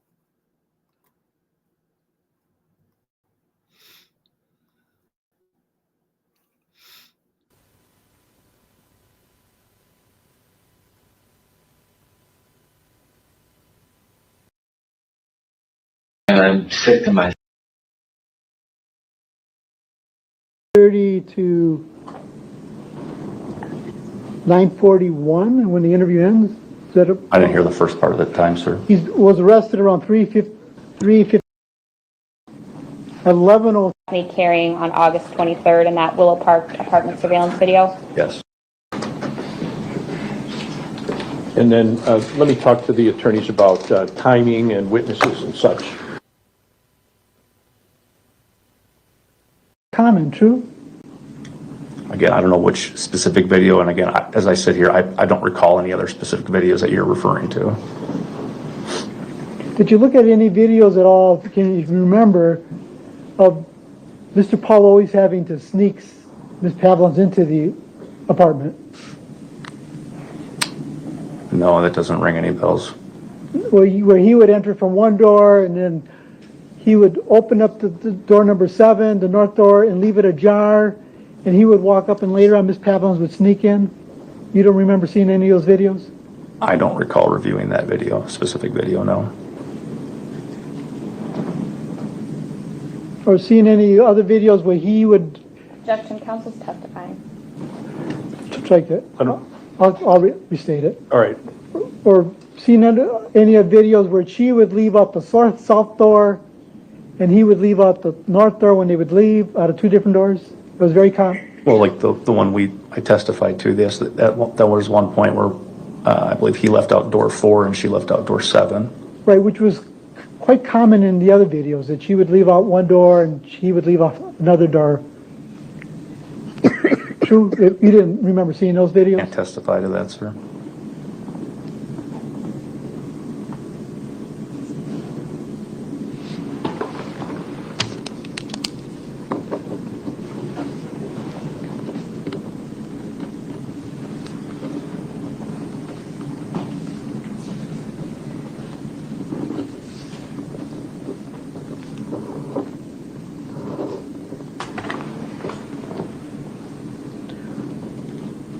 In that exhibit you were just shown of the purse in the dresser drawer, you saw a second purse, true? I saw a purse on the top shelf and I saw some type of bag or purse on the lower shelf, yes. And if I said video, I misspoke. I meant photograph that you were just shown the exhibit.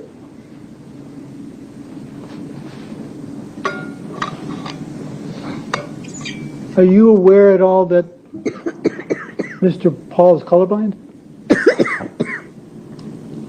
I have no further questions, sir. All right. Thank you very much. Thanks, sir. And why don't you take those exhibits from back there on the table, please? I appreciate that. And then let me talk to the attorneys about timing and witnesses and such.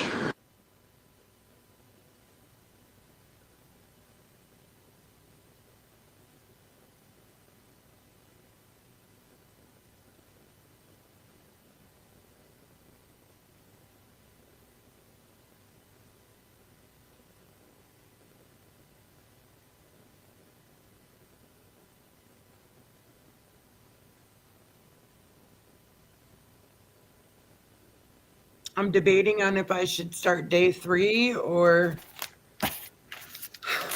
start a fresh day tomorrow. Tomorrow we'll start Caitlin North. She's the receptionist at Delafield Dental. Don't ask me why. At a dental office that they're having someone testify. I'll be right back. All right, ladies and gentlemen, it is 3:55 now, and I just talked to the attorneys, and what's going to happen is that the next witness is, there's going to be a very short witness who isn't short in time, okay? A witness who's not presently here. And then it's anticipated that Detective Fredericks is going to testify, and that's going to take quite some time, we believe. So rather than start now and interrupt when he's testifying for the day, when he's clearly not going to be finished, I'm going to finish up today at this time, and then I'll ask you again if you can come back tomorrow. Let me just check with my boss over here. We don't have anything. At 8:30 again, same thing, same direction. I might, he'll take your notebooks. We'll finish up for the day now just before 4 o'clock. And again, I try to do this so that we maximize our time, we optimize our time, and I take as little of your time away from business, work, family, etc. But sometimes it just makes more sense when a witness is going to be presented to do it in a manner that would minimize the interruptions. And it just makes more sense to do it that way. So I'd usually like to stay later, but we're going to do it this way. All right. So follow Mike's directions. Please take your notebooks with you. And thank you very much. And again, before you go, don't forget, don't talk to anybody. Don't look it up on the internet. Don't do anything like that. What we do is all based, what you do as jurors is all based on what you see here. All right. Thank you very much. All right, so jury.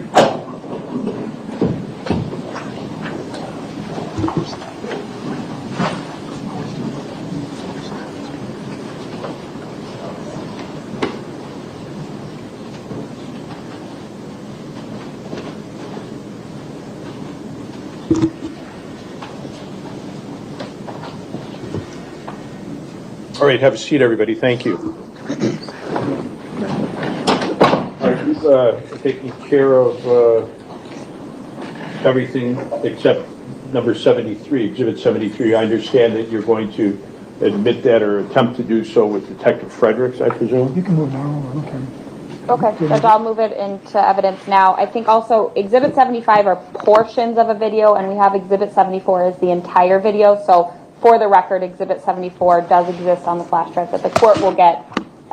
So we have both the entire video and the excerpts. Okay. No objection to 73, right? Correct. Okay, so I think we noted that when you looked at the excerpts of the entirety of the interview, that we saw it clearly marked on there, Exhibit 74. And I understand we saw 75, which was the excerpts. Correct. Although it was marked 74 when it was observed.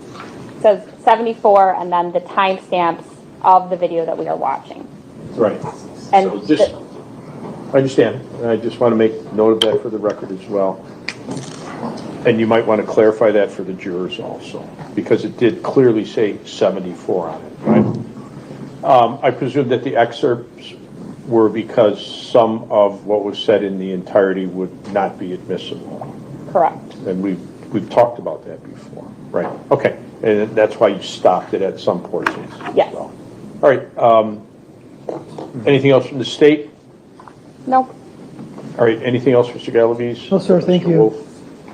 No? Okay. So you're going to have another witness before Detective Fredericks. It's not going to last long.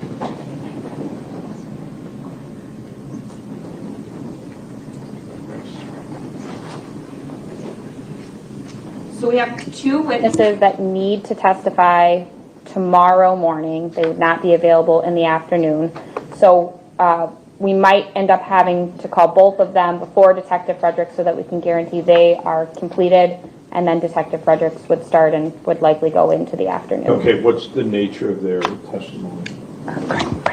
One is the crime lab analyst, and one is an employee of Delafield Dental. Okay, all right. Then.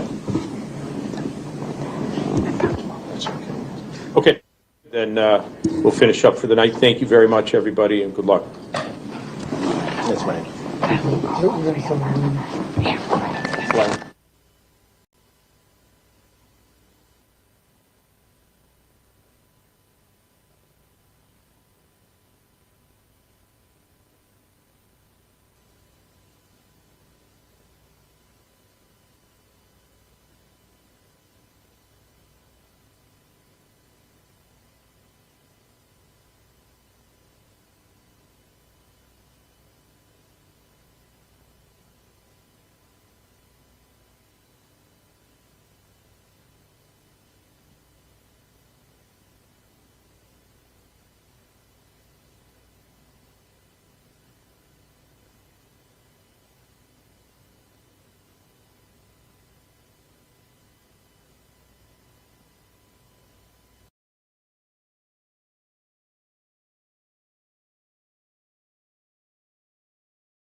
So we're not going to make it through a majority of this, but might as well just get it in the books for today, some of it.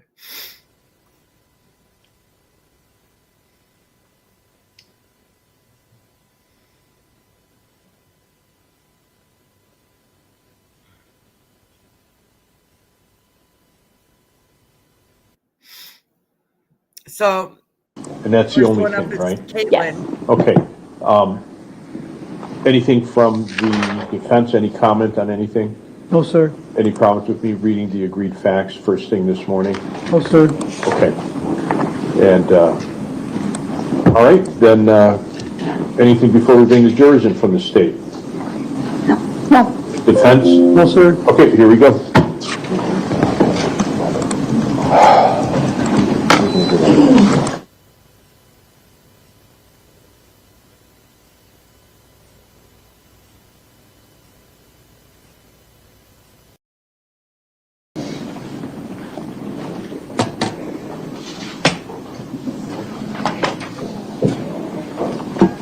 Ma'am, come up to the witness stand to my right, please. And once I get up here, remain standing and raise your right hand, please. Okay? Sure.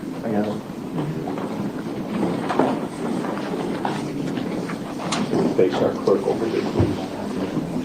Do you swear the testimony you're about to give in this matter before the court shall be the truth, the whole truth, and nothing but the truth, so help you God? Yes. All right, have a seat, please. Tell us your name, please. Caitlin North. And spell your first name. Caitlin is K-A-T-E-L-Y-N. And just common spelling, North? Yes. Okay, thank you. You're welcome. Go ahead. Thank you. Ms. North, in September of 2022, where were you employed? I worked for Delafield Dental. And where is Delafield Dental located? It is in Delafield, right off of 94. And what is Delafield Dental? It's a dental office. It's one of KDP's, like I think they have 7 or 8 locations. How long had you worked there in September of 2022? Oh, at that point it was probably almost a year and a half. And what were your responsibilities? It was a front desk. Okay, I remember. They're going to question her about how Stephanie missed appointments.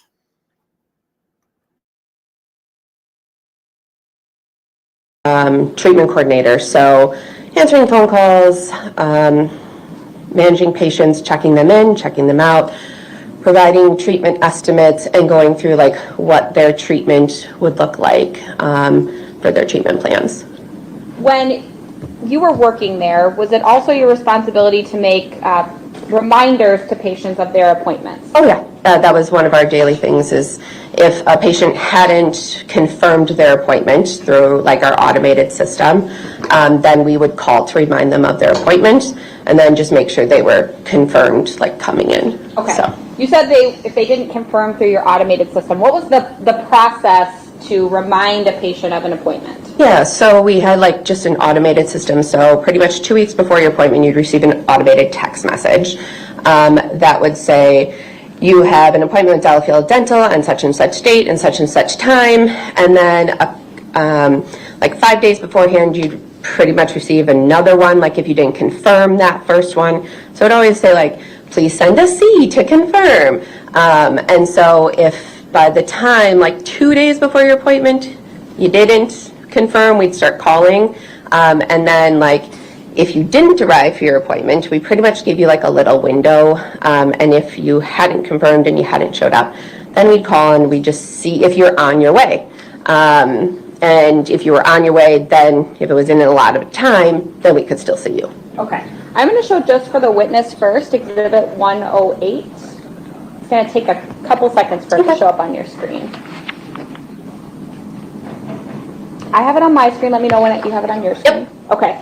You recognize, can you scroll down to the next page, please? Ooh. Nope. Page 2, you recognize this document? Yeah, so that would be one of our screens that we used for patient information. So it'd give all of Stephanie's information, her address, her date of birth, and then that second side is the breakdown of her insurance. Okay, and page 3, please. So this is our chart progress notes. So if I made any notes or anyone else in the office, or if our automated system made any notes, it would show here. Okay, and these are the notes for specifically Stephanie Pavlons? They are, yes. Okay, I would move Exhibit 108 into evidence and permission to publish. Any objection? No objection. All right, it's admitted, you may do so. Okay, so can we please go to page 2? Okay, so if we can zoom in just to the top a little bit. So, Ms. North, at the top it says Stephanie Pavlons. Yep. That's the patient that these records are focused on? Correct. Okay. And it has her date of birth, I see, on the left-hand side where it says patient information. Yep. And then if we can scroll down to the next page, please. You said the rest of this is really just about insurance and not about appointments, right? Correct, yeah. So if we go to page 3, starting at the top, tell me what that note regarding 819, what does that tell you or what does that mean? So that's our automated system that I was trying to explain before. So that is basically, it's 2 weeks out from her appointment, so we're just saying you have an appointment coming up on this day, which was Friday, September 12th at 12. But our office at that time was going through a big remodel, so it's just saying exactly where you could park and how to get into the clinic. And that's just a reminder. Okay, so that message, is it a phone call or a text message? That is a text message. And that is sent to her on August 19th of 2022? Correct. And her appointment was scheduled for Friday, September 2nd at noon? Yes. All right. And then what's that next entry on August 30th?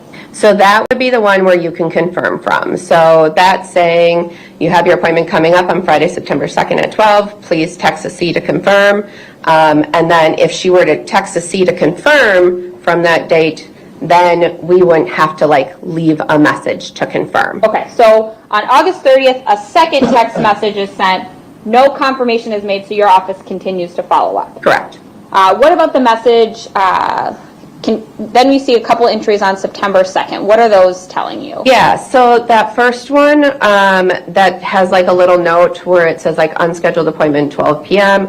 The updated organogram, the comp exam, FMX, that's just all kind of stuff that they'll do in your routine visit. And then that kind of little note there that says 826 left message to confirm, that was just one of our other attempts to reach out to confirm. And then as you're going through, all that red is what was treatment planned. Okay, so I want to ask you about the left message for confirmation. Would that be a phone call or a text message? That would be a phone call. Okay, so Yep. on August 20th, so she would have received a text message on August 19th. Yep. A text message on August 30th. Yep. And then she would have received a phone call on August 26th. Correct. And none of those were confirmed. Correct.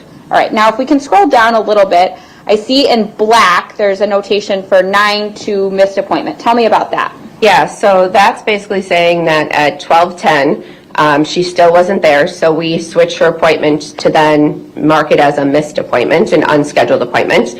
And then you'll see that I had then, in the yellow, broke the appointment because she wasn't there, marked her as that very last line, NCNS, left message at 12:10, means no call, no show. And so I left a message for her at 12:10, just basically saying we had you scheduled at 12, you're not here yet, are you on your way? Okay. The next exhibit I'm gonna have you listen to is exhibit 109. I'm just gonna play a short clip to see if you recognize the voice.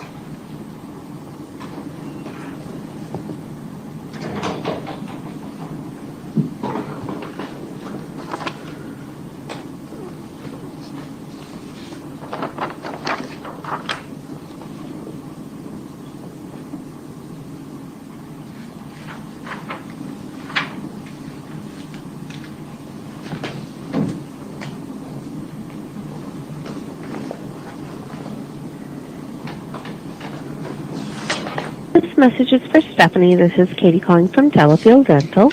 Is that your voice? That's me, yeah. Okay. So I would move exhibit 109 into evidence and permission to publish. Any objection? No objection. All right, 109 is admitted. Can we go back to the beginning, please, Ms. Gussie?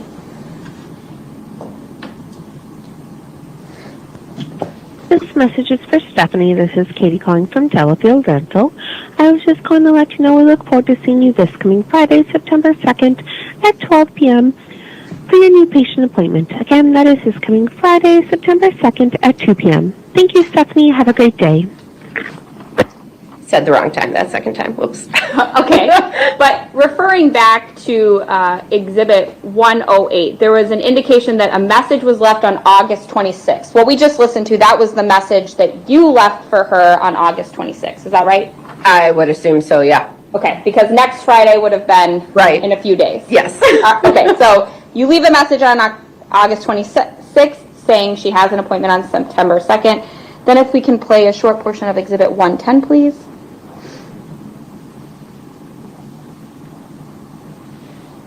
Hi, this message is for Stephanie. This is Katie calling from Delafield. Is that also your voice? Oh, yeah. Okay. I would move Exhibit 110 into evidence and permission to publish. Any objection? No objection. All right, it's admitted.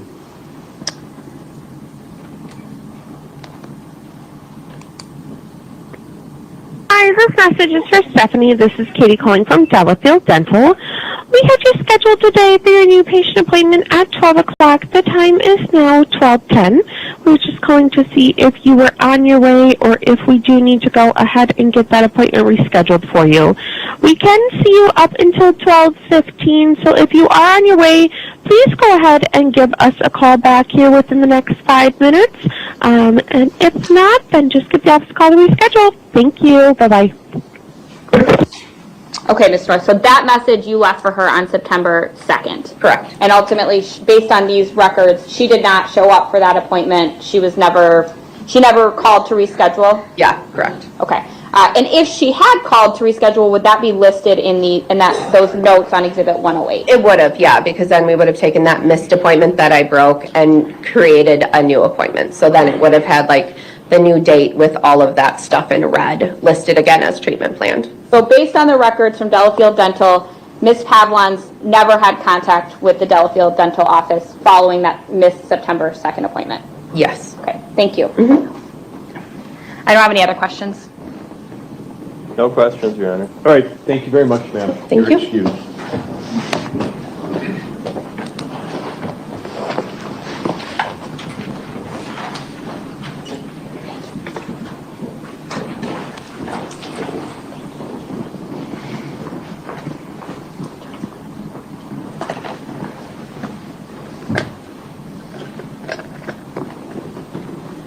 And your next witness? Thank you, Judge. The state calls Christopher Johnson.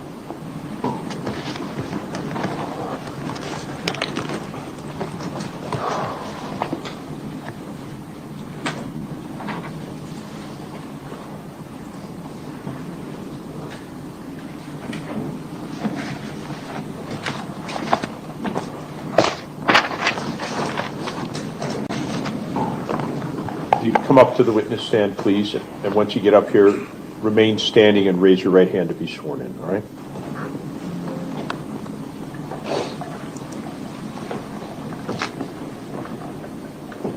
If you can face our clerk, please. Please swear the testimony you're about to give in this matter before the court shall be the truth, the whole truth, and nothing but the truth, so help you God. I do. All right, please be seated. And if you could tell us your name, please. Chris Johnson. S-O-N or S-E-N? S-O-N. All right, thank you. Go ahead. Good morning. Good morning. Please begin by telling us how you're employed. I am the Chief of the Office of Crime Scene Response for the Wisconsin Department of Justice, Division of Forensic Sciences, also known as the Wisconsin State Crime Lab. How long have you worked at the crime lab? Oh, going on 19 years now. And over the course of your 19 years, have your duties and responsibilities changed? Yes, I started my career in the DNA analysis unit as a forensic scientist. I then participated in a bunch of quality assurance activities and became the quality assurance coordinator. I then moved on to supervise the DNA unit, participating as well along those timelines in crime scene response, and I am the chief now of the crime scene response unit for approximately 6 years.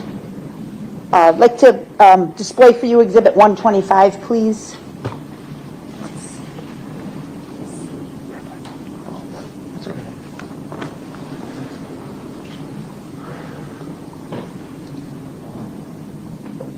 Is 125 on your screen, sir? It is. And do you recognize this document? I do. Please describe it. This is it's my statement of qualifications. So everybody at the lab that's a forensic scientist or anybody that's in management, we're required to create one of these. So it's a statement that shows my employment history of the different positions and the principal duties for those positions. And you believe this is a true and accurate representation of your professional experience? It is. Okay. Move to admit 125, Your Honor. Any objection? No objection. It's admitted. Thank you. If you could just briefly describe your education, your formal education before you started, or maybe it was at the same time of your employment at the crime lab. Sure. I have a Bachelor's of Science degree from Marquette University in Biological Sciences. And throughout the years, throughout the course of your employment at the crime lab, are you required to maintain continuing education? Yes. As a accreditation requirement, the Wisconsin State Crime Lab is accredited. As a requirement, we are mandated to do continuing education credits on an annual basis. And specific to the crime scene response unit, you have particularized training in that field? Yes.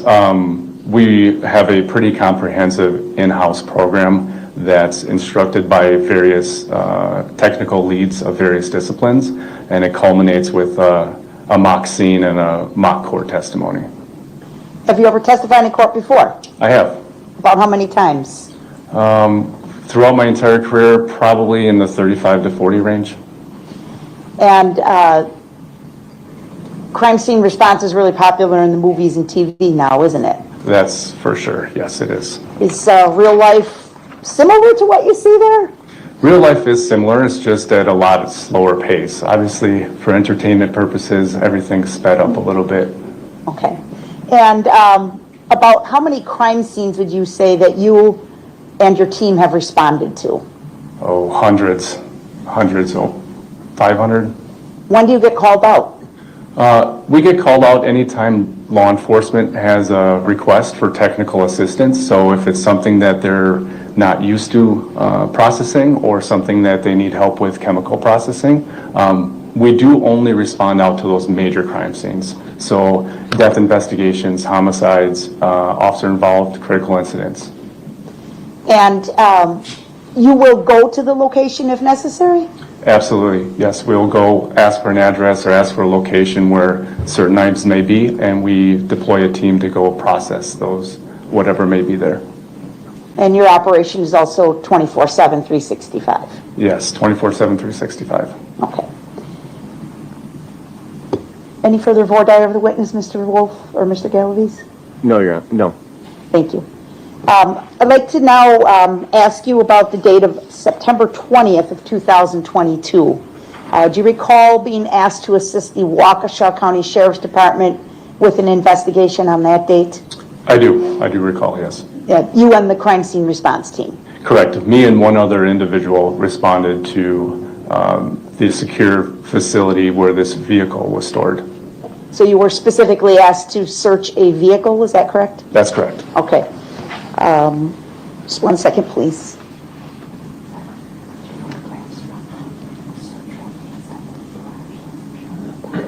No problem. All right, I'm going to show you a series of photographs, Mr. Johnson, and ask you to describe what we can see in these photographs, please. By way of previous agreement, Your Honor, we're going to request permission to publish. Okay. So Exhibit 48, please.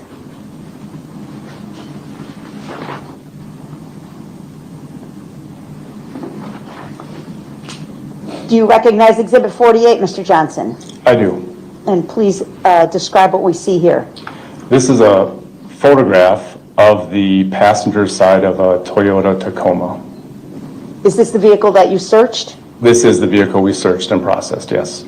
And on the door frame between the passenger window, front passenger and back passenger window, it appears there's some objects there. Do you see that? Yes, I do. Can you tell the jury what that is, please? Sure.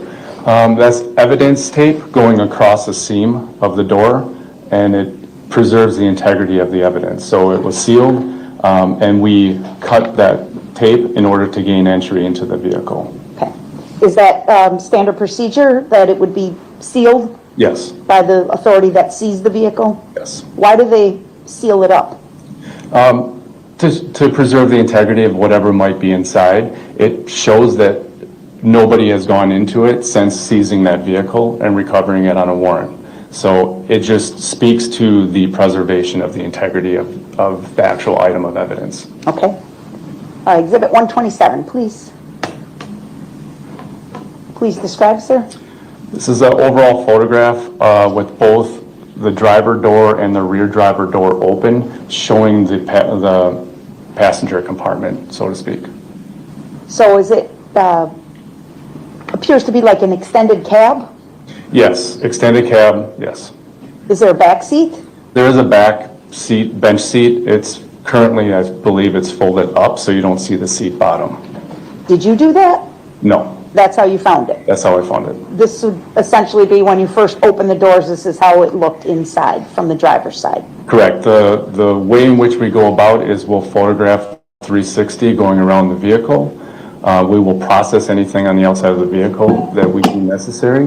We open the doors, and everything is the way that we encounter it. We photograph it again, 360, and then we devise a plan on how we're going to go about searching and processing the vehicle. Okay. 128, please. Please describe. Overall photograph, similar to the previous photograph, but this one actually shows the passenger door and rear passenger door showing the passenger compartment. 129. Please describe. This is the bed of the truck with the tailgate down, showing those items that are in the bed of the truck. Again, as you found it when you opened the tailgate. As we found it, yes.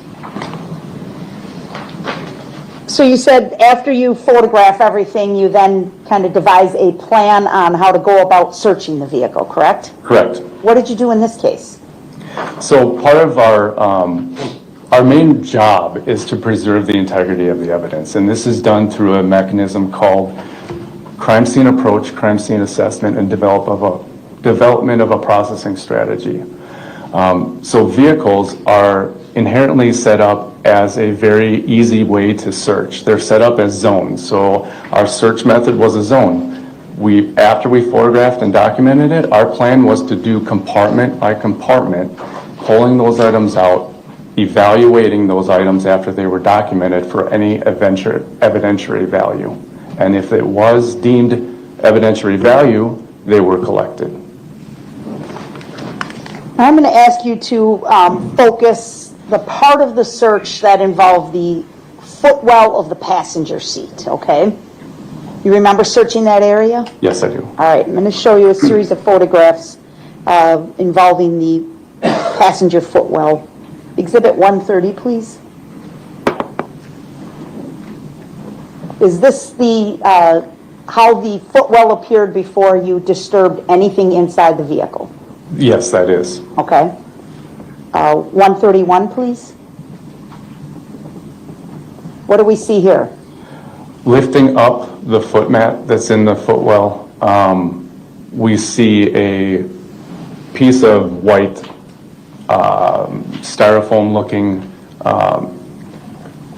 sheet of something, and then there's a piece of paper underneath it. There's also a hammer that's underneath the foot mat, as well as some rocks. Okay. Exhibit 51, please. What do we see here? After lifting up that white foam piece, we can clearly see that there's a yellow sheet of paper with some handwriting on it. Okay. 132. What is this? It's a closer up view of the actual how the piece of paper was. You can only see a portion of the handwriting that's on it, but that's just a close-up photograph of it. Was the paper folded in half like that when you found it? Yes. And it appears there's some wrinkles or some crumpling of the paper in the bottom right corner, is that right? It does appear that way, yes. And that's how you found it? That is exactly how I found it. 133. This is pulling out all those items that were in that footwell front passenger compartment. We place them onto a tarp to spread them out, and we take subsequent photographs of each of those items. So the yellow piece of paper that's in here is now open because we're wanting to document what was written on that piece of paper. All right, thank you, sir. I'd like to move on now to ask you if you searched the interior of the vehicle for any possible blood. Yes, so part of the process in processing a vehicle, in this particular case, we were looking for biological fluid, namely blood. So first we do a visual exam using just a bright white light, flashlight, to see if we see any areas that might resemble blood. Maybe they're reddish in discoloration or a red-brown discoloration. If we come across those areas, we do a presumptive test, and a presumptive test indicates the possible presence of blood. Did you in fact test 3 areas using a presumptive test from the interior of the vehicle? Yes, we did a presumptive test on 3 areas within the vehicle. All 3 of those tests were negative. Moving now to the bed of the truck, did you do the same thing in the bed of the truck? We did. There was an area that resembled like a wettish stain, and so I swabbed a little portion of that and put it to the same presumptive test. It ended up being negative. You could please display 182. Is that the area there? That is the area. The area is just to the left of the Exhibit 182 marker. You see a white. That. Okay. Sorry. No, that's fine. Okay, if you could please point out that kind of wettish area that you just described for us. It's a touch screen, so you can circle it, please. Whoop. Oh, we got it. Hang on. 1 second, please. Sure. That's on our end.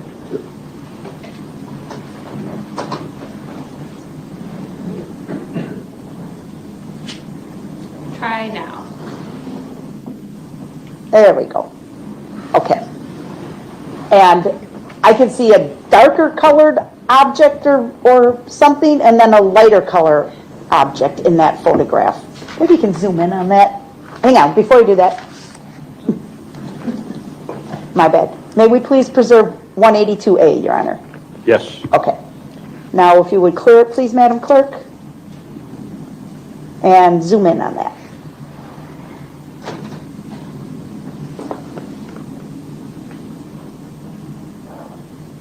Okay.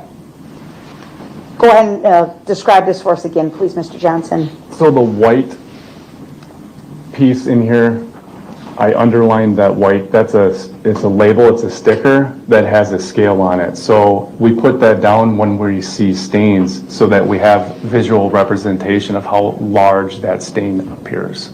So the stain that was tested was actually this darker stain right here. You used a presumptive test? That was a presumptive test, yes. What was the result? Negative. Okay. You could zoom back out, please. I'm sorry.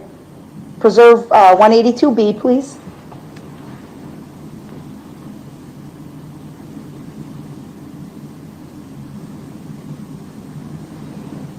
And clear the screen. Don't do that. It's not. Okay. Was this the condition of the bed of the truck once you removed all the items? Yes. Thank you. Did you also use any other substance to attempt to search for blood in the bed of the truck? Yes, so yes, we did. We used luminol, and luminol is a solution that helps visualize latent blood evidence or potential evidence. Latent meaning it's not visible to the naked eye. So we use a chemical that in the presence of potential blood reacts with the iron that might be in the blood and produces a fluorescent glow. And so it's done in complete darkness, and we're able to photograph it if there is faint fluorescence. It's a good tool to use to learn where to kind of dig a little bit deeper. So again, it's a chemiluminescence. It's a fluorescence. Was there any illumination in the bed of the truck? Yes, there were areas that had a very faint fluorescence, and due to that, I decided to pretty much swab the entire surface of the bed of the truck to be able to collect any potential DNA that might be there. How did you do it? Seeing that the size of the bed is far too large to just take one set of swabs, I sectioned off the bed as upper driver side, upper passenger side, center of it. So in all, I took approximately 8 sets of swabs of the actual surface of the bed of the vehicle. How about the interior of the vehicle? Did you collect any swabs from the interior of the vehicle? Yes, we did the same luminol test, that the chemical that I talked about. We applied it to the front passenger seat, and we collected 1 set of swabs from the front passenger seat as well. Did you do a presumptive blood test on that stain on the front passenger seat? Yes. What was the result? That was negative as well. Despite the negative on the presumptive test, you still collected the swabs? Yes, because the chemical luminol test showed very, very faint fluorescence. Okay. Thank you, sir. Those are all my questions. All right. Cross-examination. Thank you. Mr. Johnson, luminol will illuminate for multiple substances, not just blood, correct? That is correct.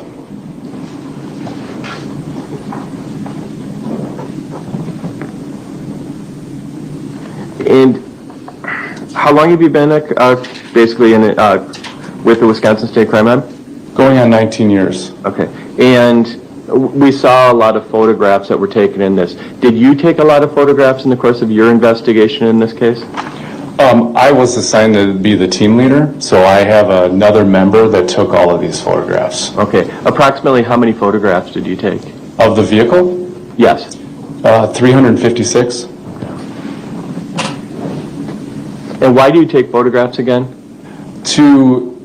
It's part of documentation, just like taking notes. It's part of observation, so it's a permanent document, permanent proof of how things are the way that we encounter them. Okay. And it also details and supports your investigation in this case, correct? That's correct. And you said you've given testimony in probably 35 to 40 trials, correct? Yes. And obviously those photographs, it's important to have those photographs to show the accuracy of your investigation, correct? Yes. When you entered the pole barn, in this case, the vehicle was kind of positioned away from the other vehicles, correct? That's correct. It was placed into the center of the pole barn. Okay, so it's kind of isolated, right? Yes.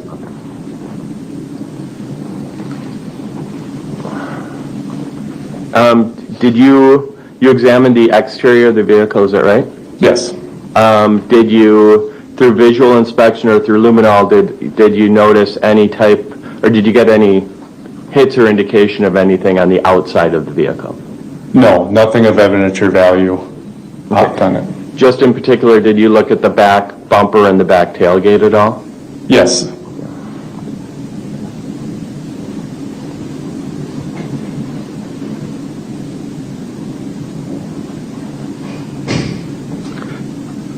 I saw you in you're a member of the Midwest Association of Forensic Sciences, scientists, is that right? That's correct. Okay. Are you familiar with the National Institute of Standards and Technology? I'm familiar. Okay. What is that organization? NIST. It stands for, yes, as he said, it's an organization that sets standards for the forensic community. Okay. Do you follow those standards? NIST standards, guidelines, yes. Okay. And why is it important to have standards? It provides a foundation for people on how to do things that are accepting within the scientific community. Okay. And is that important for providing evidence in a criminal trial such as this? Yes. Okay. Why is that? It provides validity to the work being done, that you're doing it within an accepted procedure, that people within the community are using the same approach and assessment and strategy. Okay, thank you very much. Nothing further. Redirect. Oh, wait, I'm sorry, one more question. Okay, go ahead.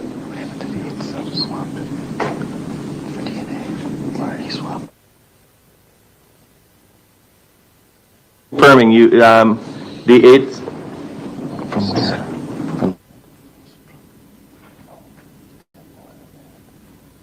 Okay, so all the swabs that you took of the vehicle, both in the passenger compartment and in the bed of the truck, again, everything was negative for any type of human substance or DNA, correct? Yes, we collected those and then submitted those, the agency submitted those to the lab for further examination within the DNA unit. Okay, nothing further, Your Honor, I'm sorry. Right, redirect? No. All right, thank you very much, sir. You're excused.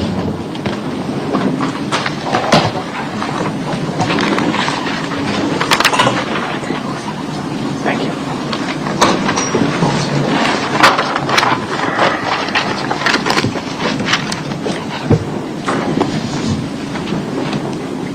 State calls Stephanie Klein, Your Honor.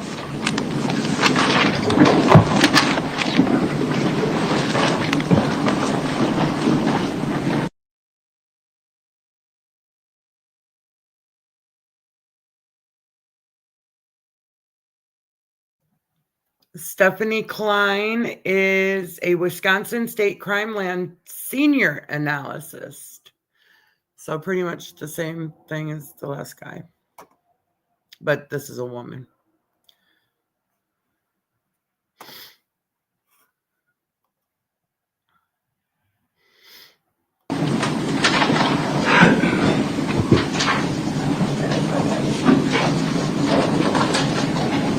Ma'am, come on up to the witness stand to my right, please, and once you get up there, remain seated.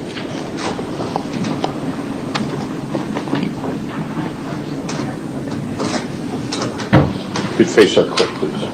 The testimony you're about to give in this matter before the court shall be the truth, the whole truth, and nothing but the truth, so help you God. I do. All right, please be seated. And if you could please tell us your name.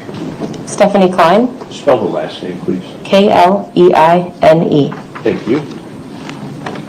Morning, Ms. Klein. Thank you. How are you employed, ma'am? I'm employed at the Wisconsin State Crime Laboratory in Milwaukee. In what capacity? I'm a DNA analyst. How long have you worked there? 14 years. Have you always been a DNA analyst at the lab? Yes, I have. I'm going to display for the witness only, please, Exhibit 111.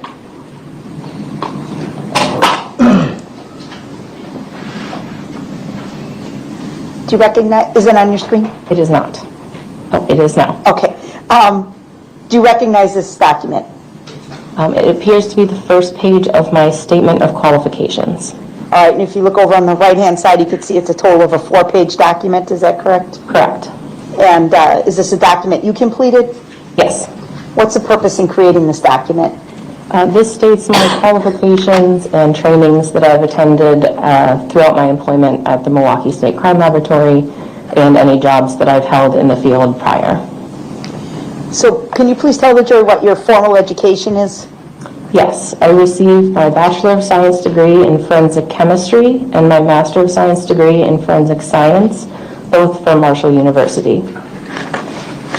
Have you always worked at the Wisconsin State Crime Lab? Yes, I have. So upon graduating from graduate school? Yes. Okay. And you told us you always worked in the DNA unit, correct? That's correct. All right.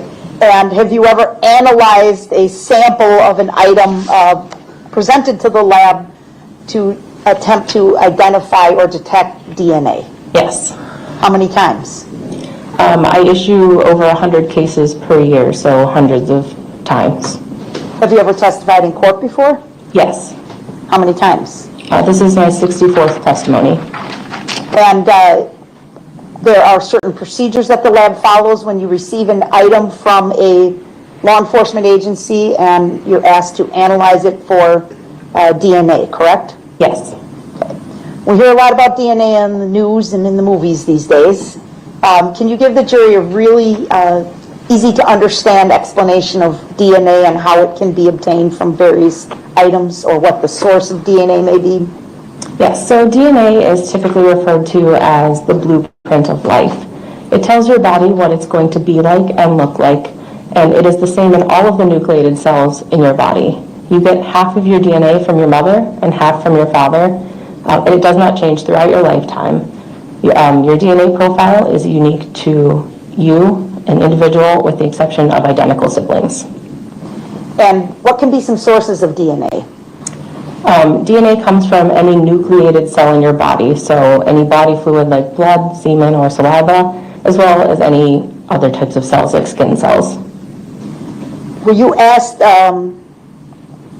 specifically to work on a case from the Waukesha County Sheriff's Department under the name of Stephanie Pavlons? Yes. I'm going to please display for the witness only Exhibit 112, which is report number 4.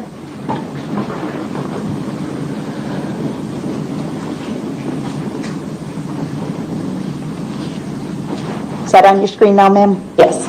Can you identify Exhibit 112?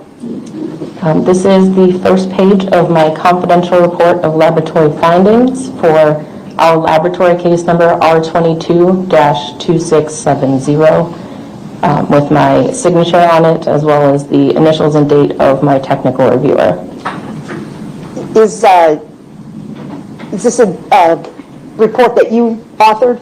Yes. Do you believe it's a true and accurate representation of your work in this case? Could you scroll down so I could see all pages, please? Yes.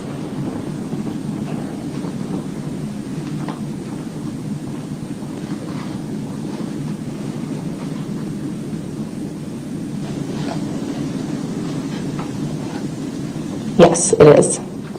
I'll move to admit 112, Your Honor. Any objection? No objection. 112 is admitted. Please publish for the jury.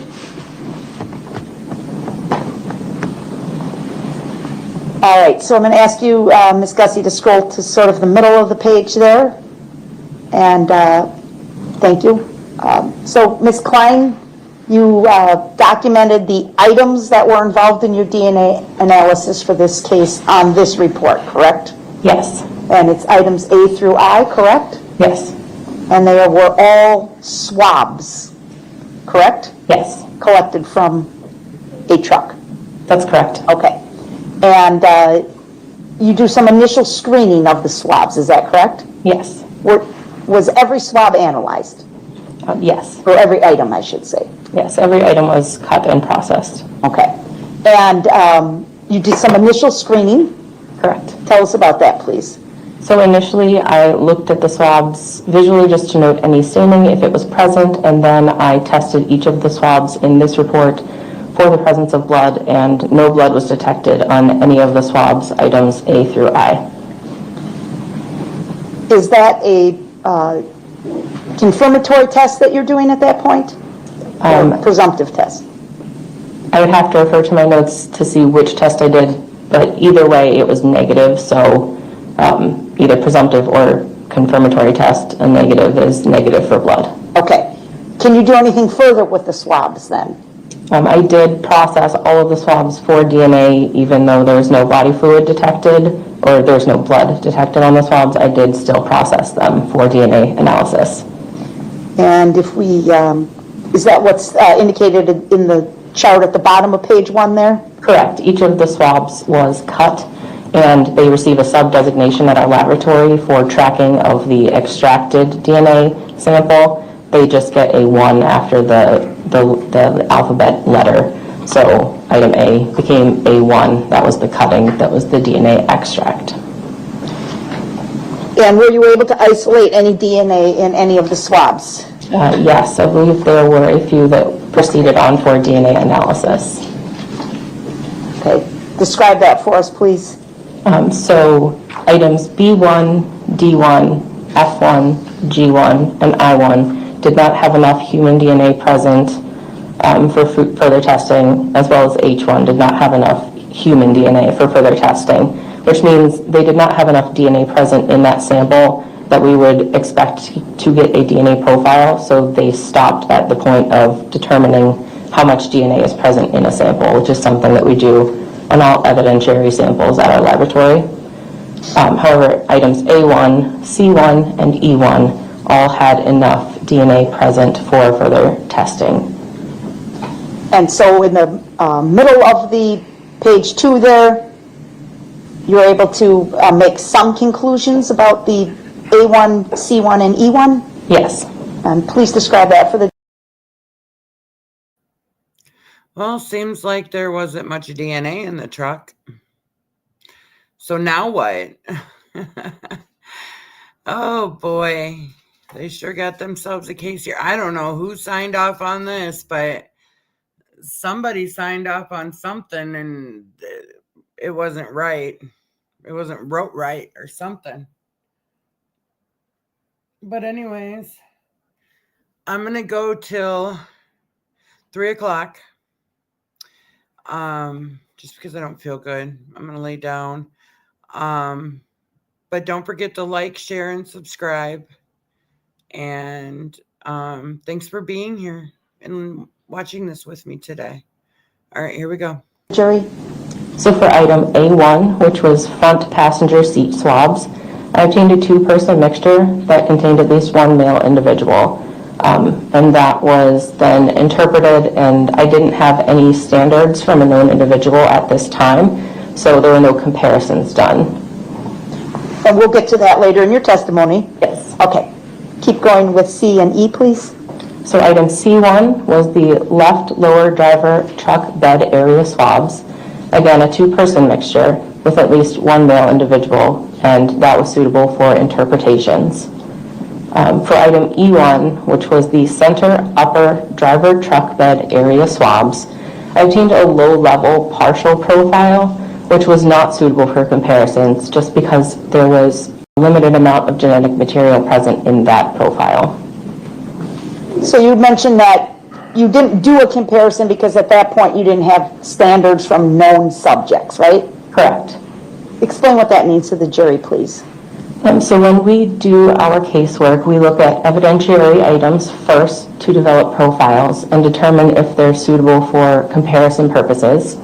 If they are, we would compare those evidence profiles to profiles from known individuals. And we need that so that we know what that person's profile is, and we can compare it to our evidence profile and either include or exclude them. In a case like this with a death investigation, would you typically get standards from the deceased victim? Yes. And potentially any suspects? Correct. Where do you get these standards from, the standard samples from? All of the samples would be submitted by the submitting agency. So law enforcement? Correct. And if you didn't have them, can you ask them to provide? Typically upon receipt of any evidence, an agency is expected to and requested to submit standards along with evidence. But in this case, that didn't happen? I'm uncertain if a request was made upon submission of these items. That typically is handled by our case management director. But I believe that was eventually done, and we did get standards from known individuals. Okay. Point being, at the time you were doing this work, you didn't have the standards to compare? Correct. Okay. I'd like to move on to Exhibit 113 for the witness only first, please. Can you please identify 113 when it comes up? Yes, this is the first page of my confidential report of laboratory findings dated May 9th, 2023 for our case number R22-2670, and it has my signature as well as the initials and date of my technical reviewer. And this is report number 7? Correct. Okay. A total of 5 pages? Yes. All right, again, I'm going to ask Ms. Gussie just to scroll through it for your review here.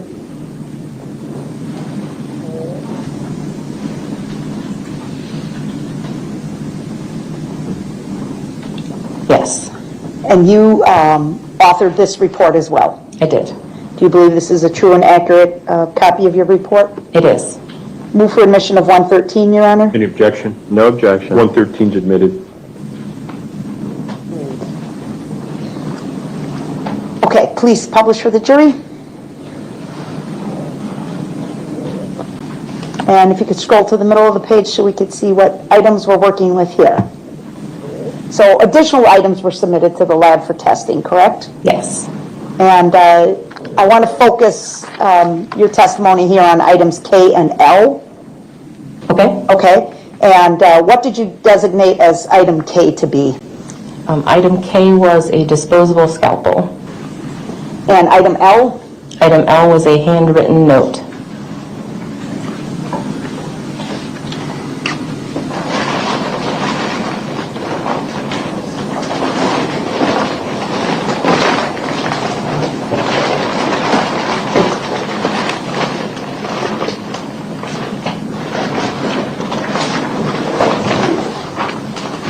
One second, please.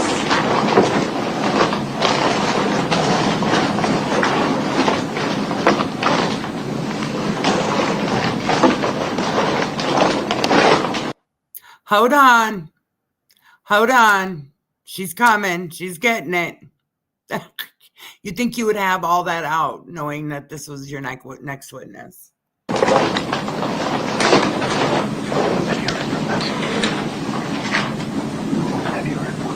First, I'm going to show you what has been marked in court here as State's Exhibit 20. And if you could please inspect that and tell me if you see any indication that that was an item analyzed by you at the crime lab? Yes. How can you tell? It bears our specific Wisconsin State Crime Laboratory barcode and the case number R22-2670. It also has my initials on the item barcode.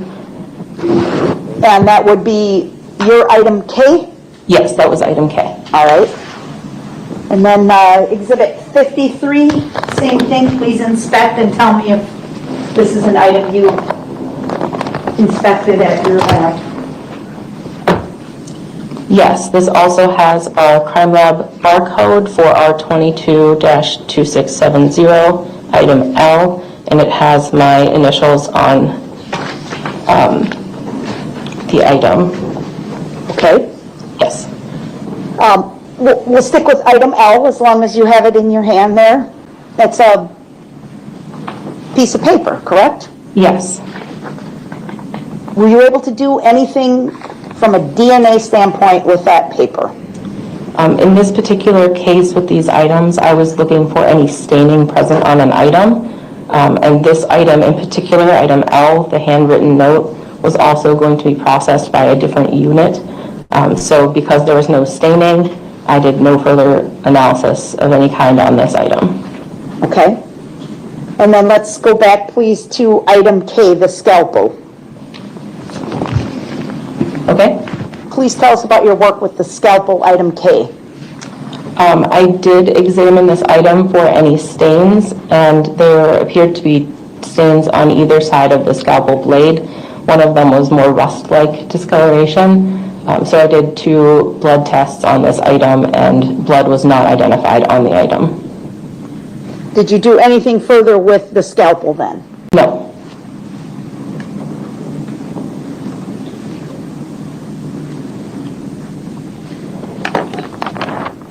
All right.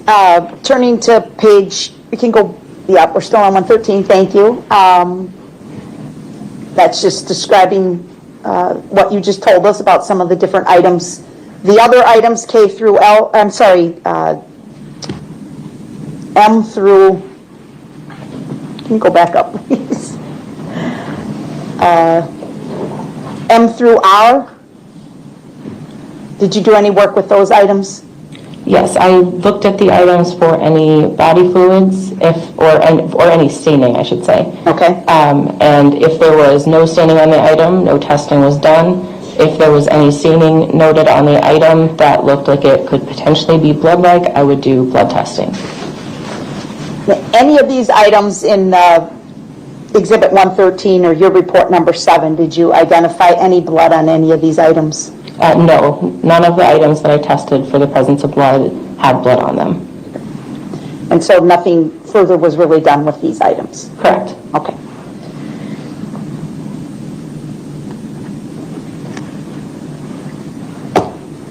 One second, please.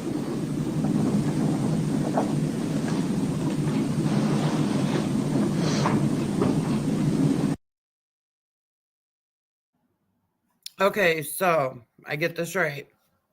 The scalpel, the note, the foam mat, the jeans, and I couldn't get the rest of it, but all those through M had no DNA, no blood stain or DNA on them. So what does that tell you?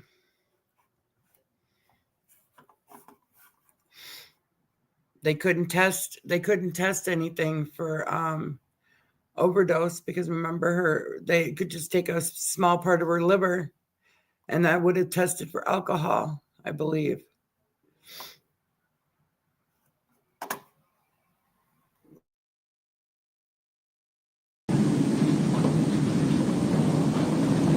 If you could, Ms. Gussie, scroll down then to the bottom of page 2 of Exhibit 113.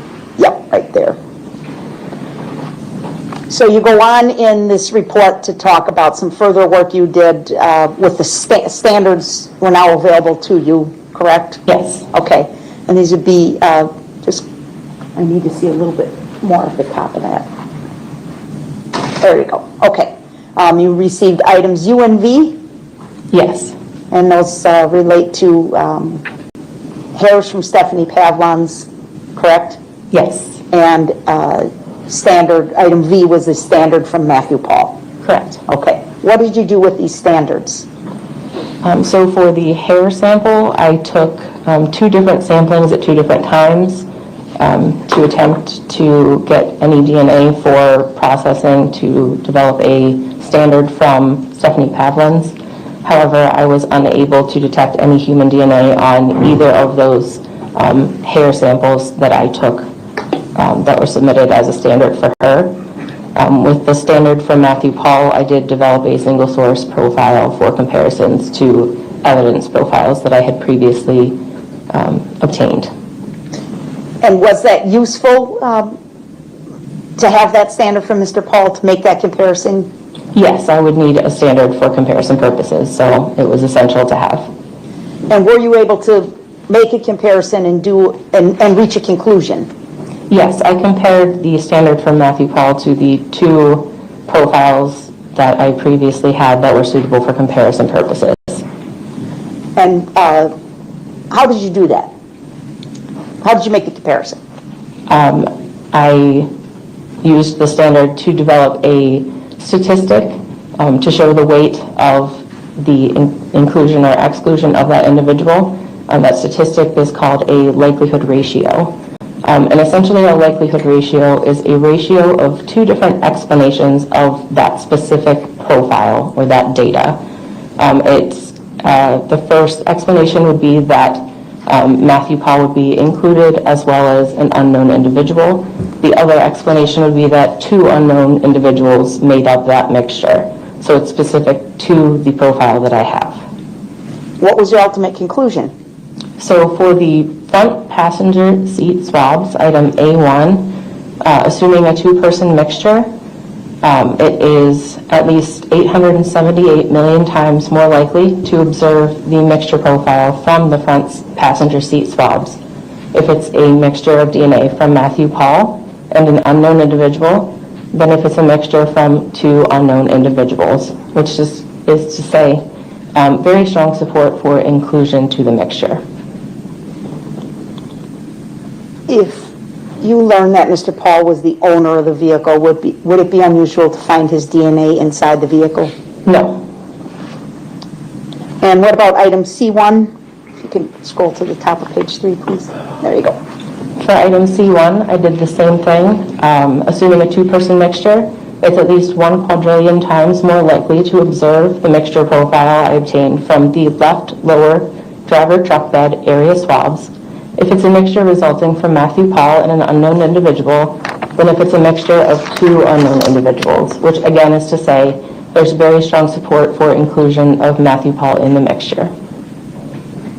Again, if it's his truck, not too surprising of a result, is it? Correct. Okay.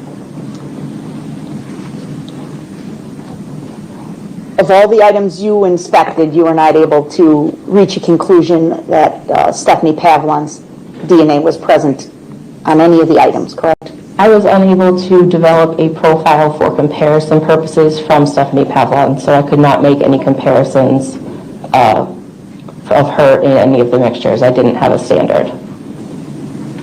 You did not detect any items with, well, strike that, from the vehicle. You didn't detect any items with blood, correct? That's correct. And if I tell you that also Stephanie Pavlons was known to be a passenger in the vehicle, it would not be surprising had you found DNA inside the vehicle, correct? That's correct. Finally, ma'am, I'm going to ask for Exhibit 115, which is report number 8, to be displayed for the witness. And if you can identify number 8, we'll scroll through it for you quickly.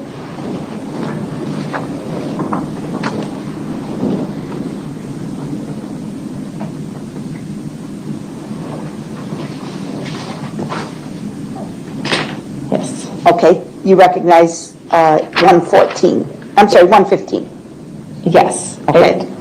Please. I'm sorry. Go ahead. It is it's the confidential report of laboratory findings that is dated September 27th, 2024 for our laboratory case number R22-2670, report number 8, and it has my signature on it as the issuing analyst, as well as my reviewer's date and initial.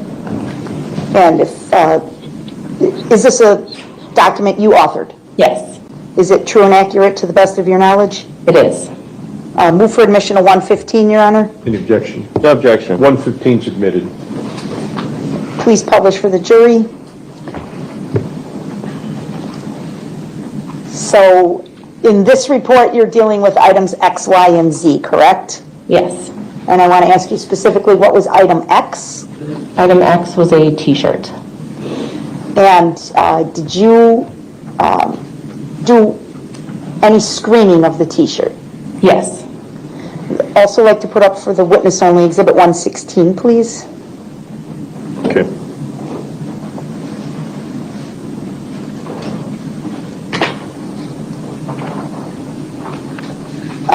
Just scroll through all the pages so she can see, please.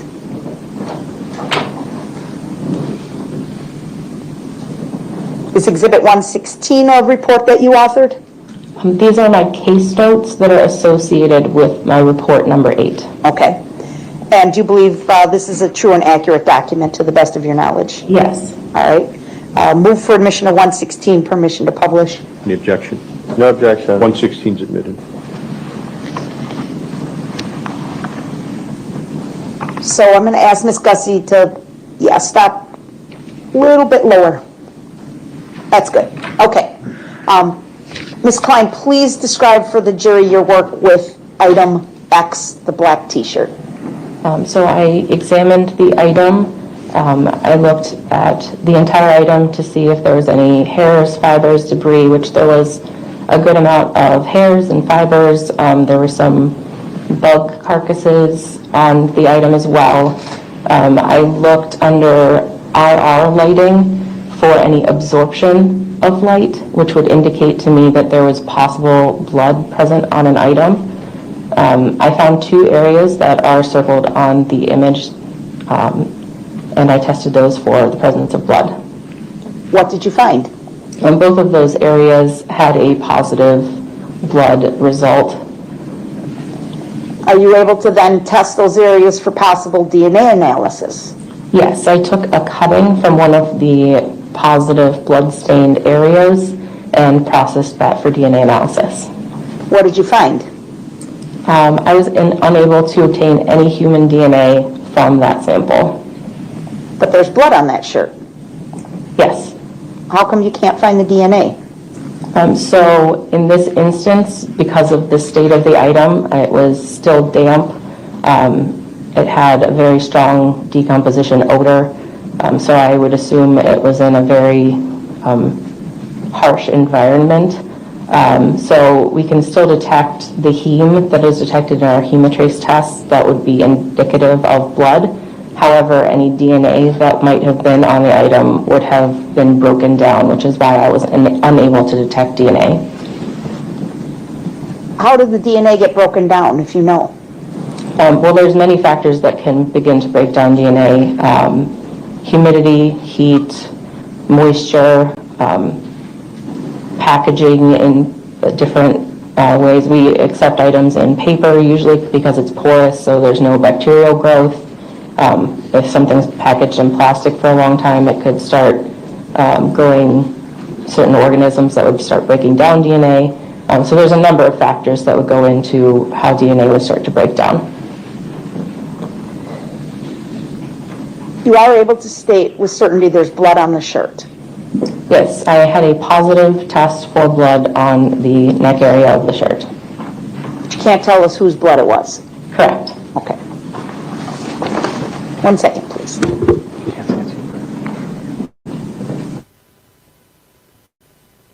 Clear evidence of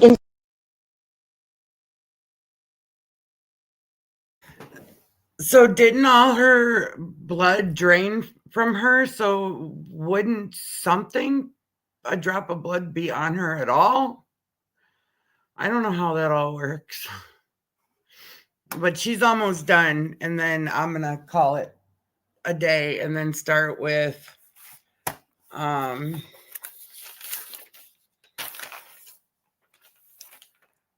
David. He's a digital analysis, David Figure. And then they do Brian Fedricks.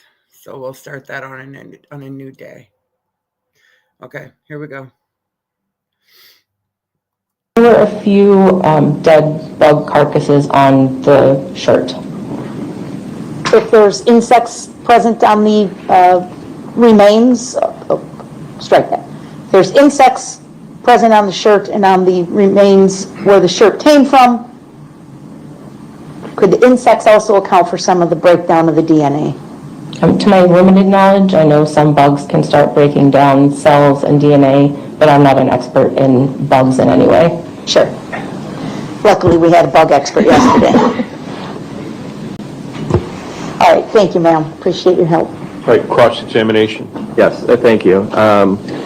Ms. Klein, you said that you could not confirm that those specks were human blood, correct? They were confirmatory for human blood on the shirt. The specks on the shirt were confirmatory for human blood? The 2 stains that I tested were confirmatory for human blood, yes. Okay, good. And if you're familiar with the word transfer, correct? How blood and other items can be transferred, correct?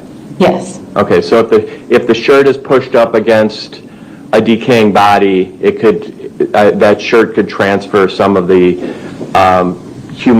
the volatile organisms from that body, correct? Any contact between one item and another can leave behind a transfer of materials, cellular or otherwise. So you can't tell when those specks came to be on that shirt, correct? Correct.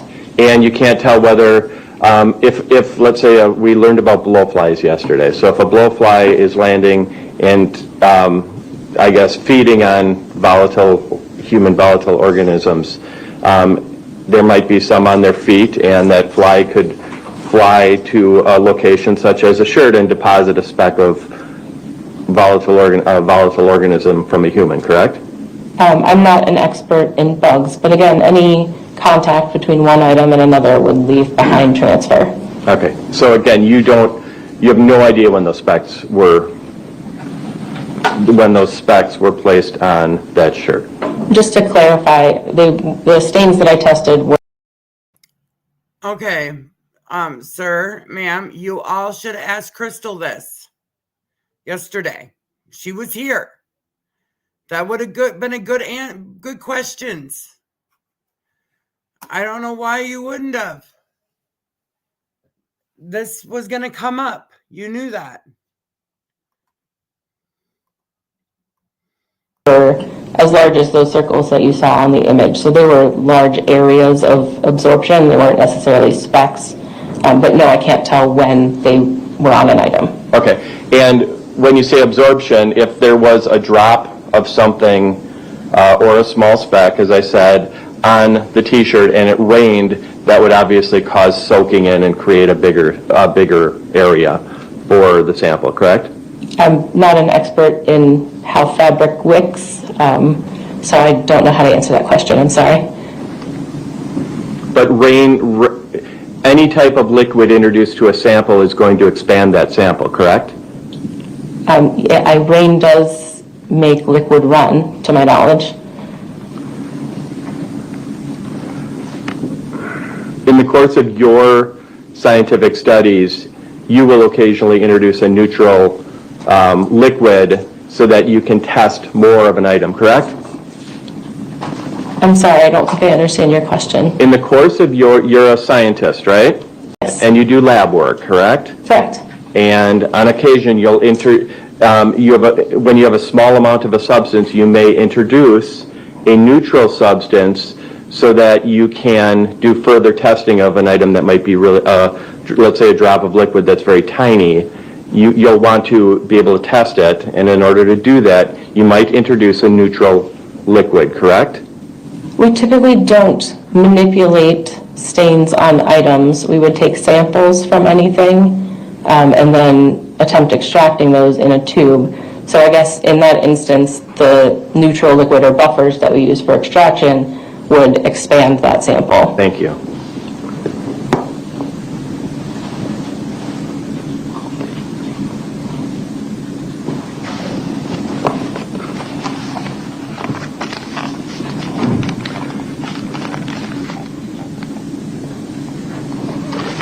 You said that when you did test numbers, or the crime lab report number 7, you didn't have a standard for Stephanie Pavlons, correct? Or you didn't have a suitable standard, I'm sorry. Correct. I was unable to develop a profile from the hairs that were submitted as a standard for Stephanie Pavlons. Okay, and that report obviously was returned to law enforcement for their reports, correct? Correct. And at any time did the state say, oh, that would be important for us to have a DNA sample for Stephanie Pavlons that you can use? You never got something like that again later for Stephanie Pavlons, did you? I did not.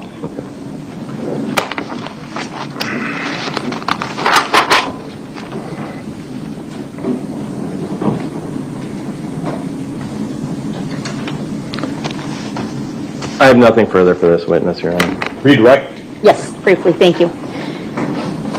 As to the standard for Stephanie, do you recall that a piece of her kneecap was submitted to the crime lab for analysis?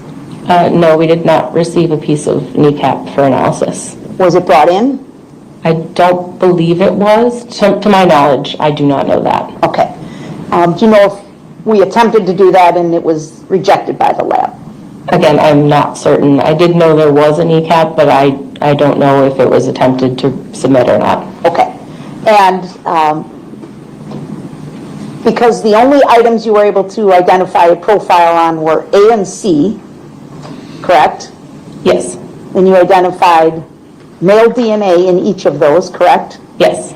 The absence of a standard from Stephanie Pavlons would not have changed your conclusions for items A and C, correct?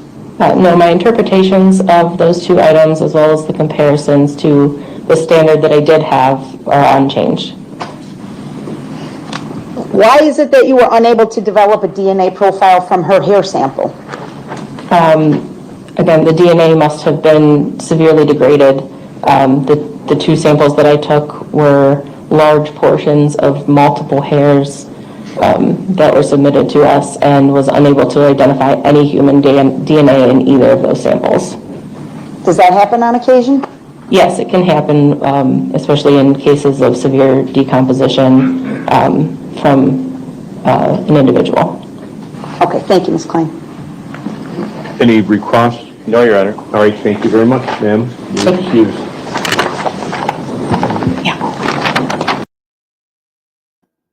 All right, y'all. I think that's where I'm going to finish for the day. We did really good. We got through the rest of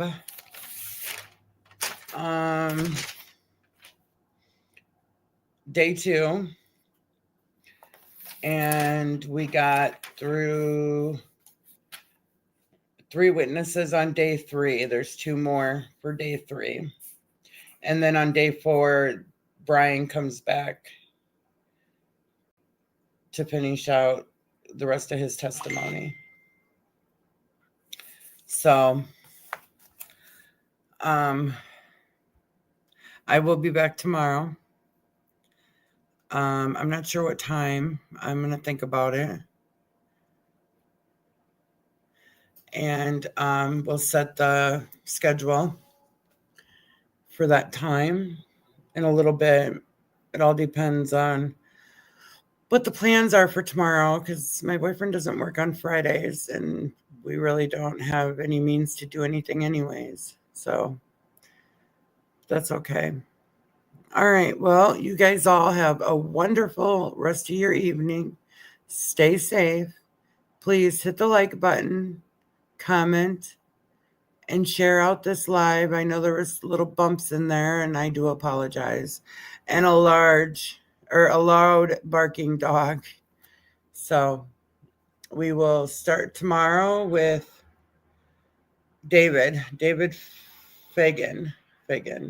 I can't remember what I scribbled his name.